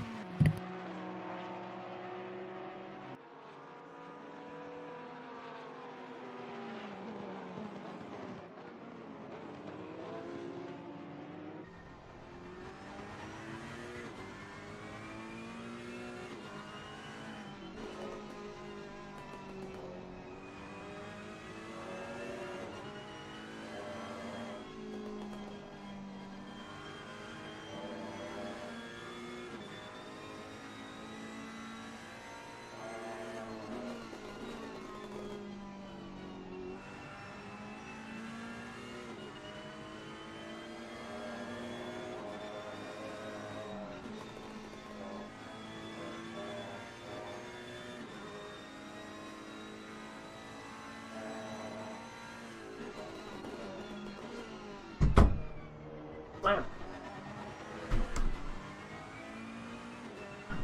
Ow. I have returned. So we're on board with, Oh no! oh god, what? I might have had the mic. I might have had my mic on mute the whole time. Oh, Trev! I'm just gonna go find a brick wall. Give me a minute. You live in a basement. I'm sure they're everywhere. We're also going to be getting. Oh yeah, it is. They are. We're going to have. Also, Weirton is in in the chat. chat. Yeah, I just saw that. So let's get Lou in for a bit of a conversation. Hello, Mr. Lou. What happened? I saw a game disconnect.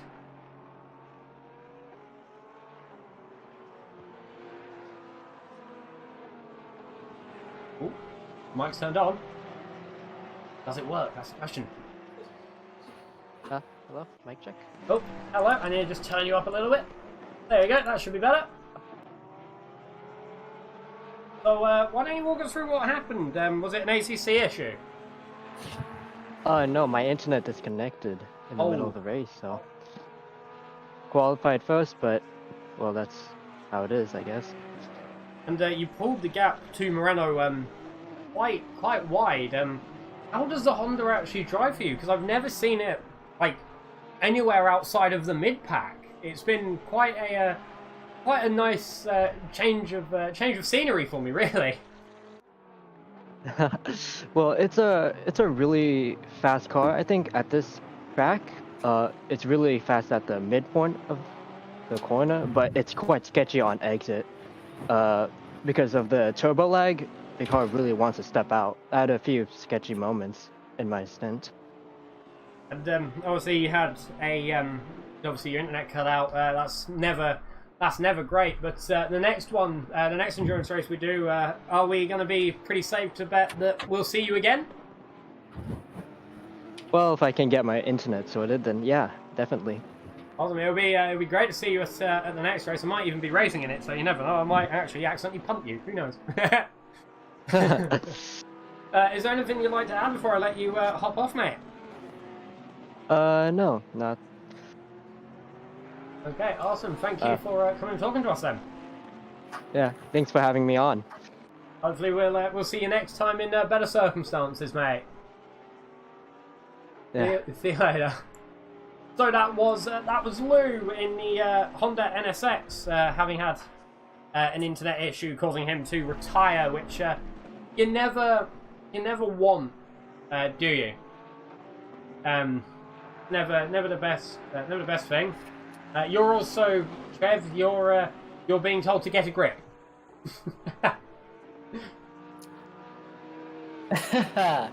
If it's trained by you need one too. So. No, it's Rick Wales. Oh, of course it's Rick. Yeah, you're good, dude. As we're in the actual race itself, we're looking at Maudsley, just under 4 tenths between himself and Liggins in the 808 car just ahead. Let's have a look as they head through the final corner. There's also, I think that's Mills 98. Mills 98 just ahead as well. He's in 8th place. There must be a lapped car. We are at 1 hour and 41 minutes just over left to go. The sun is coming up at 5:24 in the morning here at the Laguna Seca Raceway. Oh, it's been... I mean, honestly, I thought towards this point, you know, it was going to be... it was going to start to get a bit more relaxed. Towards the end of the race, but really it's not, is it? There's still battles happening everywhere. Ah, yes, it is very close. So. Oars up the inside goes Maudsley at turn 5. Beautiful move.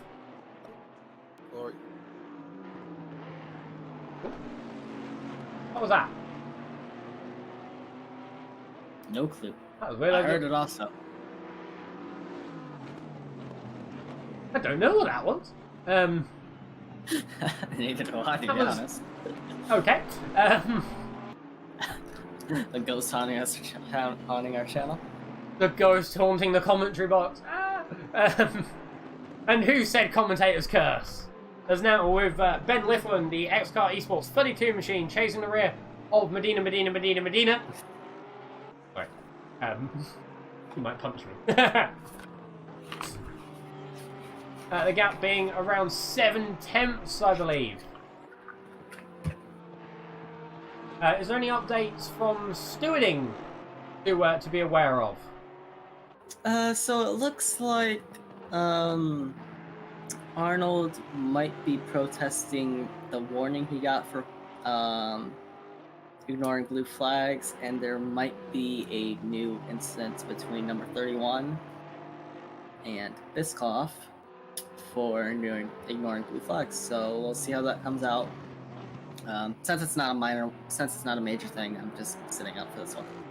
Yeah, the stewards have been doing a great job. I mean, you've been going for big incidents that need, all the sets of eyes.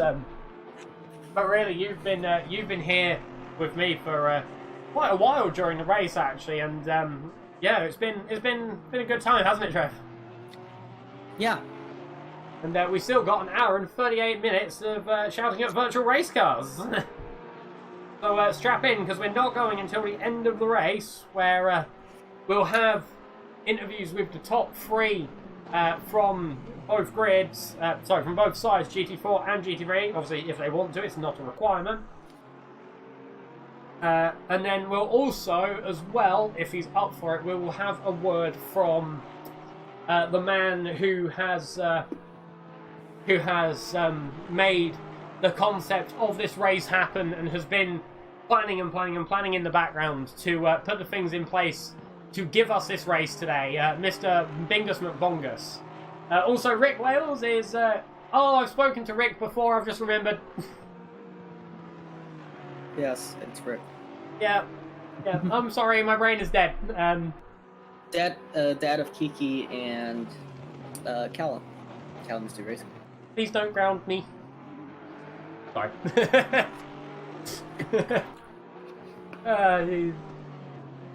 There's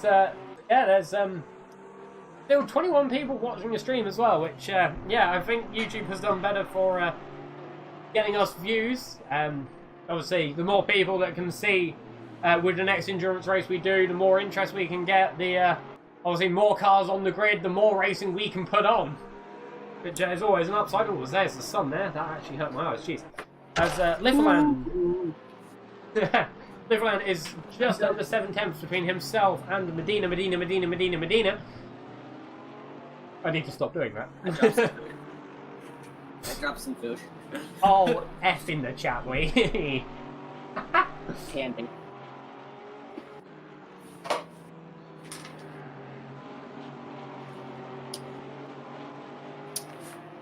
There's Andrex just on the outside, one of the GT4 cars, the current lead of the GT4 standings there. Medina gets round at turn 5, so does Liffland.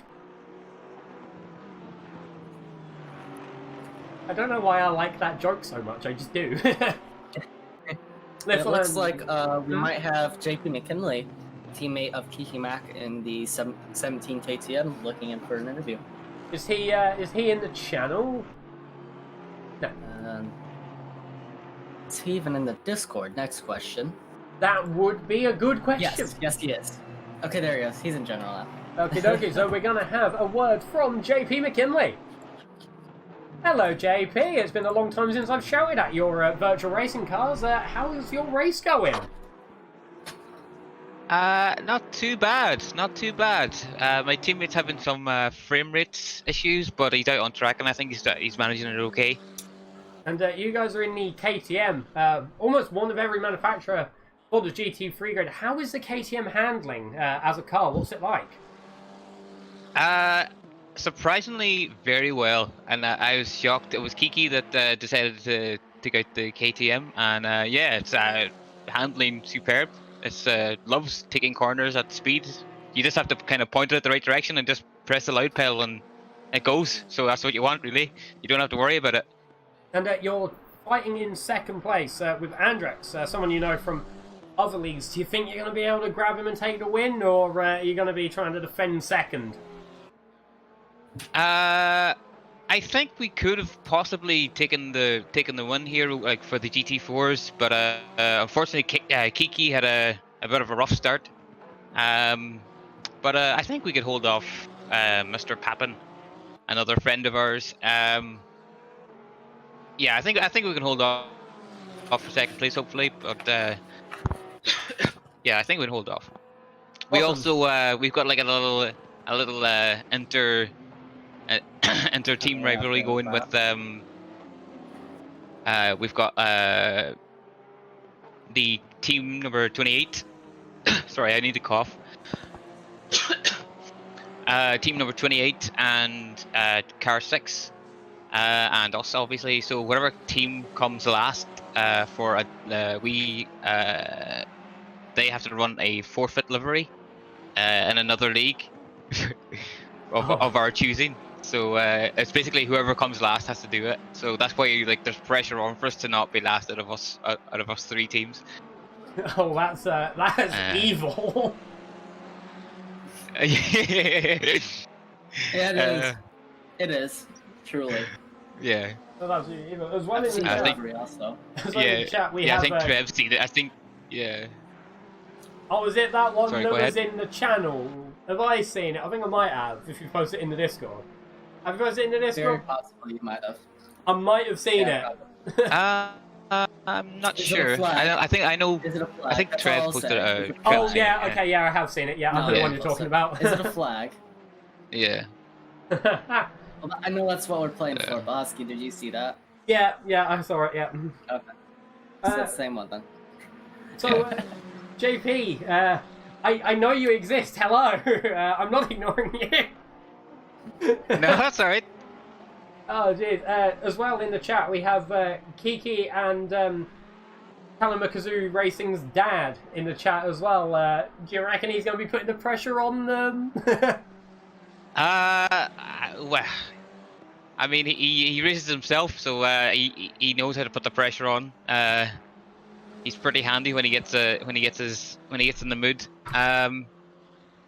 But yeah, he's I mean, he wouldn't be a father if he wasn't pushing them to do their best, would he? Very true. So, JP, Yeah. is there anything you'd like to add before I let you go? No, I'm just I think it's been pretty well organized, and I'm loving the event, and so's everybody else. Hopefully, we'll see you at the next one. Yeah. Hopefully I'll be able to watch back the stream after this. Yeah, you will be able to go And straight up on YouTube. I'm sure you guys are doing a great job. We like the thing. Oh, happy days. Okay. Yeah, you'll just criticize my awful commentating. That's fine. I'm sure you're doing a great job, boys. Don't worry about it. I'm sure you're doing a great job. Okay, thank you, JP. I'll let you go now, mate. Good luck. Alright, thank you. Good luck Bye. catching Andrex. Goodbye. So that was JP McKinley for the Celtic Bromance number 17 car. Currently running second place in GTs. While we're here, do you know what it's time for? What it's time for, Trev? If it's class announcement, no, because obviously I'm gonna screw it up somehow. Yes, it is class announcement time. So, I'll do GT3. So, Corellia is in the lead at 104 laps, so we've passed the 100 lap mark in the number 922 machine, followed by Paul Newman in second for the Pit Crew Racing.co.uk number 666 car. Kyle Cook is in third place in the Y300 69 machine. Oscar is in fourth in the number 5 machine. Higgs is in fifth, the 23 Ferrari. Sixth is Litherland in the number 32 Aston Martin. Seventh is Medina in the number 8 Porsche. Eighth is Mills 98 in the number 98 Bentley. Wow. Ninth is Sparkles in the 73 Aston Martin, taking over from Eat Magash. In 10th is Bishkoff in the number 13 Aston Martin. 11th is Maudsley in the number 31 Bentley. 12th is Terry Liggins in the number 808 Porsche. 13th is Dave Bartledew in the 273 Porsche. 14th is Richard Anderson in number 80 Aston Martin. And in 15th is Ankney in the number 279 Ferrari. Now on to GT4's Mr. Yeah. Trev Hummer! Come on, you can do it. Oh, we tried to do that at the same time. That was amazing. And for the lead in GT4 is Andrex UK in the 55 Camaro. Second place is Kiki Mac in the 17 KTM. 18th is A. Ugarv in the 420 BMW. 5th in GT4 is Art Happen in the 6 AMG. What did I say? Did I say 5th? You said 5th, yes. I'm at 4th. 5th is Deep Cuts in the 710 Aston Martin. 6th is Kalamazoo Racing in the 28 Aston Martin. And last but not least, S. Sildrobom. I probably killed that. Nailed it. In the 47 McLaren. You know what I say, don't you, Chaz, right? My job as a commentator is first to commentate, and second, mispronounce every name. As Dave Basildo goes up the inside of Shoblam, Medina has to actually go off track at turn 10. I need to stop saying that. I might make someone angry. Ooh, looks like there's been an incident between 808 and 710. 808 is the number 808 of Terry Liggins, currently running in 47 of Slojo Bomb. Oh, I killed it even better. I just say Shoblam. If you need to, his name is Frederick. And the 28 of Kalamazoo. So I need to hop over there and yell at some people so they can... Okay, we'll see you when you return, Mr. Trevhammer. So, we are now up to an hour and a half, just under, hour and 28 minutes, pretty much, left in today's race. Oh, there is an Aston Martin there. That's Ben Liffeland losing 6th place to Medina as he goes wide at turn 6. Medina now pushing into the lead. Ben Liffeland for X-Kart Esports now having to chase the rear of the number 8 Porsche of Medina. You can also see ahead Anki in the 279 Ferrari, now under pressure from Ben Liffeland. Steve Anki and Nat 20 Racing in the number 279 Ferrari. That means that Medina is going to start pushing the gap between himself and Ben Liffeland there. Yeah, 1 second just over, 1 second and half a tenth just over, more or less. As the sun is now almost fully up, the sunrise might start to play with people's eyes here and there. Let's get a look at. Yeah, you can see the sun actually, you know, banging onto the racetrack as the drivers go around. It might actually be right in the eye line at Corkscrew. We'll have a look from Medina's car. As he heads through turn 5 there, actually getting quite a bit of curb. Lights are still on for some drivers. Some drivers have turned off now. It depends on how... Oh, yeah, you can see the sun very much smacking your eyes there at turn 6. That might actually be giving some drivers a little bit of a problem as Mills 98 in the 98 Bentley heads into the pit lane. I'm not quite sure what's happened there.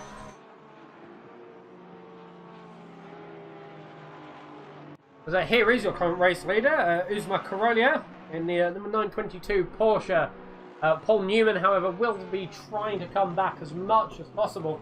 Kyle Cook in the number 69 Waifu Hunters machine, 11 seconds behind Newman as well. 108 laps for the lead lap vehicles for GT4, 99 laps for the leader of Andrex UK as well. So they'll be coming up to the 100 lap mark soon as well.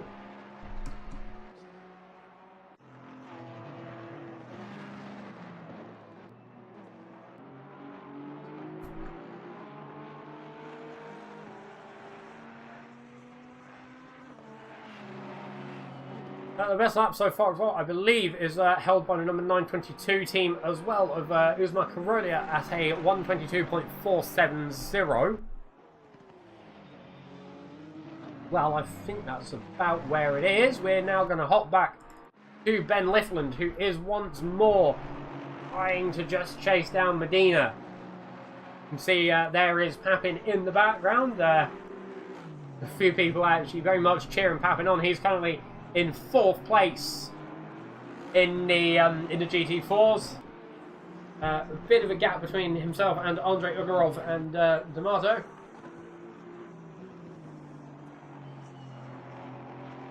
Yeah, father-son pairing there. According to Trev earlier in the stream, they actually share the physical sim, so it makes it a bit difficult to figure out who's in the car. So yeah, it's sort of just happening because that's what I see on my my timing sheet. But yeah, they've been driving very well. I think maybe with the push and the consistency, they could catch up to the 420 BMW, the BMW M Sport car. We'll have to see. You know, an hour and a half is still, well, an hour and 20 minutes really is still a long time. We will be coming up once more to the pit stop crossover. Drivers will be maybe changing around. Carl Cook will be out the car, I think, for Jürgen Zuscheisen to take the final stint. Carolio, I think, will also be coming out, the number 922 Spectre Racing car as well. I'm not sure about the rest of the grid, who's going to be coming in and out of the cars. We'll have to see at the crossover point who's going where. As we're still watching Ben Liffeland. Yeah, I'm going to actually throw a question out for the viewers as well. Who has been Ben Hooven in the Groove on the Move asked this earlier. Who has been the most surprising team and driver for the stream in both GT3 and GT4 today? I'd like opinions, actually. Argue about it in the chat. Obviously, you know, 4 hours we've been here, you know, quite a long while. And it's definitely going to be one that I'm sure many people will be hungry for more endurance for the next race as well. Hopefully, the next endurance race we'll see a lot more. We'll see more drivers. We'll see returning drivers as well. Definitely be one to watch out for. I know Mr. Mcbongus is going to be looking, well, he's already thinking of the next race. I think tracks have already been discussed, not anything that I know about just yet, but yeah, I think tracks have been discussed, and plans are already in place. As Frederick Chauvelin picks up a 5-second penalty there in the GT4. He is in last place in the GT4 standings as well. We're still watching Ben Liffeland trying to catch the rear of Medina. You can see Medina ahead, the black Porsche, the number 8 Porsche, who's also trying to catch up to Oscar ahead as well. These three have had good battles throughout the race. Oscar, Medina and Liffeland definitely going to be drivers to look out for. Towards the cutover point. Let's have an on-board lap with Medina, shall we? Here we go, on board with Medina in the Porsche. Let's have a look as he heads through the Andretti hairpin of turn 2.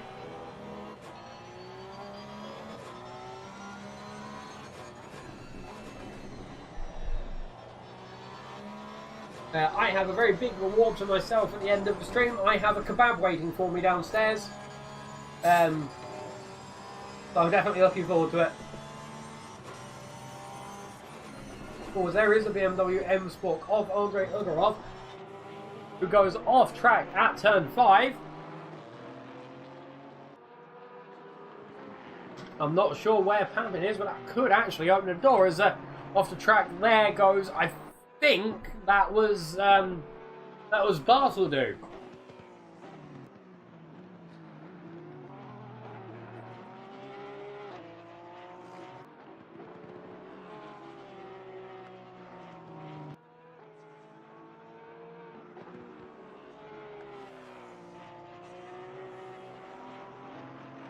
Please remember as well, if you haven't already and you're looking for some GT3 driving, Racing Pals will be having their final race of the RP Series next Sunday. As well, there's the Skip Barber Championship in Assetto Corsa for the open wheels. However, the next season of the RP Series will be starting up pretty soon after the last race. So if you want some GT3 driving and you want to race in a friendly, open community for Assetto Corsa Competizione and Assetto Corsa as well with the fun events, the Discord link is right there at the bottom left of the screen. Smack that into your Discord. Come and join. Even for the endurance races, which I think might be starting to become a mainstay as well. Also make sure, I'm going to do a bit of shilling here, I do apologise. Make sure to hit that subscribe button. I do the commentary for the Racing Pals events. I also do sim racing events myself as a driver. I'm also over on Twitch where I do more what I feel like playing at the moment. I'm doing an F1 2020 career mode, twitch.tv/thathusky. Go and give that a follow as well, which would be awesome. I'm trying to push up to the 100 subs mark on YouTube as well, because YouTube is falling behind my Twitch a little bit.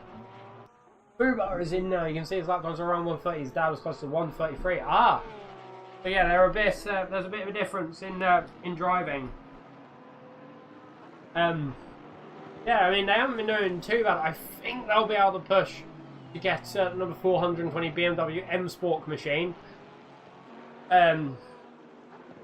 Obviously, it's going to be great. It's going to be great if they can get that battle kicked in and on.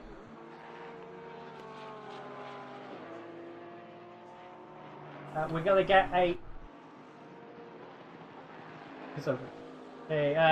it's gone very well, Milt. Actually, there has been some amazing racing today in both grids, both GT3 and GT4. They've really impressed today. A lot of drivers have come in and put in absolutely amazing performances as well. So definitely been an absolute success. We've had a few drivers who have had issues both with games and with as Medina goes off at turn 9. That might open up the door for Litherland as well, as Medina comes on to Andrex UK. We're going to have Eat Magash come in now as well, driving the number 73 machine, which is currently being piloted by Matthew Sparkles. Hello, Magash. Hi, can you hear me? Yep, loud and clear, mate. So, coming up now to the third hour, how have you been doing? How's the team been going? We spoke to your teammate earlier. What's your view? Yeah, thank fuck he's there, because... Language! Yeah. Oh, are we not allowed to say the fuck word? Oh, sorry, F word. Right, anyway, yeah, how's it been going for you? I think you guys have been putting in solid performance. You're currently in 8th place. Are you happy with that, or Sparkle says something about 7th? Yeah, indeed. So hopefully he will make it happen. I am currently working on adding some sand from every corner to our collection as a recollection, or how do you say? A souvenir. Let's put it that way. Yeah, you want to take some sand home? Yes. Pretty much got every corner by now, so. And one thing I did want to ask, you normally drive the McLaren in the RP series. You're switching over to the Aston for today. How's it been? Yeah, I'm just going to pretend that's the reason why I've been falling off the road all the time. So, it's terrible, terrible. Impossible to drive. And as well, we're coming up to the crossover point for the final pit stop. So, you're going to be in for the final stint, or is Sparkle's going to be taking it home today? Yeah, I'm going to do the last stint because I'm still missing a bit of sand, you know. And do you think you can push up for that 7th place? I know that was apparently Matthew's target. What do you think? Are you going to be able to get it? Do you have a view of the timing? I think it's 30 seconds delta. I can have a quick look. Let's have a... I think it is around there, though, yeah. Yeah, it is around the 30-second mark, but you never know what can happen in the last hour. Especially with the GT4s. Yeah, I think Matthew is going to like make up at least 20 seconds in the next few minutes. So then it will be up to me to disappoint him again, unfortunately. But we'll see. I'm going to try. That's the best you can do, isn't it? Try and hopefully come away with what you want there. Is there anything else you'd like to add before I let you go? So I can tell you like a little bit about my teammate if you want. Yeah, go for it. So legend has it, he's actually the fastest man alive. And so even when he's walking without shoes, he leaves sparks because he's going everywhere, and that's why he's called Matthew Sparks. True fact. Okay, yeah, that's pretty good. Yeah, I'll give you that one. Actually, that has made me smile. Okay, awesome. Thank you for kind of talking to Magash. Maybe, if Sparkles is as quick as legend has it, we might see you on the podium at the end of the race. Well, I made him promise to hold back because I don't want him to make me look too bad, so. Okay, awesome. Thank you for coming to speak to me, Magash. I'll let you go now. Good luck for the rest of the race. Thank you. See you later, mate. So that was Eat Magash for the number 73 Bonzo machine, the Aston Martin that we're currently looking at. Currently being piloted by Matthew Sparkles. We got a bit of word there on why he's called Matthew Sparkles. We're now going to switch back to Ben Lifferland, the X-Car Esports number 32 machine. He's still chasing Medina. The gap being 1.2, just under 1.3 seconds. I mean, you can see how close they are together. Mr. Trev Hummer is in stewarding still, so we'll have to see what he comes back with. We've got an hour and 13 minutes left of the race. Currently your leader in the GT3, actually let's just go through classes. In GT3 you have Carolia in first, number 922 Spectre Racing Machine, with Newman behind in the 666 Pit Crew Machine, Carl Cook in the Y300 69 car, Higgs in the 23 Ferrari, Oscar in the number 5 Porsche, Medina in the number 8 Porsche, Ben Lifferland, the X-Car Esports car, in the 32 machine, with Sparkles in 8th in the 73 car, Maudsley in 9th in the 31, Bentley 10th is Bischoff in the 13 Aston Martin, 11th is Liggins in the 808 Porsche, 12th is Mills 98 in the number 98 Bentley, 13th is Bartley in the 273 Porsche, 14th is Richard Anderson in the number 80 Aston Martin, and 15th is Anki in the number 279 Ferrari. Moving over to GT4, Alex UK is in the lead of GT4 at 108 laps in the 59 Chevrolet. In second is Kiki Mack in the 17 KTM Crossbow.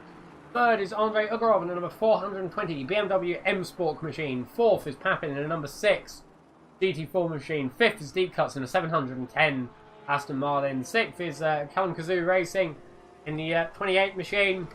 And in 7th, in the number 47 McLaren with a 5-second penalty, is Frederick Schoblen, who's teamed up by Ian Arnold.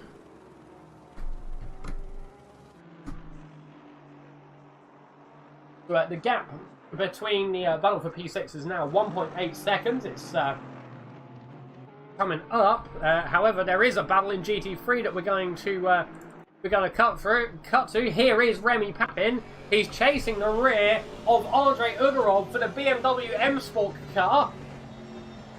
Chloe in the chat earlier, who was really rooting for Remy Papin, will now get the opportunity to see Remy Papin in action, maybe trying to overtake the BMW M Sport machine. However, Uzma Karolia is also in the background as well, who might be coming in for a lap. So the gap between the two drivers is just over 8.5 temps as they head down towards turn 2. Andrei Ugorov in the lead in the BMW. That's whose rear wing we're watching right now, but you can see Remy Papin just behind. You can also see Uzma Karolia as well, who goes up the inside at turn 3. I don't think Papin has lost a lot of time. However, Karolia is right on the rear of Andrei Ugorov, who goes up the inside. I think that might actually be his father in the car as he's putting in 132s. There goes Higgs as well up the inside at turn 6, maybe costing him a bit of time actually between the two. The gap is now 0.99 as GT3s are now starting to come in. However, they might hold up. Andrei Ugorov as well as they go for lapping. We'll have to have a look. Let's switch back to Ugorov there, who has Higgs right on the rear of his car through turn 10. Higgs is on the outside, Ugorov on the inside there. Higgs manages to get through cleanly. And then there goes Liggins as well. Oh, there's contact. Liggins has to stop. Ugorov rear ends. Higgs goes off circuit as well. They're too wide now.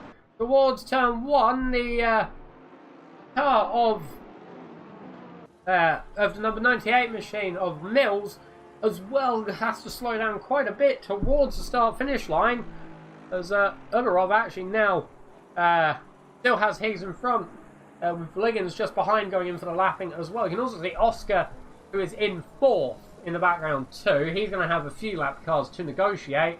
But now, look, as Papin is right there. Ugorov as well. About to be lapped by a Bentley. The Bentley gets past Papin, also gets past Ugorov. That might open the door beautifully, though, for Papin to make his move on Andrei Ugorov for the BMW M Sport machine. However, Oscar's right there as Ugorov goes off. Papin makes the move at turn 6. That lapped car played beautifully into the hands of Papin. I think it's Papin's dad that's in the car now, in the number 6 machine. Wow, that was, Oscar there lapping over Ugorov. I'm getting to see it now on my thing, yeah. Ugorov just went wide at turn 6 with the lapped car, with the car that was lapping him coming in. And, Papin took the opportunity there as Oscar heads in. So too does Ugorov. We are at the crossover point with an hour and 7 minutes left. So if drivers pit in now, they will be able to run the final car to the end, which is what you want. Really, last thing you want is to have the problem of, needing to pit one more time at the end. So now it will be the race to the end. Carolia will be coming out the car. Kyle Cook in 2nd place has just gotten a penalty. I wonder if we'll get any info on that when Trev Hummer drops back in for the final hour of the race.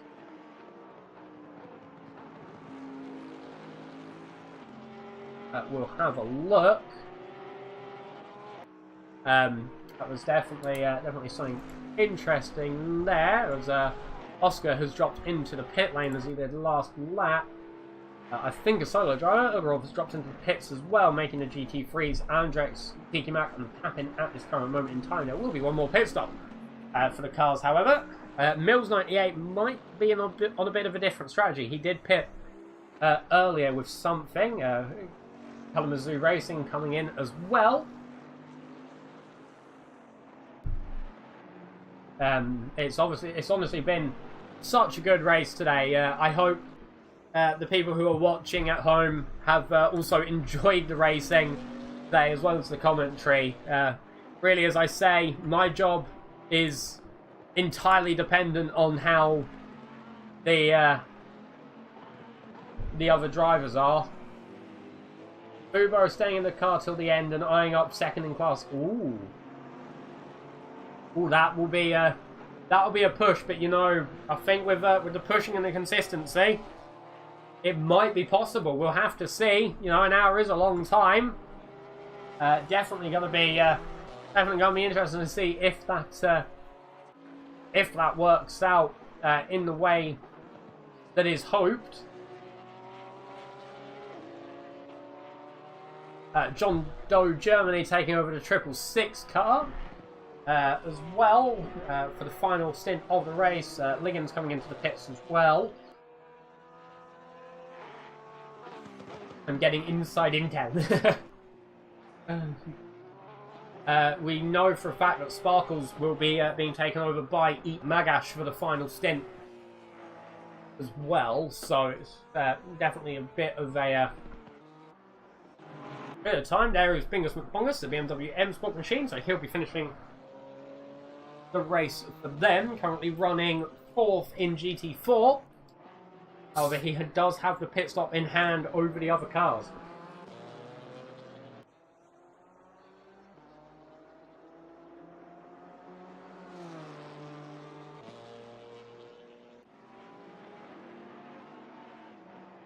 Why did I buy Dr. Pepper? It actually blocks my throat up quite a lot. That was a bad move in Tesco on my part, because it was on offer. I'm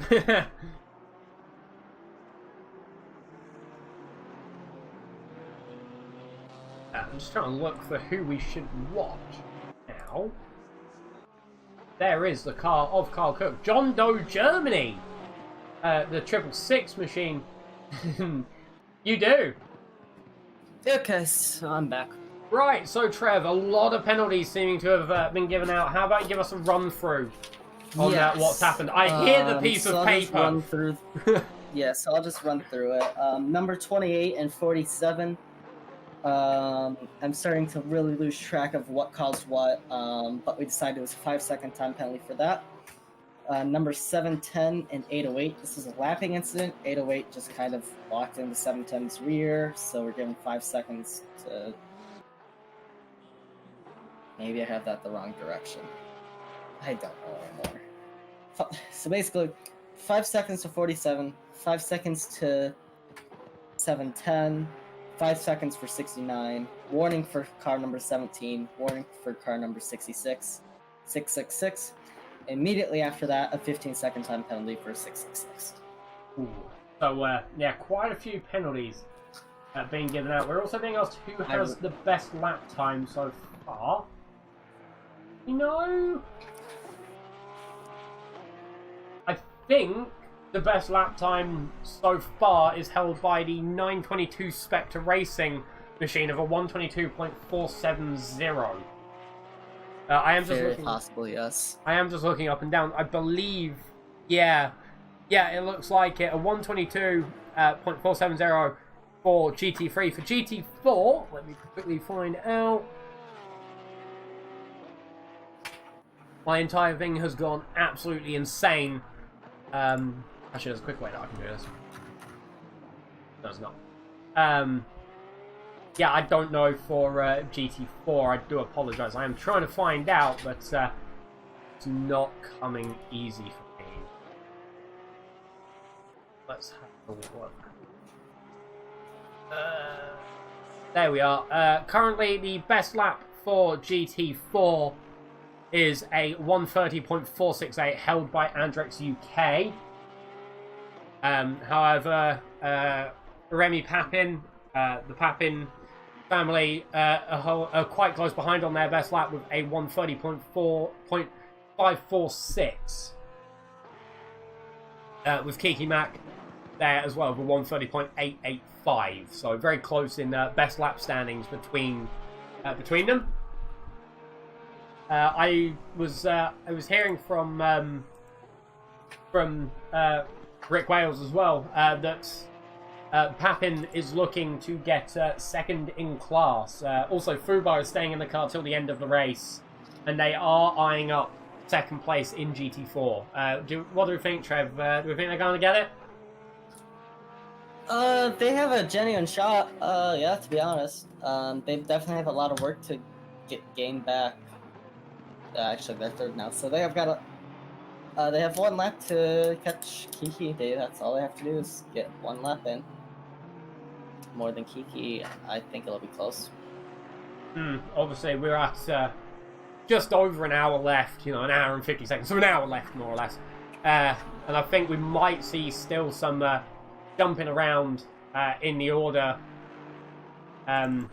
towards the end of the race. Obviously, we're still at the pit stop crossover point. Carolia hasn't pitted in yet, even though I think he is due for a pit stop. So too is Matthew Sparkles. Aberk 23 has jumped in the car. I think he did the first stint, and then Higgs actually ran a double stint, didn't he? He might have. We've seen a few drivers do that, which is, you know, drivers, once they get, like, you know, in the zone, as Moreno said to us earlier. You know, there's no point pulling them out if they're in the zone and, you know, being consistently fast, is there? Because otherwise they might get back in the car at the end and just not be there. That's the last thing you want, really, if you're... endurance racing, it's all about consistency, isn't it? Yeah, it is. For example, you know, Corolla has done 126 laps. Well, I say Corolla, the Spectre racing car has done 126 laps today. Carl Cook's also jumped into the pit lane as well. I believe that will be Jürgen Zuscheisen hitting in. He's also taken his... they've also taken their penalty as well. I believe that will be Zuscheisen in the car at the end of the pit stop. We'll have a look. We'll have a see as we get to watch. But yeah, you know, the number 922 car, you know, 127 laps now as Kiki Mack and Sparkle's also heading to pit lane, as well as Andrex heading in as well. You know, you can do infinite amounts of laps, but you know, if for example one lap is 500 seconds quicker than the other laps, you're not gonna do very well, are you? No, not at all.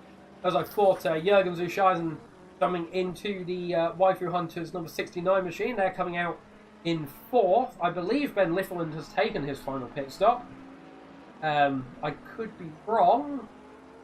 They are, however, coming out in 4th. Yep, 4th place for the number 69 Waifu Hunters machine. They were running in 2nd, but I think that 5-second penalty might have thrown a spanner in their strategy works a little bit there.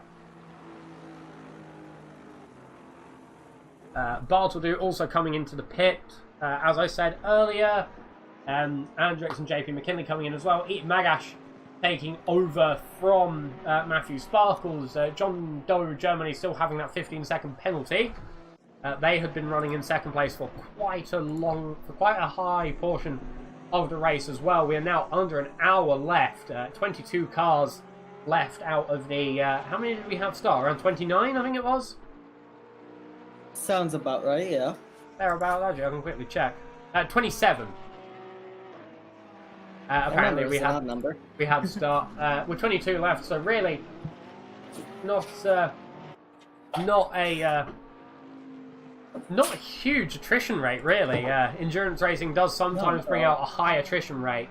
Also in the chat we get another bit of intel. Fubar maybe at least half a second to a second a lap faster than JP McKinley, who's getting in the number 17 KTM.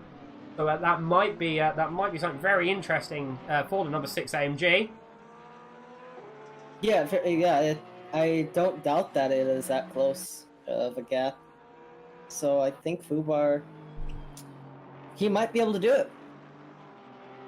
It's definitely going to be a close one, I think, for it, you know. But overall, there is in the background actually we do see JP McKinley now actually under attack from Andrex UK again.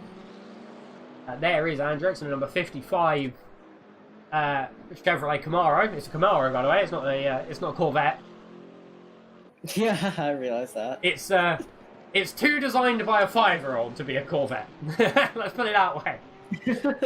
I love the idea of, you know, the Camaro versus the Corvette. You know, Camaro, nice flowing lines, you know, nice and sleek. Then they got to the design of the Camaro.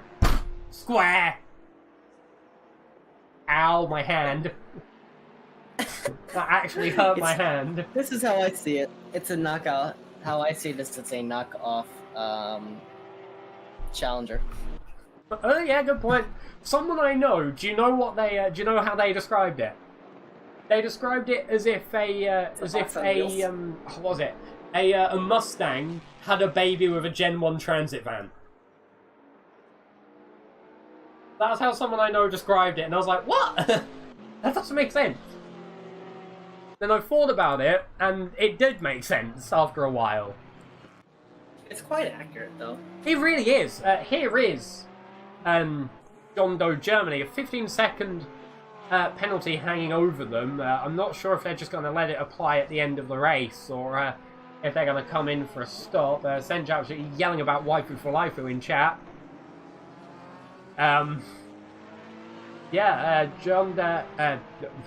John Doe Germany.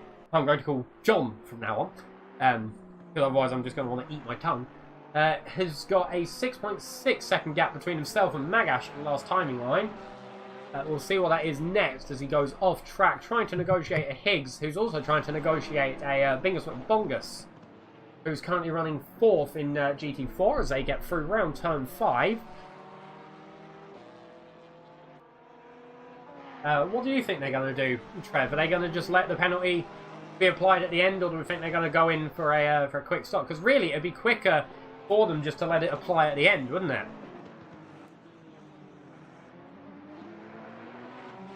No, yes, maybe. I'm being messaged. Okay, we're going to get a bit of an interview from Mr. Deep Cuts. Here you go, I'm going to drag him into the chat. Hello, Mr. Deep Cuts. In the 710 Aston Martin with Will Treasure. Hour left, how are you guys feeling? How's your race been? Hello, can you hear me? All right. Yep, near you perfectly, mate. Perfect. Yeah. Yeah, it's been great actually. I didn't mean to do a double, but thanks to Kunos's fantastic UI, I managed to set myself up for a double rather than hand over at the second pit stop.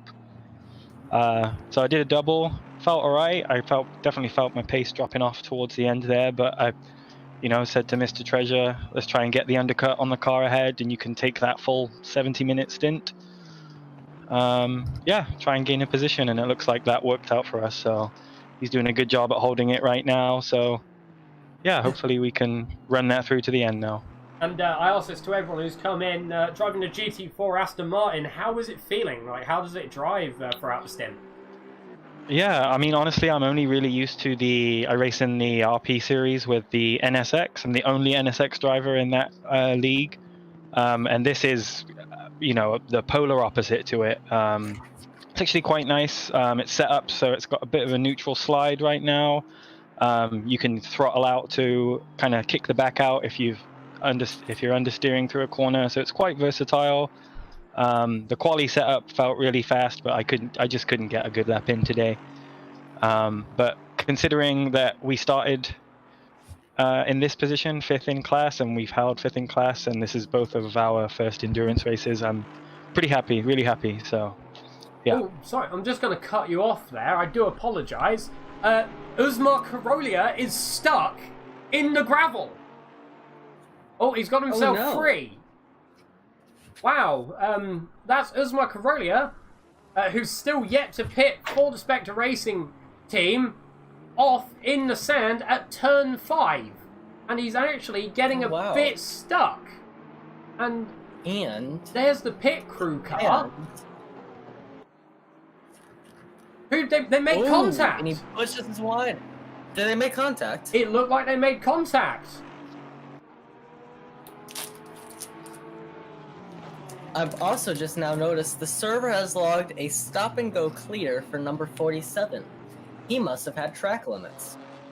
Ooh, yeah, that might be the case. Because we did not do that.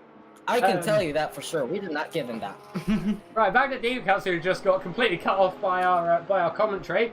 You're currently fifth in class. Do you think you can push to catch the BMW M Sport, or are you going to be, if you got 5th, you're going to be walking away, patting yourselves on the back, happy as Larry about it?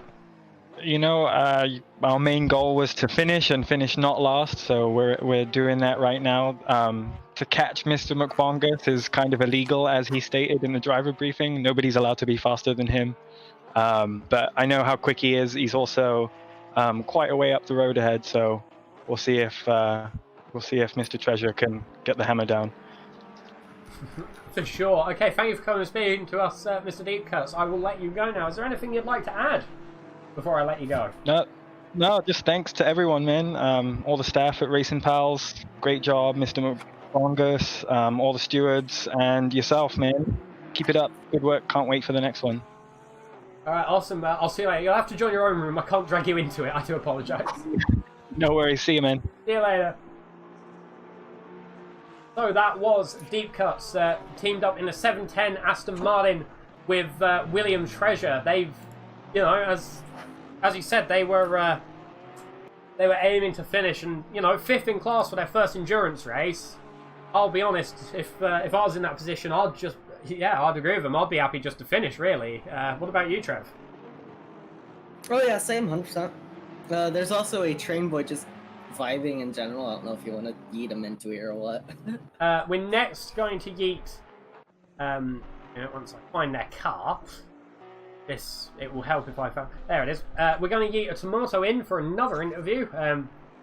He likes coming and talking to us, and yeah, we always get some good answers. So we'll bring tomato in, and then we'll also yeet a train boy in if he wants to. Your network is taking a crap. Also, in answer to Train Boy's question, JP is having some frame rate issues as well, which might be affecting his ping a little bit. So, into the chat now. Hello again, Tomato. We've been speaking to you a lot tonight. See the one behind us? Huh? See the one behind us? Who's the one behind us? I heard something about catching us, so you know that's why I pinged you. Oh, I don't know what you're on. Or the stream might be behind. Okay, anyway. The stream might be behind, to be honest with you. I think YouTube has about a 30-second imposed delay anyway. Which is an issue, but that's just YouTube. So, is this like the 3rd or 4th time we've spoken to you tonight? I think 4th. So, once again, I'm going to ask you the same question. Your final stint, I think. I just did it. How are you feeling? Not great. The stint didn't go great. I still don't know what a red engine marker means, but I don't think it's good. And somebody's off. But yeah. Yep. The tires, again, on this car aren't great. Fuel's fine, driving's fine, but the tires just don't work on this car. Yeah. Does that mean for the next race you'll be switching to another GT4? I mean, obviously, assuming you guys will be teaming up again for another GT4, will you be switching to another GT4 or heading up class into a GT3? Well, it depends what the next track is. I couldn't bear Paul Ricard in a GT4. That would be painful. Just fall asleep down the Meester Charles straight, wouldn't you? Yeah. Yeah, no idea yet. We'll see. And even though we haven't spoken to Muscle, in his first stint, he had a bit of an issue towards the early stages. Is he a bit more relaxed now in the car? I mean, he's certainly seeming it. Is he a bit more sort of He's there? driving well, but also the looming of whatever the red engine indicator means is there. But we're just trying to catch up to P3. But we'd be happy with 4th after this adventurous day. After an adventurous day, yeah. I'll let you go, mate, because I've run out of questions. Unless Trev has anything to ask. Nope, I don't. Okay. So, I think Tomas, I'll let you go. Good luck for the rest of the race. Maybe you'll get that 3rd place, and I'll speak to you later. Goodbye. Thank you. So that was Ugarov, or Tomato, for the 420 BMW M Sort machine. Something I missed as well. I don't know if you've picked it up. Trev? P1! The number 69 Waifu Hunters machine, driven by Cookie. With Pierre Moreno 1.7 behind. That crash for Corolla at the outside of turn 5 has played beautifully into the hands of the Waifu Hunters. Last night when they were practicing, Cookie had been holding off Moreno as well with 46.5 minutes left. What do we think? Could we see a last lap battle for the lead? Oh yes, we definitely will be seeing some last lap battles. Also, another battle to watch. It's not going on right now, but Papin and McKinley. Obviously, Papin wants to get McKinley, so let's see how that ends up. Yeah, I mean, we're going to stick with the Waifu Hunters for now, because I think, yeah, the gap between Papin and McKinley is about 23 seconds, just over. Let's see how this goes. There's an Andrex in the way. Down the inside goes Ushaizen there at turn 2. Yeah, I can do this excited thing. The gap between the two cars of Ushaizen and Moreno being just under 7 tenths, getting very close to each other now. I mean, you can even see on the helicam, look at how hard I think Jurgens is pushing that car like no tomorrow. To try and get the extra attempts to try and hold off from Moreno at the same time. Because Moreno is quick. We know this. And Cookie is quick as well. It's now just going to be a case of Can Cookie hold Moreno off for 45 Does he minutes? go down to the inside of 4? Hmm? Does he go on the inside? No, he does not. No, not yet. I can see though Moreno is looking. Just a case of where. So close to each other. Final corner maybe? Possible. Moreno is right there on the rear. Is Cookie going to defend the inside? Yes, he Works. is. They're going to go too wide around the final side. corner. Well, Cookie stays ahead for now. No, it's back. As they There's touch a, up a back marker in my it's a network mash-up size. map. A mash-up map, which means Ushizen... Oh, he doesn't defend the inside. Yes, he does. Ushizen defending the inside into the Andretti hairpin. Wow. This is so close, and this is for the race lead as well. 4 hours has led up to this point. Both teams are going to be wanting to take the victory. I know Ushizen and Cook. I think they were a bit uneasy going into the weekend, but I think now, even if they walk away with second, they are going to be absolutely ecstatic with it. Even more so if they walk away with a win. But it's a tall order trying to fight Pierre Moreno, especially at this late in the race. He's had a break. I mean, both drivers have had a break, and it's now just going to be a case of, is someone going to crack? I can tell you my network is. Yeah, your I feel network's like cracking. Every lap, like, cars just goes through the map. Oh, jeez. gosh, this is They're annoying. also coming up to Like the my game BMW just M goes in Sport. As Cookie goes down the inside, Moreno's going to have to stay behind. No, he's not. He goes up the inside as well. Cookie goes deep. They are side by side around the final corner. I think Moreno's got ahead. Yes, he has. Moreno is ahead. However, Ushizen might be trying to come back at the Andretti hairpin. Let's see. No, he stays behind for now. No. That is the Spectre Racing Machine in first place in the lead. That is also meaning that the number 69 machine of the Waifu Hunters drops down to second place.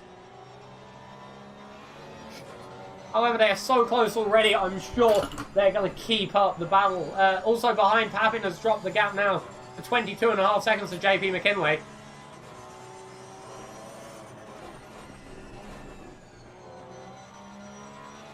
That's that crash earlier at the end of his stint for Parolia, I think, might have put a bit of a spanner in the works for Spectre Racing.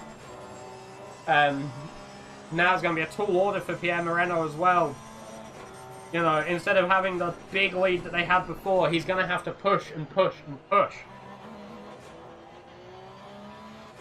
Is there any update from any stewarding happening, Mr. Trevhammer? No. Oh. We're all just Vibing? asleep over here, essentially.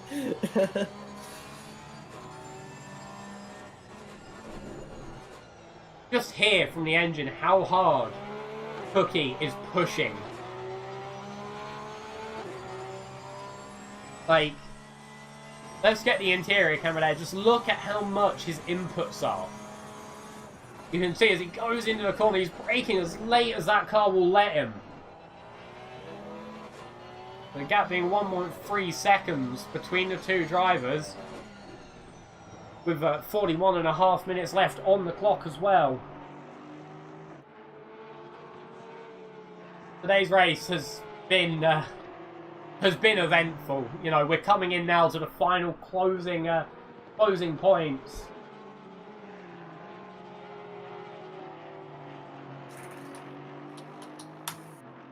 Some people also wanting an interview as well, so let's drag in next. Let's drag in Richard Anderson. Hello, Anderson. Just come out of the car. How are you feeling? Yeah, not bad. Near the back. Qualified P7, which was it 7 or 9? P9, I think. Which I was quite happy about, but we got bumped off in lap 1, which sent us to the back. It's quite sad. And then had a bit of a tangle with the GT4, so we had a drive-through, which was a bit sad as well. So, not great. I mean, John's in the car now. I think, is that your dad, if I'm right? Yeah, it is. Yeah, And, it's his first endurance race, so he's doing all right. How are you It's both alright. finding the car as well, the Aston Martin? It's alright. Originally we were going to use the Audi. We started off, I was pretty quick in it, but it was it's quite twitchy. So we just decided to go for the Aston. It's a bit of a safer choice. Actually managed to set quicker lap times in it, which I was quite pleased with. So yeah, it's good. The tyres seem to go off pretty fast when you get to about the 40-minute mark. It's like you're on ice. Obviously, you know, your luck hasn't been great today. Are you guys going to be considering the next endurance race as well as a team, and hopefully have some better luck? Definitely. I don't know what car we'll pick yet. Maybe a GT4 and see if we can get in a mix with those, and then at least we can't crash into them as easy. True. Yeah, we'll see what the next one is. But it's just a tough race. We probably can't catch up to P13. I think they're a lap ahead, and they've lapped us, I think, now. But we're quite a way ahead of the guy behind, so I don't think we'll come last, but we won't be getting any places. I mean, hopefully, you know, your guys' luck is better for the next time out. and Moreno just hit Oosthuizen. With hopes. I'm going to let you go now, Richard. It's been good talking to you. Okay, mate, you too. Hopefully see you in the next one. See you later. So that was Richard Anderson, the second car. As you just said, did Moreno hit Oosthuizen? Yes, he did. They've dropped down now 2.7 seconds. And there's apparently more incidents than that, so I gotta do my incident, yes. There might be an incident for Moreno, or maybe for Oosthuizen as well. This could put the end of the win for either of these drivers.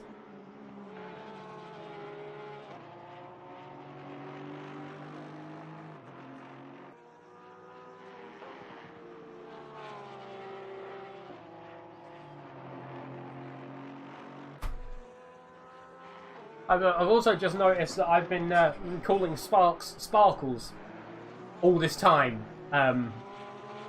Whoopsies!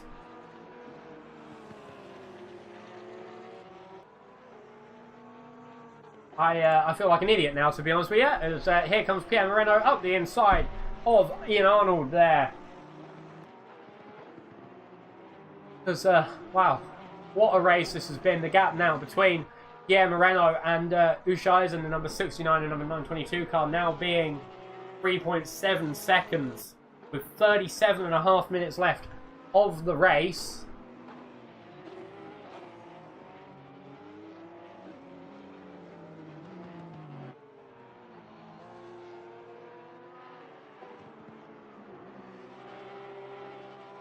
And yeah, it's been one absolute ride of a race today. It's now starting to wind down a bit at the end of the race, as it normally does.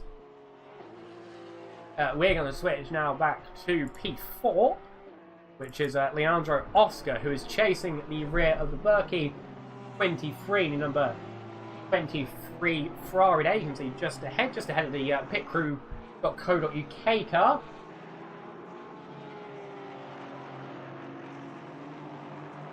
There might be an incident there between the two.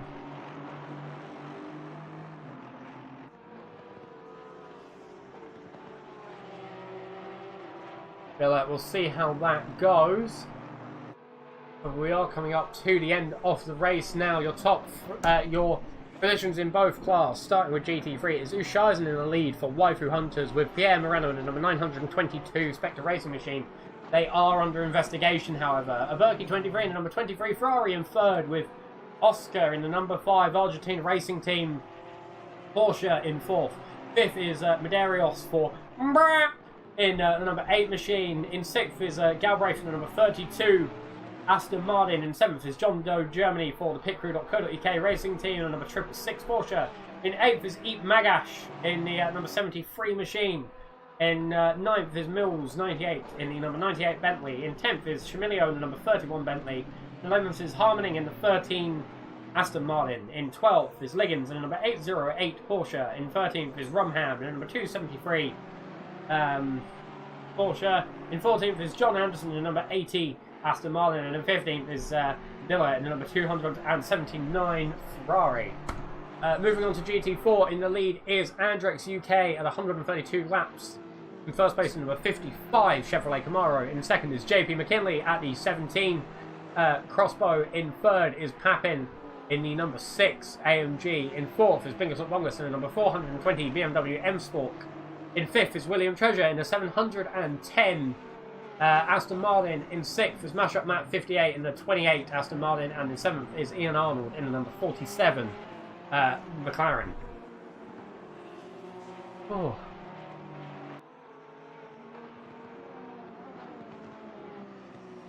We'll see, because Carolia actually is the one who pulled up the incident here, as now we're watching Oscar on the side around the final corner of the Berkey 23. This is the third place in the GT3 standings as they go side by side up the start of the straight. It looks like Oscar's got the speed.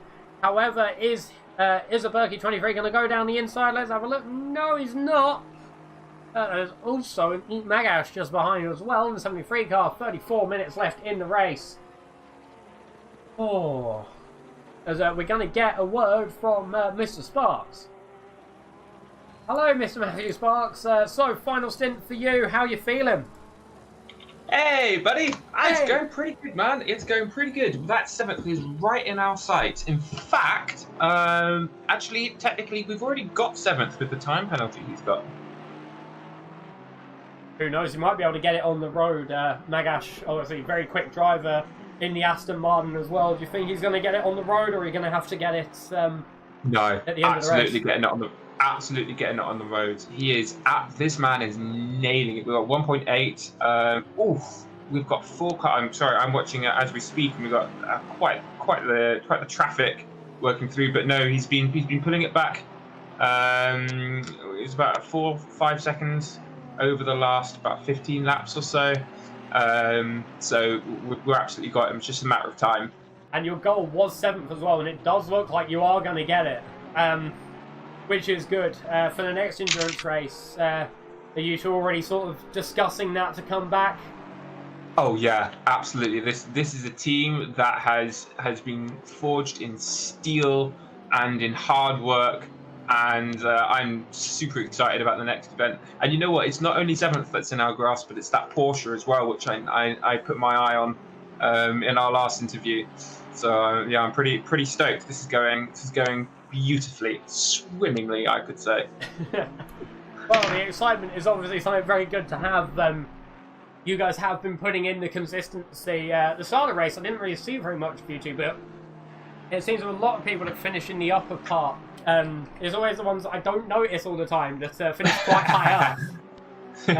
Obviously, the next endurance race, it'd be great to see you two teamed up again. Who knows, maybe, just maybe, finishing higher up as well. Absolutely. Well, we unfortunately had a poor start. My qualifying, so I took quali, and I had a good quali plan. My first plan was a safe sub 24 and then a safe, and then pushing for a sub 23.5. And both those went to plan, but the last 7 minutes where I was intending to push for a low 23, unfortunately did not go to plan. I got a couple of invalid lapses, so we started quite a bit further back than we hoped. But yeah, I'm absolutely looking forward to the next race, because the whole shebang has been absolutely wonderful. It's been really great. We made up, I think, 9 positions in total. We were, I think, 16th or 17th at one point. So yeah, absolutely. And I wanted to just confirm a bit of lore. Do you have to wear shoes so everywhere you walk you don't spark everywhere? I do actually. The only place I can take my shoes off is when I'm on grass, because of course when I'm on grass, there's no risk of the light or anything. It turns out that not wearing shoes is really fantastic for climbing trees, and you can see my presence, because sometimes the bark will have burn marks on it, where the sparks off my feet have sort of lighted the bark a little bit. It's a bit dangerous, but yeah, rubber soles are very much necessary for me. To be honest, I say that my entire job is mispronouncing names, and your name's Sparks. And even I've managed to mispronounce your name. I've been calling you Sparkles all this time. Honestly, I thought it was intentional. Sparkles No. is basically my bag on. No, Sparkles is such a common byword when I'm around that I had assumed it was intentional. No, it wasn't. It's literally been a mistake. Which I don't know if it makes it funnier. Not to be honest with you. Husky is beautiful. It is beautiful. It warms my soul. As does your feet warm the trees as you climb them. It warms the very earth that is beneath them. Everywhere I go, my feet just spread warmth and happiness. Right. I'm gonna. Watching live. Oh, we almost just took 7th during the interview. I think we have. I think we just took 7th. We Yeah, just you took have. 7th mid-interview. Oh, BEA, beautiful. Right. That is a job done. He might come back though. He might come back, but I believe in Magesh. This is a man of willpower, strength, and absolute beauty. He's crafted this race in perfection. I'm proud to be teamed with this man. Nice. I'm going to let you go now, Mr. Sparkles. I will hopefully, maybe even speak to you at the end of the race. Who knows? Fantastic. Thank you for the opportunity to speak. It's been good to hear your voice again. Goodbye. Enjoy the Ciao. rest of the race. So that was Matthew Sparkles, or Matthew Sparks, depending on how boring you are. There. Magash mid-interview made the move to 7th place on John Doe, Germany. They do also have a 15-second penalty that I think they're taking at the end of the race. Also, Trev rejoins. Hello, Trev. Ew. Have you got any update on the 922 versus 69? Race Vincent. No Okay. further action. So an NFA with 28 minutes left. The gap is 1.2 because number 69 machine has been stuck behind Terry Liggins, who has a crash. Just there. In the background, you can see him off the track. Trevor's headset running out, so Deep Cuts is taking the wheel. Oh. As the battle for first place is on once again. Again, it's the final corner with the BMW M Spork. I'm sure we've been here before. But both drivers get through. The positions are held. The gap is now very close between the two drivers. You can see how close it is. What do we think? They've been racing hard before. And there was a collision. What do we think? Might there be... Ooh. Moreno gets a bit loose there.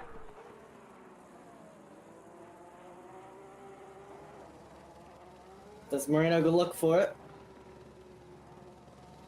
No, not yet. It might be a move at time. Oh, Moreno hits the sand on the outside.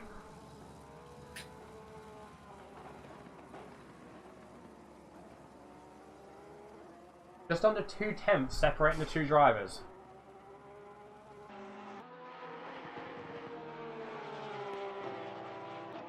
Right, it is now absolutely neck and neck between the two. I think on paper Moreno has a bit more pace over Ushaizen.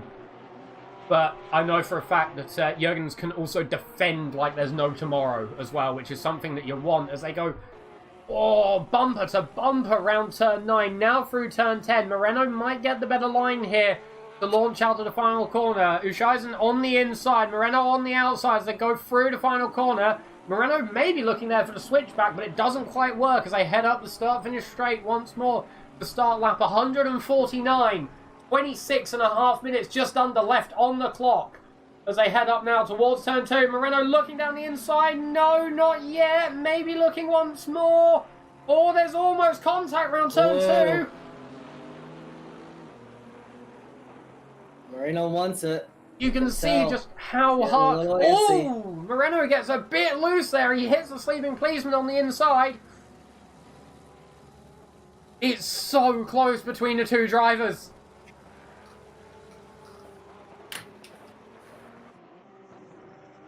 Honestly, I couldn't imagine this being closer. I think it's a fair assumption to say, Trev, that maybe both of us thought that first place would have been decided a little while ago. But really, this just goes to show that in endurance racing, more than anything, you know, every second matters. And oh, Ushaizen gets a bad launch out of corkscrew. Moreno's on the inside of turn 9. I think they make side-by-side contact. They're still side-by-side running up to turn 10. Oh, Moreno gets ahead now, but Ushaizen going to fight back. Maybe a move down the inside. So close. There's also an Arnold in the mix as well who goes wide. I think Ushaizen comes off the worst out of those two with that lap GT4 car.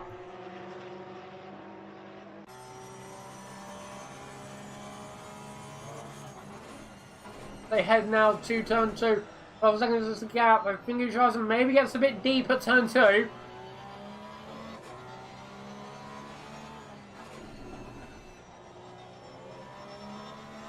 "24 minutes left on the clock. 24.5 minutes left. The gap just over 7.5 tenths.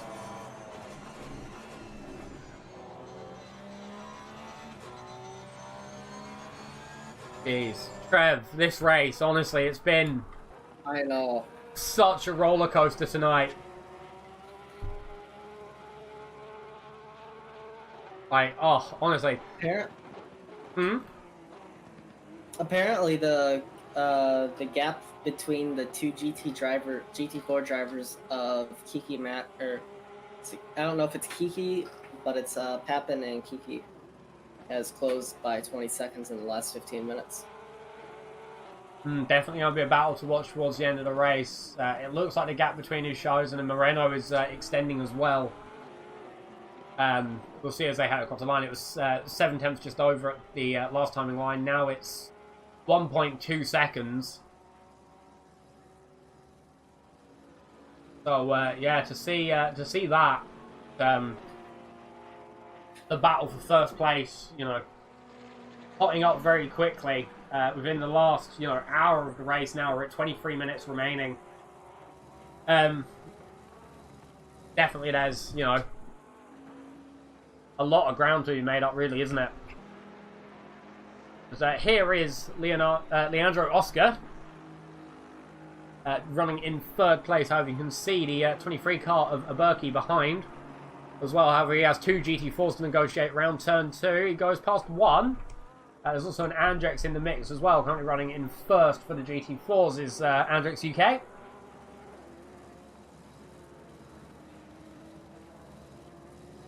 Yeah, very easy move there for Aberki to go up the inside of Andrex. Turn 4, probably one of the better places to lap someone around the circuit, wouldn't you agree? Yeah, definitely. Because we're now going to switch to that GT4 fight. Once I find where I'm looking for, of JP McKinley with Remy tapping behind. I think it is Fubar running the rest of the race. 3.3 seconds separating the two. We will we'll have to see how that goes towards the end of the race. You know, 22 minutes. They closed, what, 20 seconds within 15 minutes? Yeah, that sounds about right. So if they keep up the same pace, they'll be able to close that gap and get 2nd place in GT3. Which would definitely be something. Interviews as well will occur. It'll be the top 3 from both classes, as well as Mcbongus, who obviously is the mind behind the event. He'll maybe have some ideas for another one soon as well, so it'd be good to get a view into his brain. I'm not sure how we'll do the interviews. We'll probably pull teams in one by one, starting with the GT3s, going down there, then going into the GT4s. Trevor, remember to make a note of the top 3 of both, just in case I forget. Yeah, will do. Let's sit on board for that with Remy Papin. For Fubar here as they go through turn 2. Have a look now through turn 3. You can just, I do like the F6 camera in the Mercedes. It's gives quite a good view of what the driver's doing. Yeah, it does. I think we're sort of running out of things to say now, aren't we? I mean, you can see, Just a little. you can see just ahead. You can see after KTM the gap between Furular and JP McKinley now just over 2 seconds. We might soon be seeing the battle for second place in GT4. Yeah, we will be seeing it soon here. There they go through the corkscrew. Let's sit on the bonnet cam, shall we, for a little bit? Let's watch as the track falls and gains away. As you can just see ahead. You can also see ahead as well. I think that's a GT4 of Mashup Map as well, going through the final corner. So that'll be a GT4 they will have to negotiate at the same time. The gap now 1.8, pretty much, just under. Literally just under. Let's see as they head across the start-finish line. 1.84.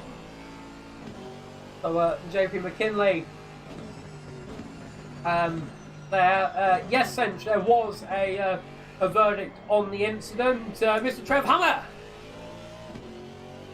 On what incident? The 922 on 69 incident.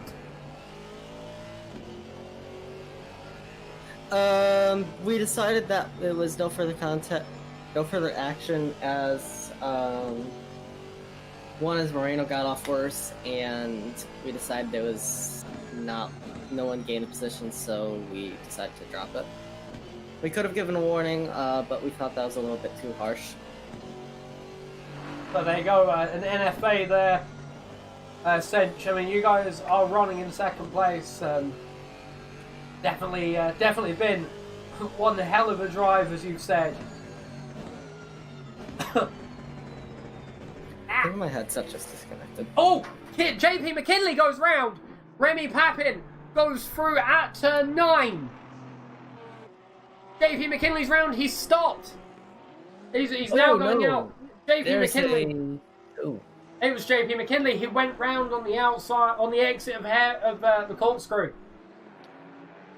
and gave the position away to Papin. Maybe pressure from the car catching up, but that is now the Celtic Bromance outfit in third place for GT4.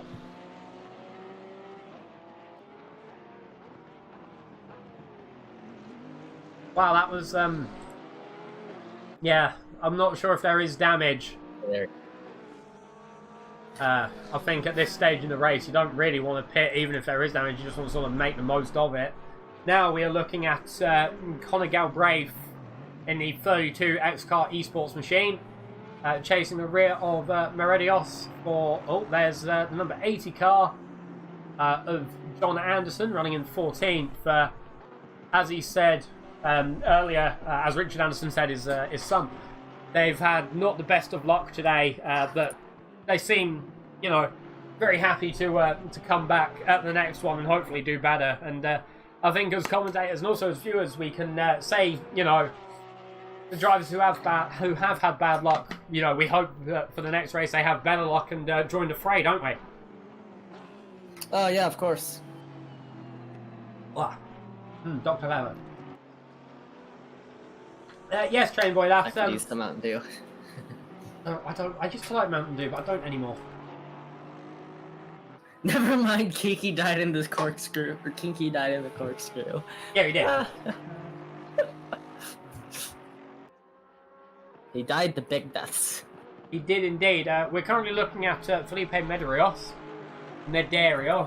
Yeah, hold on. I can very much do... That should just be, like, my name in the Discord, isn't it? Husky. The man who butchers names. Oh!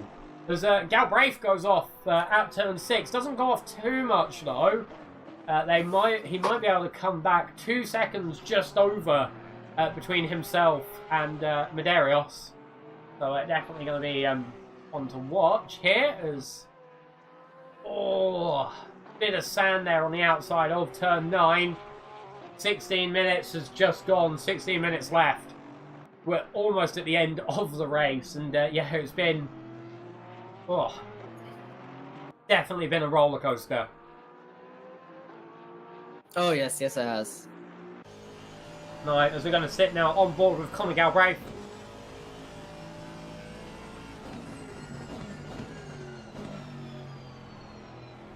I think after this, we're going to have some well-deserved food, aren't we, Trev? I know I am. I don't know what you're doing, but yes. I've also been given a pronunciation guide to Medeiros. Oh, Medeiros. There we go. Yeah, I can't language. Medeiros. I apologize. Yeah, I'm really bad at language. Medeiros. Oh, as my network decides to throw cars through the map. Right. The server today has actually been is held up really well, I think. Yes, it has. It's been my end that's just said no. Yeah, your end has just exploded. Died. Which, yeah, quite funny. To be completely honest with you. The way it is, it's quite funny. The way it be. It just be like that sometimes. As we are coming up now. Oh, I got it apparently. Yay! Now, see, the gap is actually under a second between the number 32 car and the number 8 car. Also, Trev, something that's quite interesting as well, right? While apparently my Steam decides now is the best time to install NASCAR, oh jeez, we have had quite a what's the word? Quite a strong average viewership today. Actually, I think it's been around the 20 to 25 mark, around there. Oh, that's good. You know, remember all that shilling stuff, blah blah blah blah. Like, subscribe, all that stuff you get asked to do on YouTube. Also, follow Trev Hummer over at twitch.tv/ As Kiki dies. As I die, actually. Okay, make sure you go and follow Trev Hummer as well. Join in the Discord. Down below, you can see the overlay has just reappeared. For some reason, it keeps disappearing throughout the race. If you haven't already joined the Discord, make sure you go and join it. Obviously, more endurance races to come. Tonight has been, it's been quite a race. Now we've got just under 13 minutes left. 13 more laps to go, I believe. Also remember that the replay of tonight's stream will be up on my YouTube channel pretty much as soon after. As well, I might see if I can get a highlights video made, but no promises. That's not my job. And, we're now watching Galbraith 1.4 just over behind Meadros. There we go. He has got to, however, negotiate the 279 car of Miller as they head up to turn 7. They are side by side. Will they be side by side into corkscrew, I wonder? No. Well, they were through the first bit, but Galbraith just nosed ahead at the second bit. Moreno as well, 9.2 seconds ahead of Jürgen Zuscheisen, the number 69 car. So I think that might be first place solidified. However, we can't be too sure. We have seen it change throughout the race.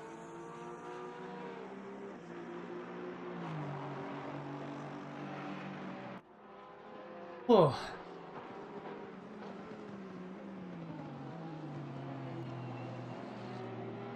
Just making sure there's no one waiting in the thingies. Which no, there's not. Oh, that's a nice update. Steam, after 5 days after asking it to uninstall Motorsport Manager, has finally uninstalled Motorsport Manager. Thank you. I just moved a bunch of games around on my drive. Yeah, I'm gonna need to just pull the trigger and buy a new hard drive at some point. I just don't like mounting hard drives. They're annoying. What? Oh, they're fun.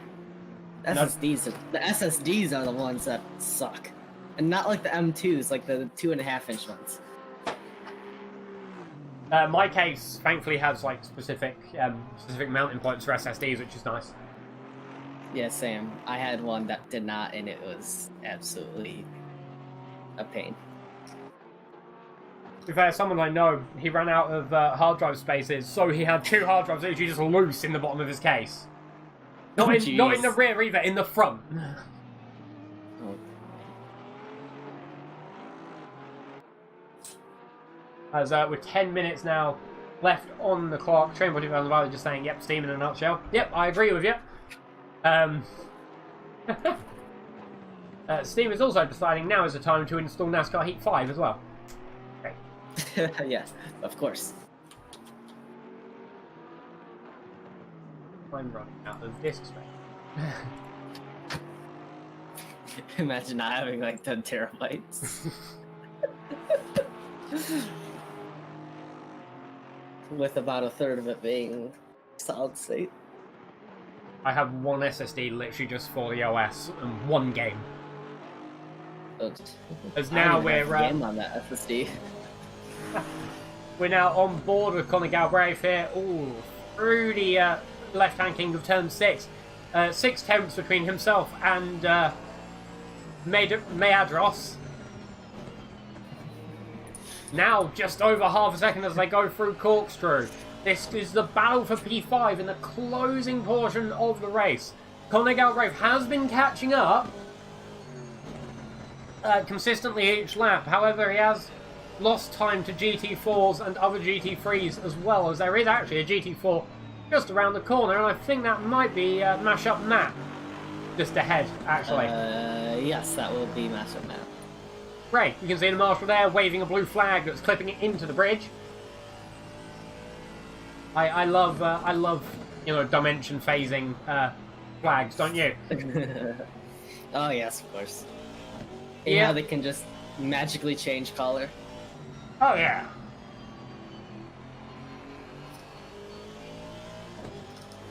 I mean, the best one I saw of that was, the marshal waving a blue flag, which then changed to a yellow flag, which then changed back to a blue flag, which then changed to the checkered flag.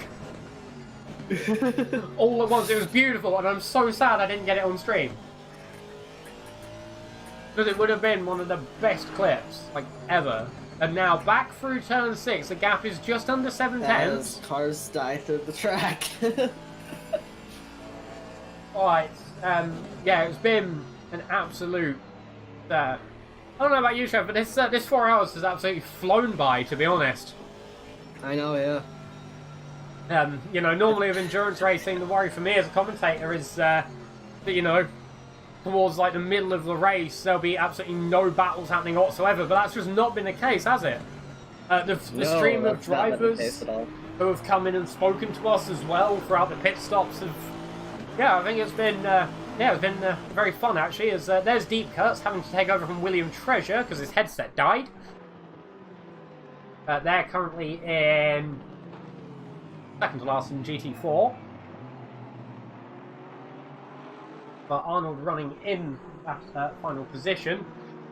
My phone is going absolutely insane.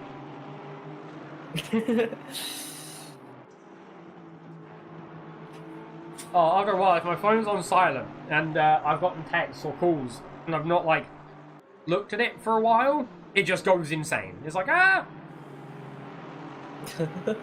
don't like it. Ooh, is it going 3 wide into turn? I don't know. Turn 6. Thank you. Both GT3s get ahead of Papin, who's currently in second place in GT4. You just call it GP4. I said GT4. Did I say GP? I'm 100% sure you said GP4, and I'm like, what's GP4? I've never heard of GP4. I'm just looking at my network throughput, and when cars just go off the tracks, literally my receive goes down to 0 kilobits a second. Right. Like my network just says no, F you. Not working. Like no, just disconnect. And then I'm back. Why? Why you do this?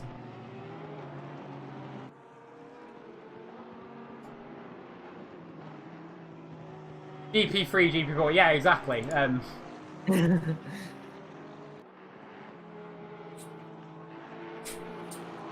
Now coming up to the end of the race. Yeah, it's... Oh. I'm starting to let my... Yeah,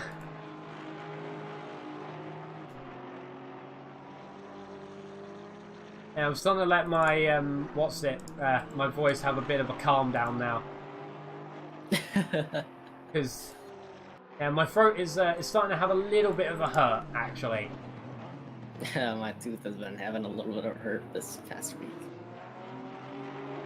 Unlucky. I was trying to race yesterday. I was doing some F1 yesterday, and I'd cramped my hamstring. A little bit much shotting. Ooh. Which yeah, was like, oh, Galbraith and Mayadros get together. Why are you running? Because I want to run. I am running. And that's how Husky got banned. Wait, it's YouTube. I can't get banned from YouTube. He says. What'd you say? I just my network just said no again. I just said that I can't get banned from YouTube. Yeah, that's probably true. No, you can get banned from YouTube very quickly. Well, I mean, Logan Paul showed that pretty easily. Yeah, good point. Good point. But that's not what we're here for. We're here for racing. Not forest adventures. Exactly. We are now, what, about 3 minutes left in the race, actually. Desert. I know, yeah. We're more for desert adventures ourselves. Desert adventures at Laguna Seca. We're still with Galbraith on the rear of the Medeiros. There we go. Oh, he gets very loose on the outside of Corkscrew there. All round turn 9. And here Galbraith having to go off of the throttle. There is now through turn 10. Mayadros are going to have the inside. And then defending the inside into the last corner. Oh, Galbraith still right there. Still right there. 3 minutes left on the clock now. 165 laps have been done. Oh. Wow, it's, yeah. We'll go through the finishing order at the end of the race as well. Oh, that was close through turn 3. Mayadros is losing some deaths. Galbraith is right there. Does Galbraith go down the inside of this corner? No. Cannot. Does he go around the outside? Maybe. Maybe at this corner. He does. I can't tell if my network just died. Andy? When he comes up on lap traffic, Mcbongus is just sitting there. Get the Mcbongus clean. Yep. Ooh, there's contact between Mayadros and Galbraith. Lets Mcbongus back through. Always good to see. Yeah, I agree. It's always good to see that, you know, once there's incidents, you know, that they do let each other through. Very, very sporting, really, isn't it? Yeah, 100%.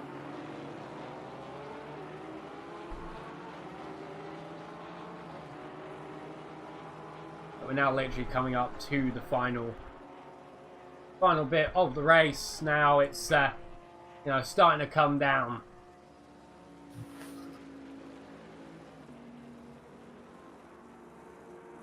A minute and 10 seconds left. Galbraith has got past Felipe Mayadros there as your current leader here is Pierre Moreno. This will, I think, be the final lap. Yeah, definitely going to be the final lap as he heads through turn 4.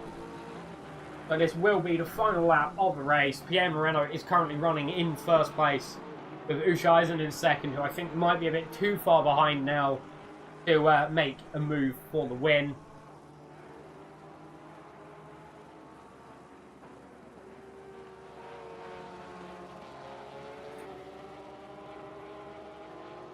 He now heads up through to turn 7 and now turn 8 and turn 8A. Down the inside of Rumham in the number 273 car. Good avoidance there for the lap traffic outside of turn 8, the corkscrew, through turn 9, now turn 10. Actually, we might have one more lap. We'll have to see as he comes across the line. 10, 9, no, I think it will be the last lap. Remember, if he crosses with even a second left, it's one more, so we might even slow down. 3, 2, 1, and across the line to take the win is the number 922 car of the Spectre Racing team. Pierre Moreno and Usman Karolia coming through to take the victory here at the Mcbongus 400. The time you cut out was just brilliant. I didn't cut out, you cut out me. Because now let's just watch as the rest of the cars come through. There goes Papin, finishing second place in GT4. There goes Ushaisen. And now the rest of the cars coming through.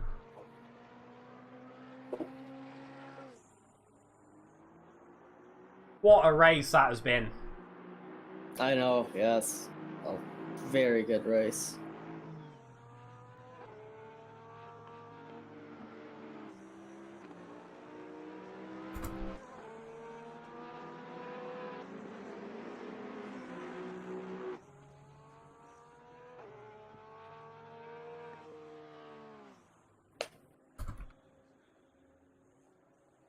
I'm just sorting out the interviews. Who came third in GT3? Oscar.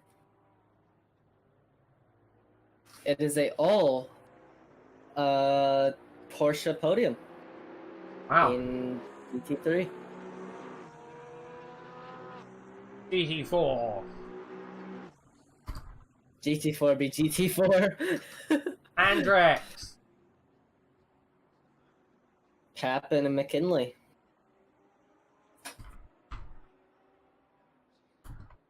There's food bar in this channel.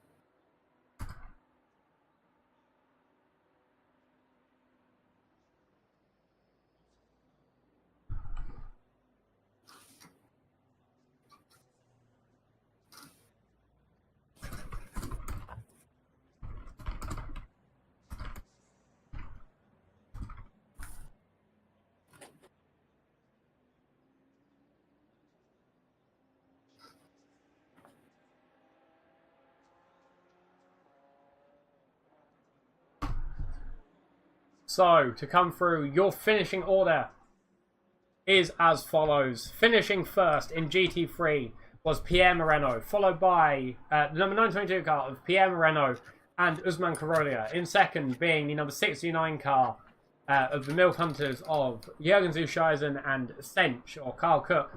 In third was Oscar in the number 5 machine, followed by Aberk in the number 23 machine of Aberky 23 and Higgs. In fifth was the number 32 car of Galbraith and... I'll get there in a minute.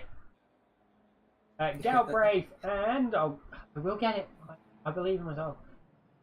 Galbraith and Ben Litherland. In sixth was the number 8 machine of Meadros and Medina. In seventh was the number 73 car of Eat Magash and Sparkles. In eighth was the Pit Crew Racing 666 Porsche of John Doe Germany and Paul Newman. In ninth was the number 31 Bentley of Schmilio and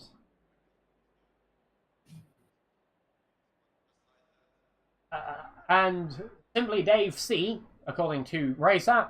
In 10th was the number 13 car of Luca Harmoning. In 11th was the number 98 Bentley of Boardman and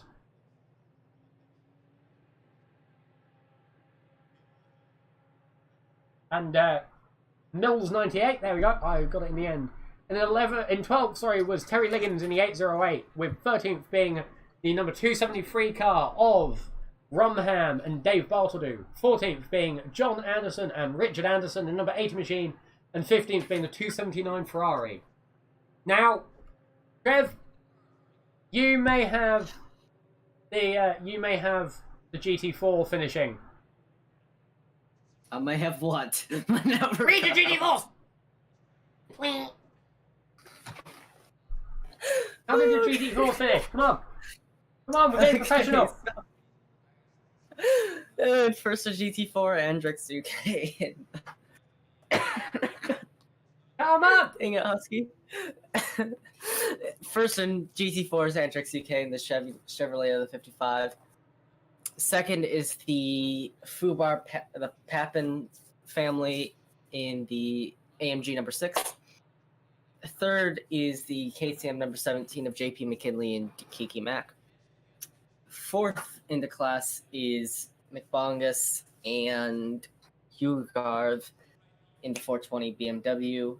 Fifth in the class is Mashup Matt in the 28 Aston Martin.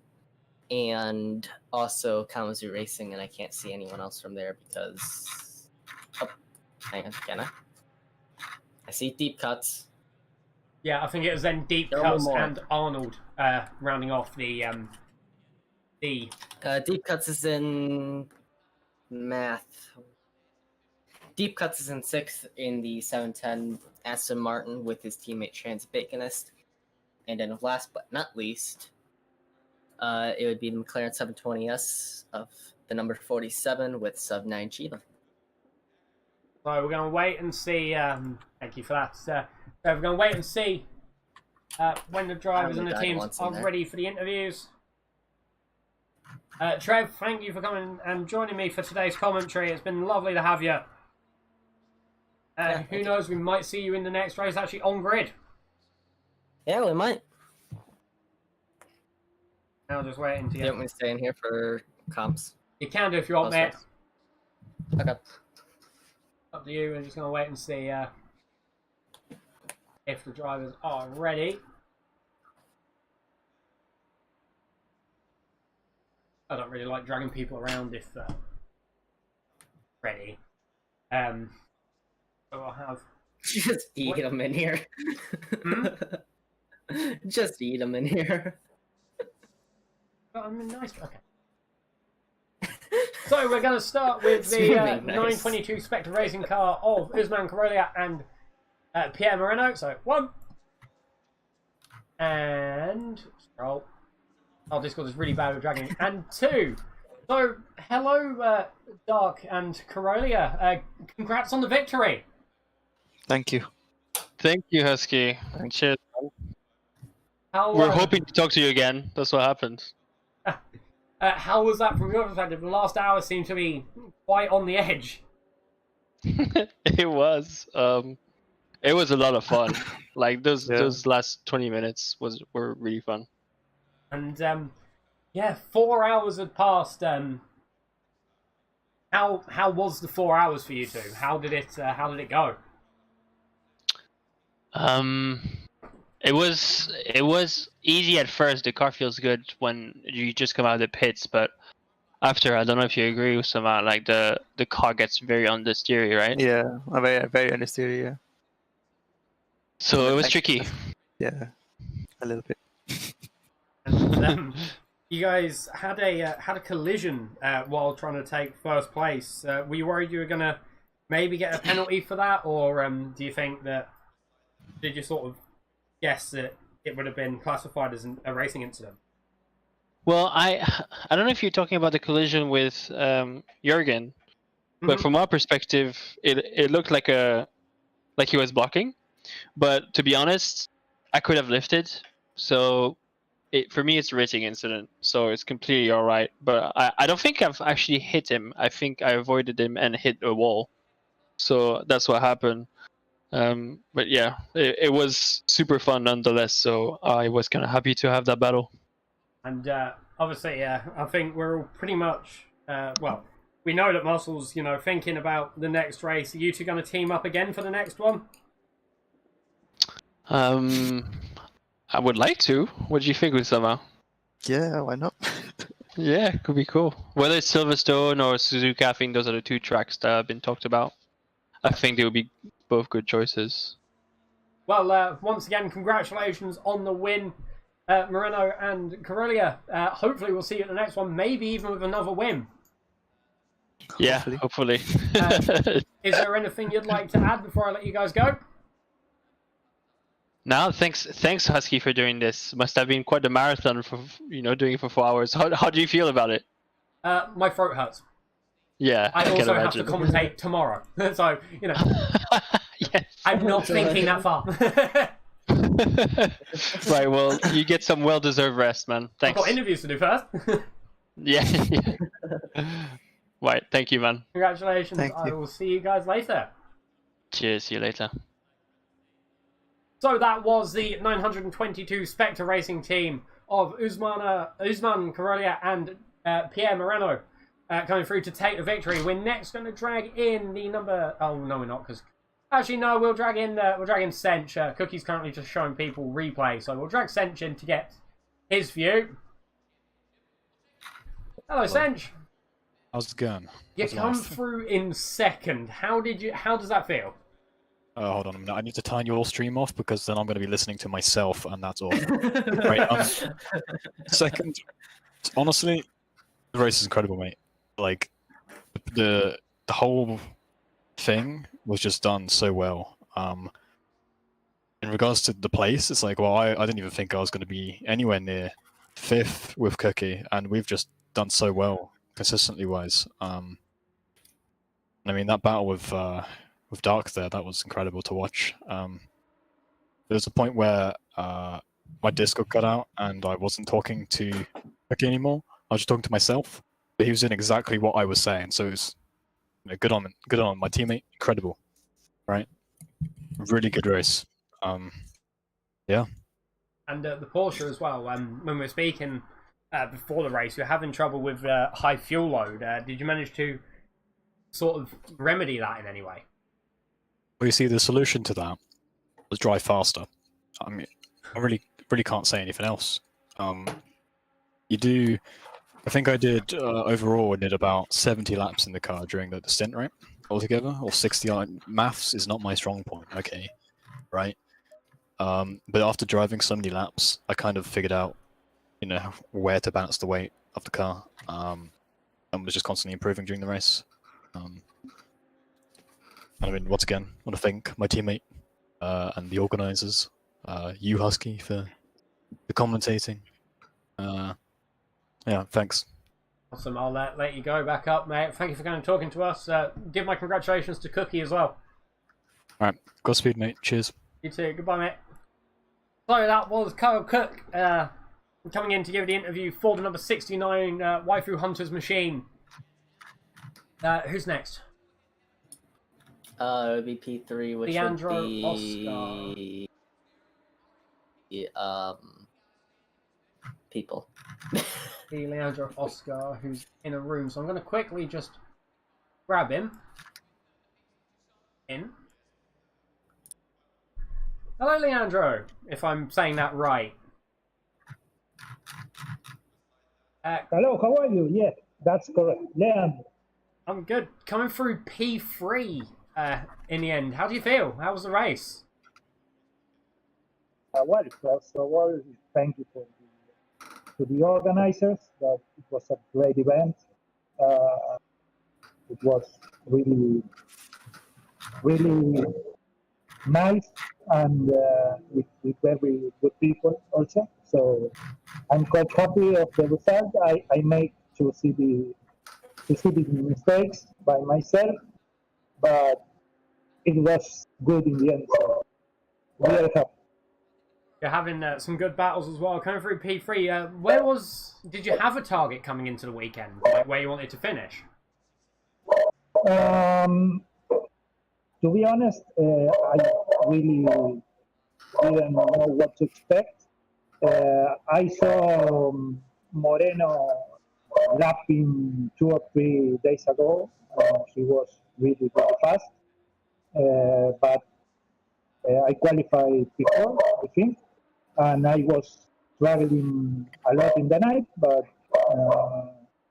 then the car was feeling really good, and I was able to make some progress. And well, I then spun at the last corner, a really silly mistake. But all in all, it was a great race for me, and congratulations to the winners and to all the drivers that were part. Awesome. If there's anything you'd like to add before I move you back up, feel free to add it. Otherwise, congratulations on 3rd place. Hopefully we'll see you at the next race as well. Yeah, sure. Count me in because it was great fun, great people, great community, and great racing. I'm really pleased. Awesome. Thank you for coming and speaking to us, Leandro. I'll drag you back up now, mate. Goodbye. Bye, yeah. So that was Leandro Oscar, the number... I said number 3 machine. Number 5 machine, I think, in the end. Number 3. Oh, was he number 3? I meant as in car number. I don't know. That's what you got there. Yeah, I know. I'm being smart. Next, we're going to be going on to the GT4s, starting with someone Trev knows. Mr... Well, I think... Yeah, I'm Trev knows. With Mr. Andrex UK. Hello, Mr. Andrex UK. Coming through to win GT4. How was your race? Oh, it was pretty spot on. Yeah. Obviously, the qualifying was incredibly close for the top 3. So there was a clear pace there between all 3 of us. Either of us could take it, I guess. But yeah, I was solo. Fubar was doing swaps with his old man, so in-house switching. And then Kiki and Kinky were running that awesome little KTM machine. So we all had a kind of chance. We all kind of pretty much had the pace to take a win out of it, really. But yeah, just kept it clean. I mean, I got through that entire race without a single scratch. So other people suffered a little bit here and there. So yeah, no, I just went to plan. Solid drive. Car was good. Yeah, happy with that. And I wanted to ask as well. Almost I think every driver bar 2 bought a different car in GT4. Why did you choose the Chevrolet? Like, how is it as a car? I'm curious. It's not great. I did everything in the setup to make the thing turn, and it still doesn't really turn particularly very well. So it's stable, it's safe. I think people would maybe be thinking it's quite the opposite, but yeah, I turned everything to try and get away from it being so understeery, and it was still understeery. But I mean, I guess it's safe and it's predictable, and even if it's a little bit slower a lap than some of the other cars, being able to kind of push the car with it being consistent is obviously a pretty important factor. You can really kind of go for it on the laps, knowing how the car is going to react, and that you're not like on the edge and you think, "Ooh, I can't push hard because I might go off somewhere." She was proper, solid and stable. So yeah. Awesome. Well, congratulations on your race win, Andrex. Is there anything you'd like to add before I let you go? No, just well done to all the organisers. It's a fantastic event. So salute to those guys. Great stuff. Well organised, good fun on track. Thanks to all the other drivers as well. Mostly a huge amount of respect from the GT3 drivers out there. There was a couple of moments where it's not quite brown trousers, but getting close. Yeah, they're kind of going for passes, which I wouldn't go for, but okay, fair enough, crack on. But yeah, I mean, I didn't feel it was dangerous moves. I just felt they were not the optimal place to do them. So yeah, but no, I say on whole, I didn't feel concerned about the driving standards at all. It was very high, and yeah, I don't think on the whole, there was really many incidents at all. So yeah, spot on, perfect. Thank you. Awesome, thank you, Andrex. I'll drag you back up now, mate. Goodbye. Bye. Congratulations. And that was Andrex UK coming through, take the win of GT4. Next, we're going to bring in, I can't see second place in the chat. We're next going to bring in JP McKinley and Kiki Mac. And Bonk. And can't have one without the other, Bonk. Hello, Kiki and JP coming through third in GT4. How was your race? Hello. It was pretty good. My first stint, I had a couple of offs. I spun coming down the corkscrew at one point, which lost us a few positions, and then had to fight our way back up to third. Then the middle 2 stints were pretty normal. We just trundled around, both of us. And then the last stint, Kinky, how'd that go? Yeah. Sailed up It the river, happened. boy. It happened, didn't it? Yeah. Yeah. I do. I feel like I let Kiki down there. I don't know. As the track got a bit warmer, the front tires, just the pressure started to just go through the roof, and I had no grip, to turn the car in. So I couldn't like keep the gap to Pappen. So he was like constantly every lap gaining on me, and then there's a back marker, and then I had to go to the left, and I took me off my normal racing line, and then when I got up on a curb, and then they kind of got the car airborne, and then when the car landed, I ended up locking up, and then I ended up like having to cut the corkscrew and spun the car, and then it was just a bit of a nightmare. But I mean, apart from that, I think me and Kiki did pretty well. We definitely could have got second, but I guess third's not too bad. Yeah. And getting third in this race, sorry. Will you guys be at the next race if you can make it? The next endurance that is going to be put on? Yeah, if there is one when we see it, definitely up for more endurance. It's something we've only recently started doing, but it's some of the most fun you can have in sim racing, endurance racing, so definitely up for doing more. This was really well run today, so it's nice to see GT3s on tracks. First time us doing multi-class, so that was a big opener, especially in the slower car. Trying to not get killed is pretty good fun, to be fair. Yeah, it's pretty terrifying constantly having to drive in your mirrors. It's like, but it's fun. I enjoyed it. Awesome. Is there anything you'd like to add before I let you guys hop back up to general? Hi, Mom. Actually, your dad's in the chat. Yes, my dad's probably in the chat. He usually hangs around in there. He's been giving hello, me Dad. intel. Yeah. The only thing I really want to say is just thanks to Racing Pals and Mcbongus for putting all this on. It's been enjoyable and well organised, to be fair. So definitely looking forward to more.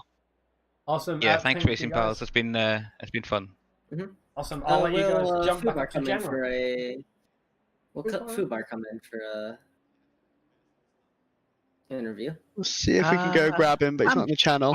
Yeah, we can go grab him. Awesome. No. So. There it is. It's been quite a race though today. JP, I'm going to drag you back up, mate. All right, buddy. Thank you. See you later. Hopefully, I get to shout at your virtual race car again sometime. Here's hoping. Goodbye, mate.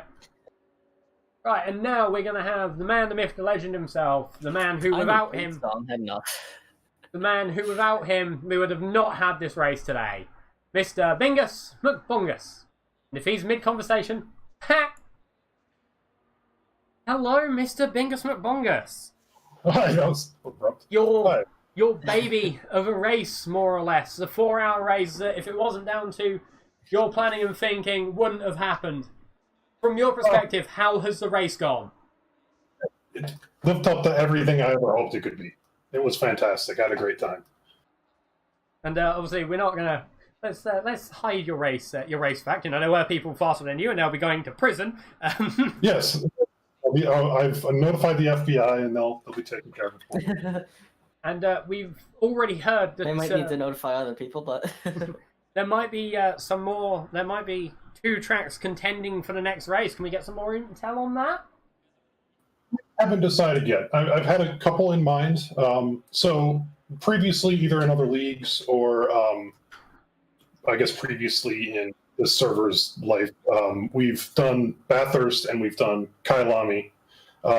So I kind of want to stray away from those because I don't want to be driving those forever. But I've got a couple in mind. I've got Silverstone and Suzuka, but I haven't really decided yet. However, seeing how this one went, I'm going to start planning it pretty much immediately. So I'm really excited. I'm really happy with the way this went. I think the driving was fantastic. I unfortunately didn't get to watch the stream because I was in it, but what I saw, I mean, it was very clean racing. There's a few incidents, but you're going to have that. But yeah, it was fantastic. It lived up to everything I ever hoped it could be. Awesome. Yeah, obviously, thank you for pitching the idea to Racing Pals as well. You know, without you bringing the idea forward, it wouldn't have happened. And I think I speak for both myself and Trev, and probably for a lot of the drivers in the channel as well, that it has been an absolutely amazing race. A roller coaster of emotions up and down the grid for people. Battles everywhere. Drama galore as well. It has been an absolutely amazing race. So, Mcbongus, thank you so much for helping get this together, and hopefully the next one will be just as good, if not better. Well, I can't take all the credit. It has my name on it, and that wasn't even my idea. It started out as a joke, and I guess that joke went a little bit too far, because here we are. I don't know that the next one's going to have my name on it, because it did, like I said, it started out as a joke. But yeah, it wasn't just me that put this thing together too. Like Darkius obviously is, runs the Discord, huge help. Sench did that awesome video. I still watch it every now and then because it's genuinely fantastic. Cookie did all the Discord admin work, setting up all the channels for all the drivers. The stewards, fantastic job. Couldn't be happier. And of course, you two, the commentators. It is one of my favorite things about these races that we get to have a stream where it's commentated live. It's fantastic. Awesome. Honestly, Muscle, thank you so much for saying that it is a good stream. We honestly, I think our fear going into it was that nothing was going to happen, but we were proven wrong pretty quickly, actually. Yeah. I guess I didn't ever realize it, but I'm listening to other people, and they keep telling me that whenever anything interesting was happening, I was there in the middle of it in the way. So I know, yeah, you were there often. Yeah, you yeah. It wasn't on purpose, it just sort of happened. Screen time. Yeah, plenty of screen time, yeah. Even though we didn't get to see the BMW M Spork on the roof at any point, which is quite sad. Oh, that's honestly, that's a war crime, I think. Oh, it really is. That's horrible. The UN will be gunning for me. Look, I put a honest, hard 5 minutes into that livery, so. Oh, jeez. Anyway, Muscle, I will let you get off now. Hopefully we will see you in the next race. Maybe pushing for that podium in GT4, or even pushing for a podium in GT3. Hopefully. I mean, that's always the plan. Doesn't always, go that well, but it's always the plan. Awesome, mate. I'm going to drag you up, back up now. So thank you for being a part of this, and I will speak to you later. Goodbye. Thanks for having me. And now, from me and Trev Hummer, that was the Racing Pals Mcbongus 400. 4 hours of Laguna Seca. The stream has been going on for 5 hours and 13 minutes. So from me and Trev Hummer, who has joined me through the majority of the race, thank you so much for tuning in. I've been Husky, and goodbye. I meant to say bye now.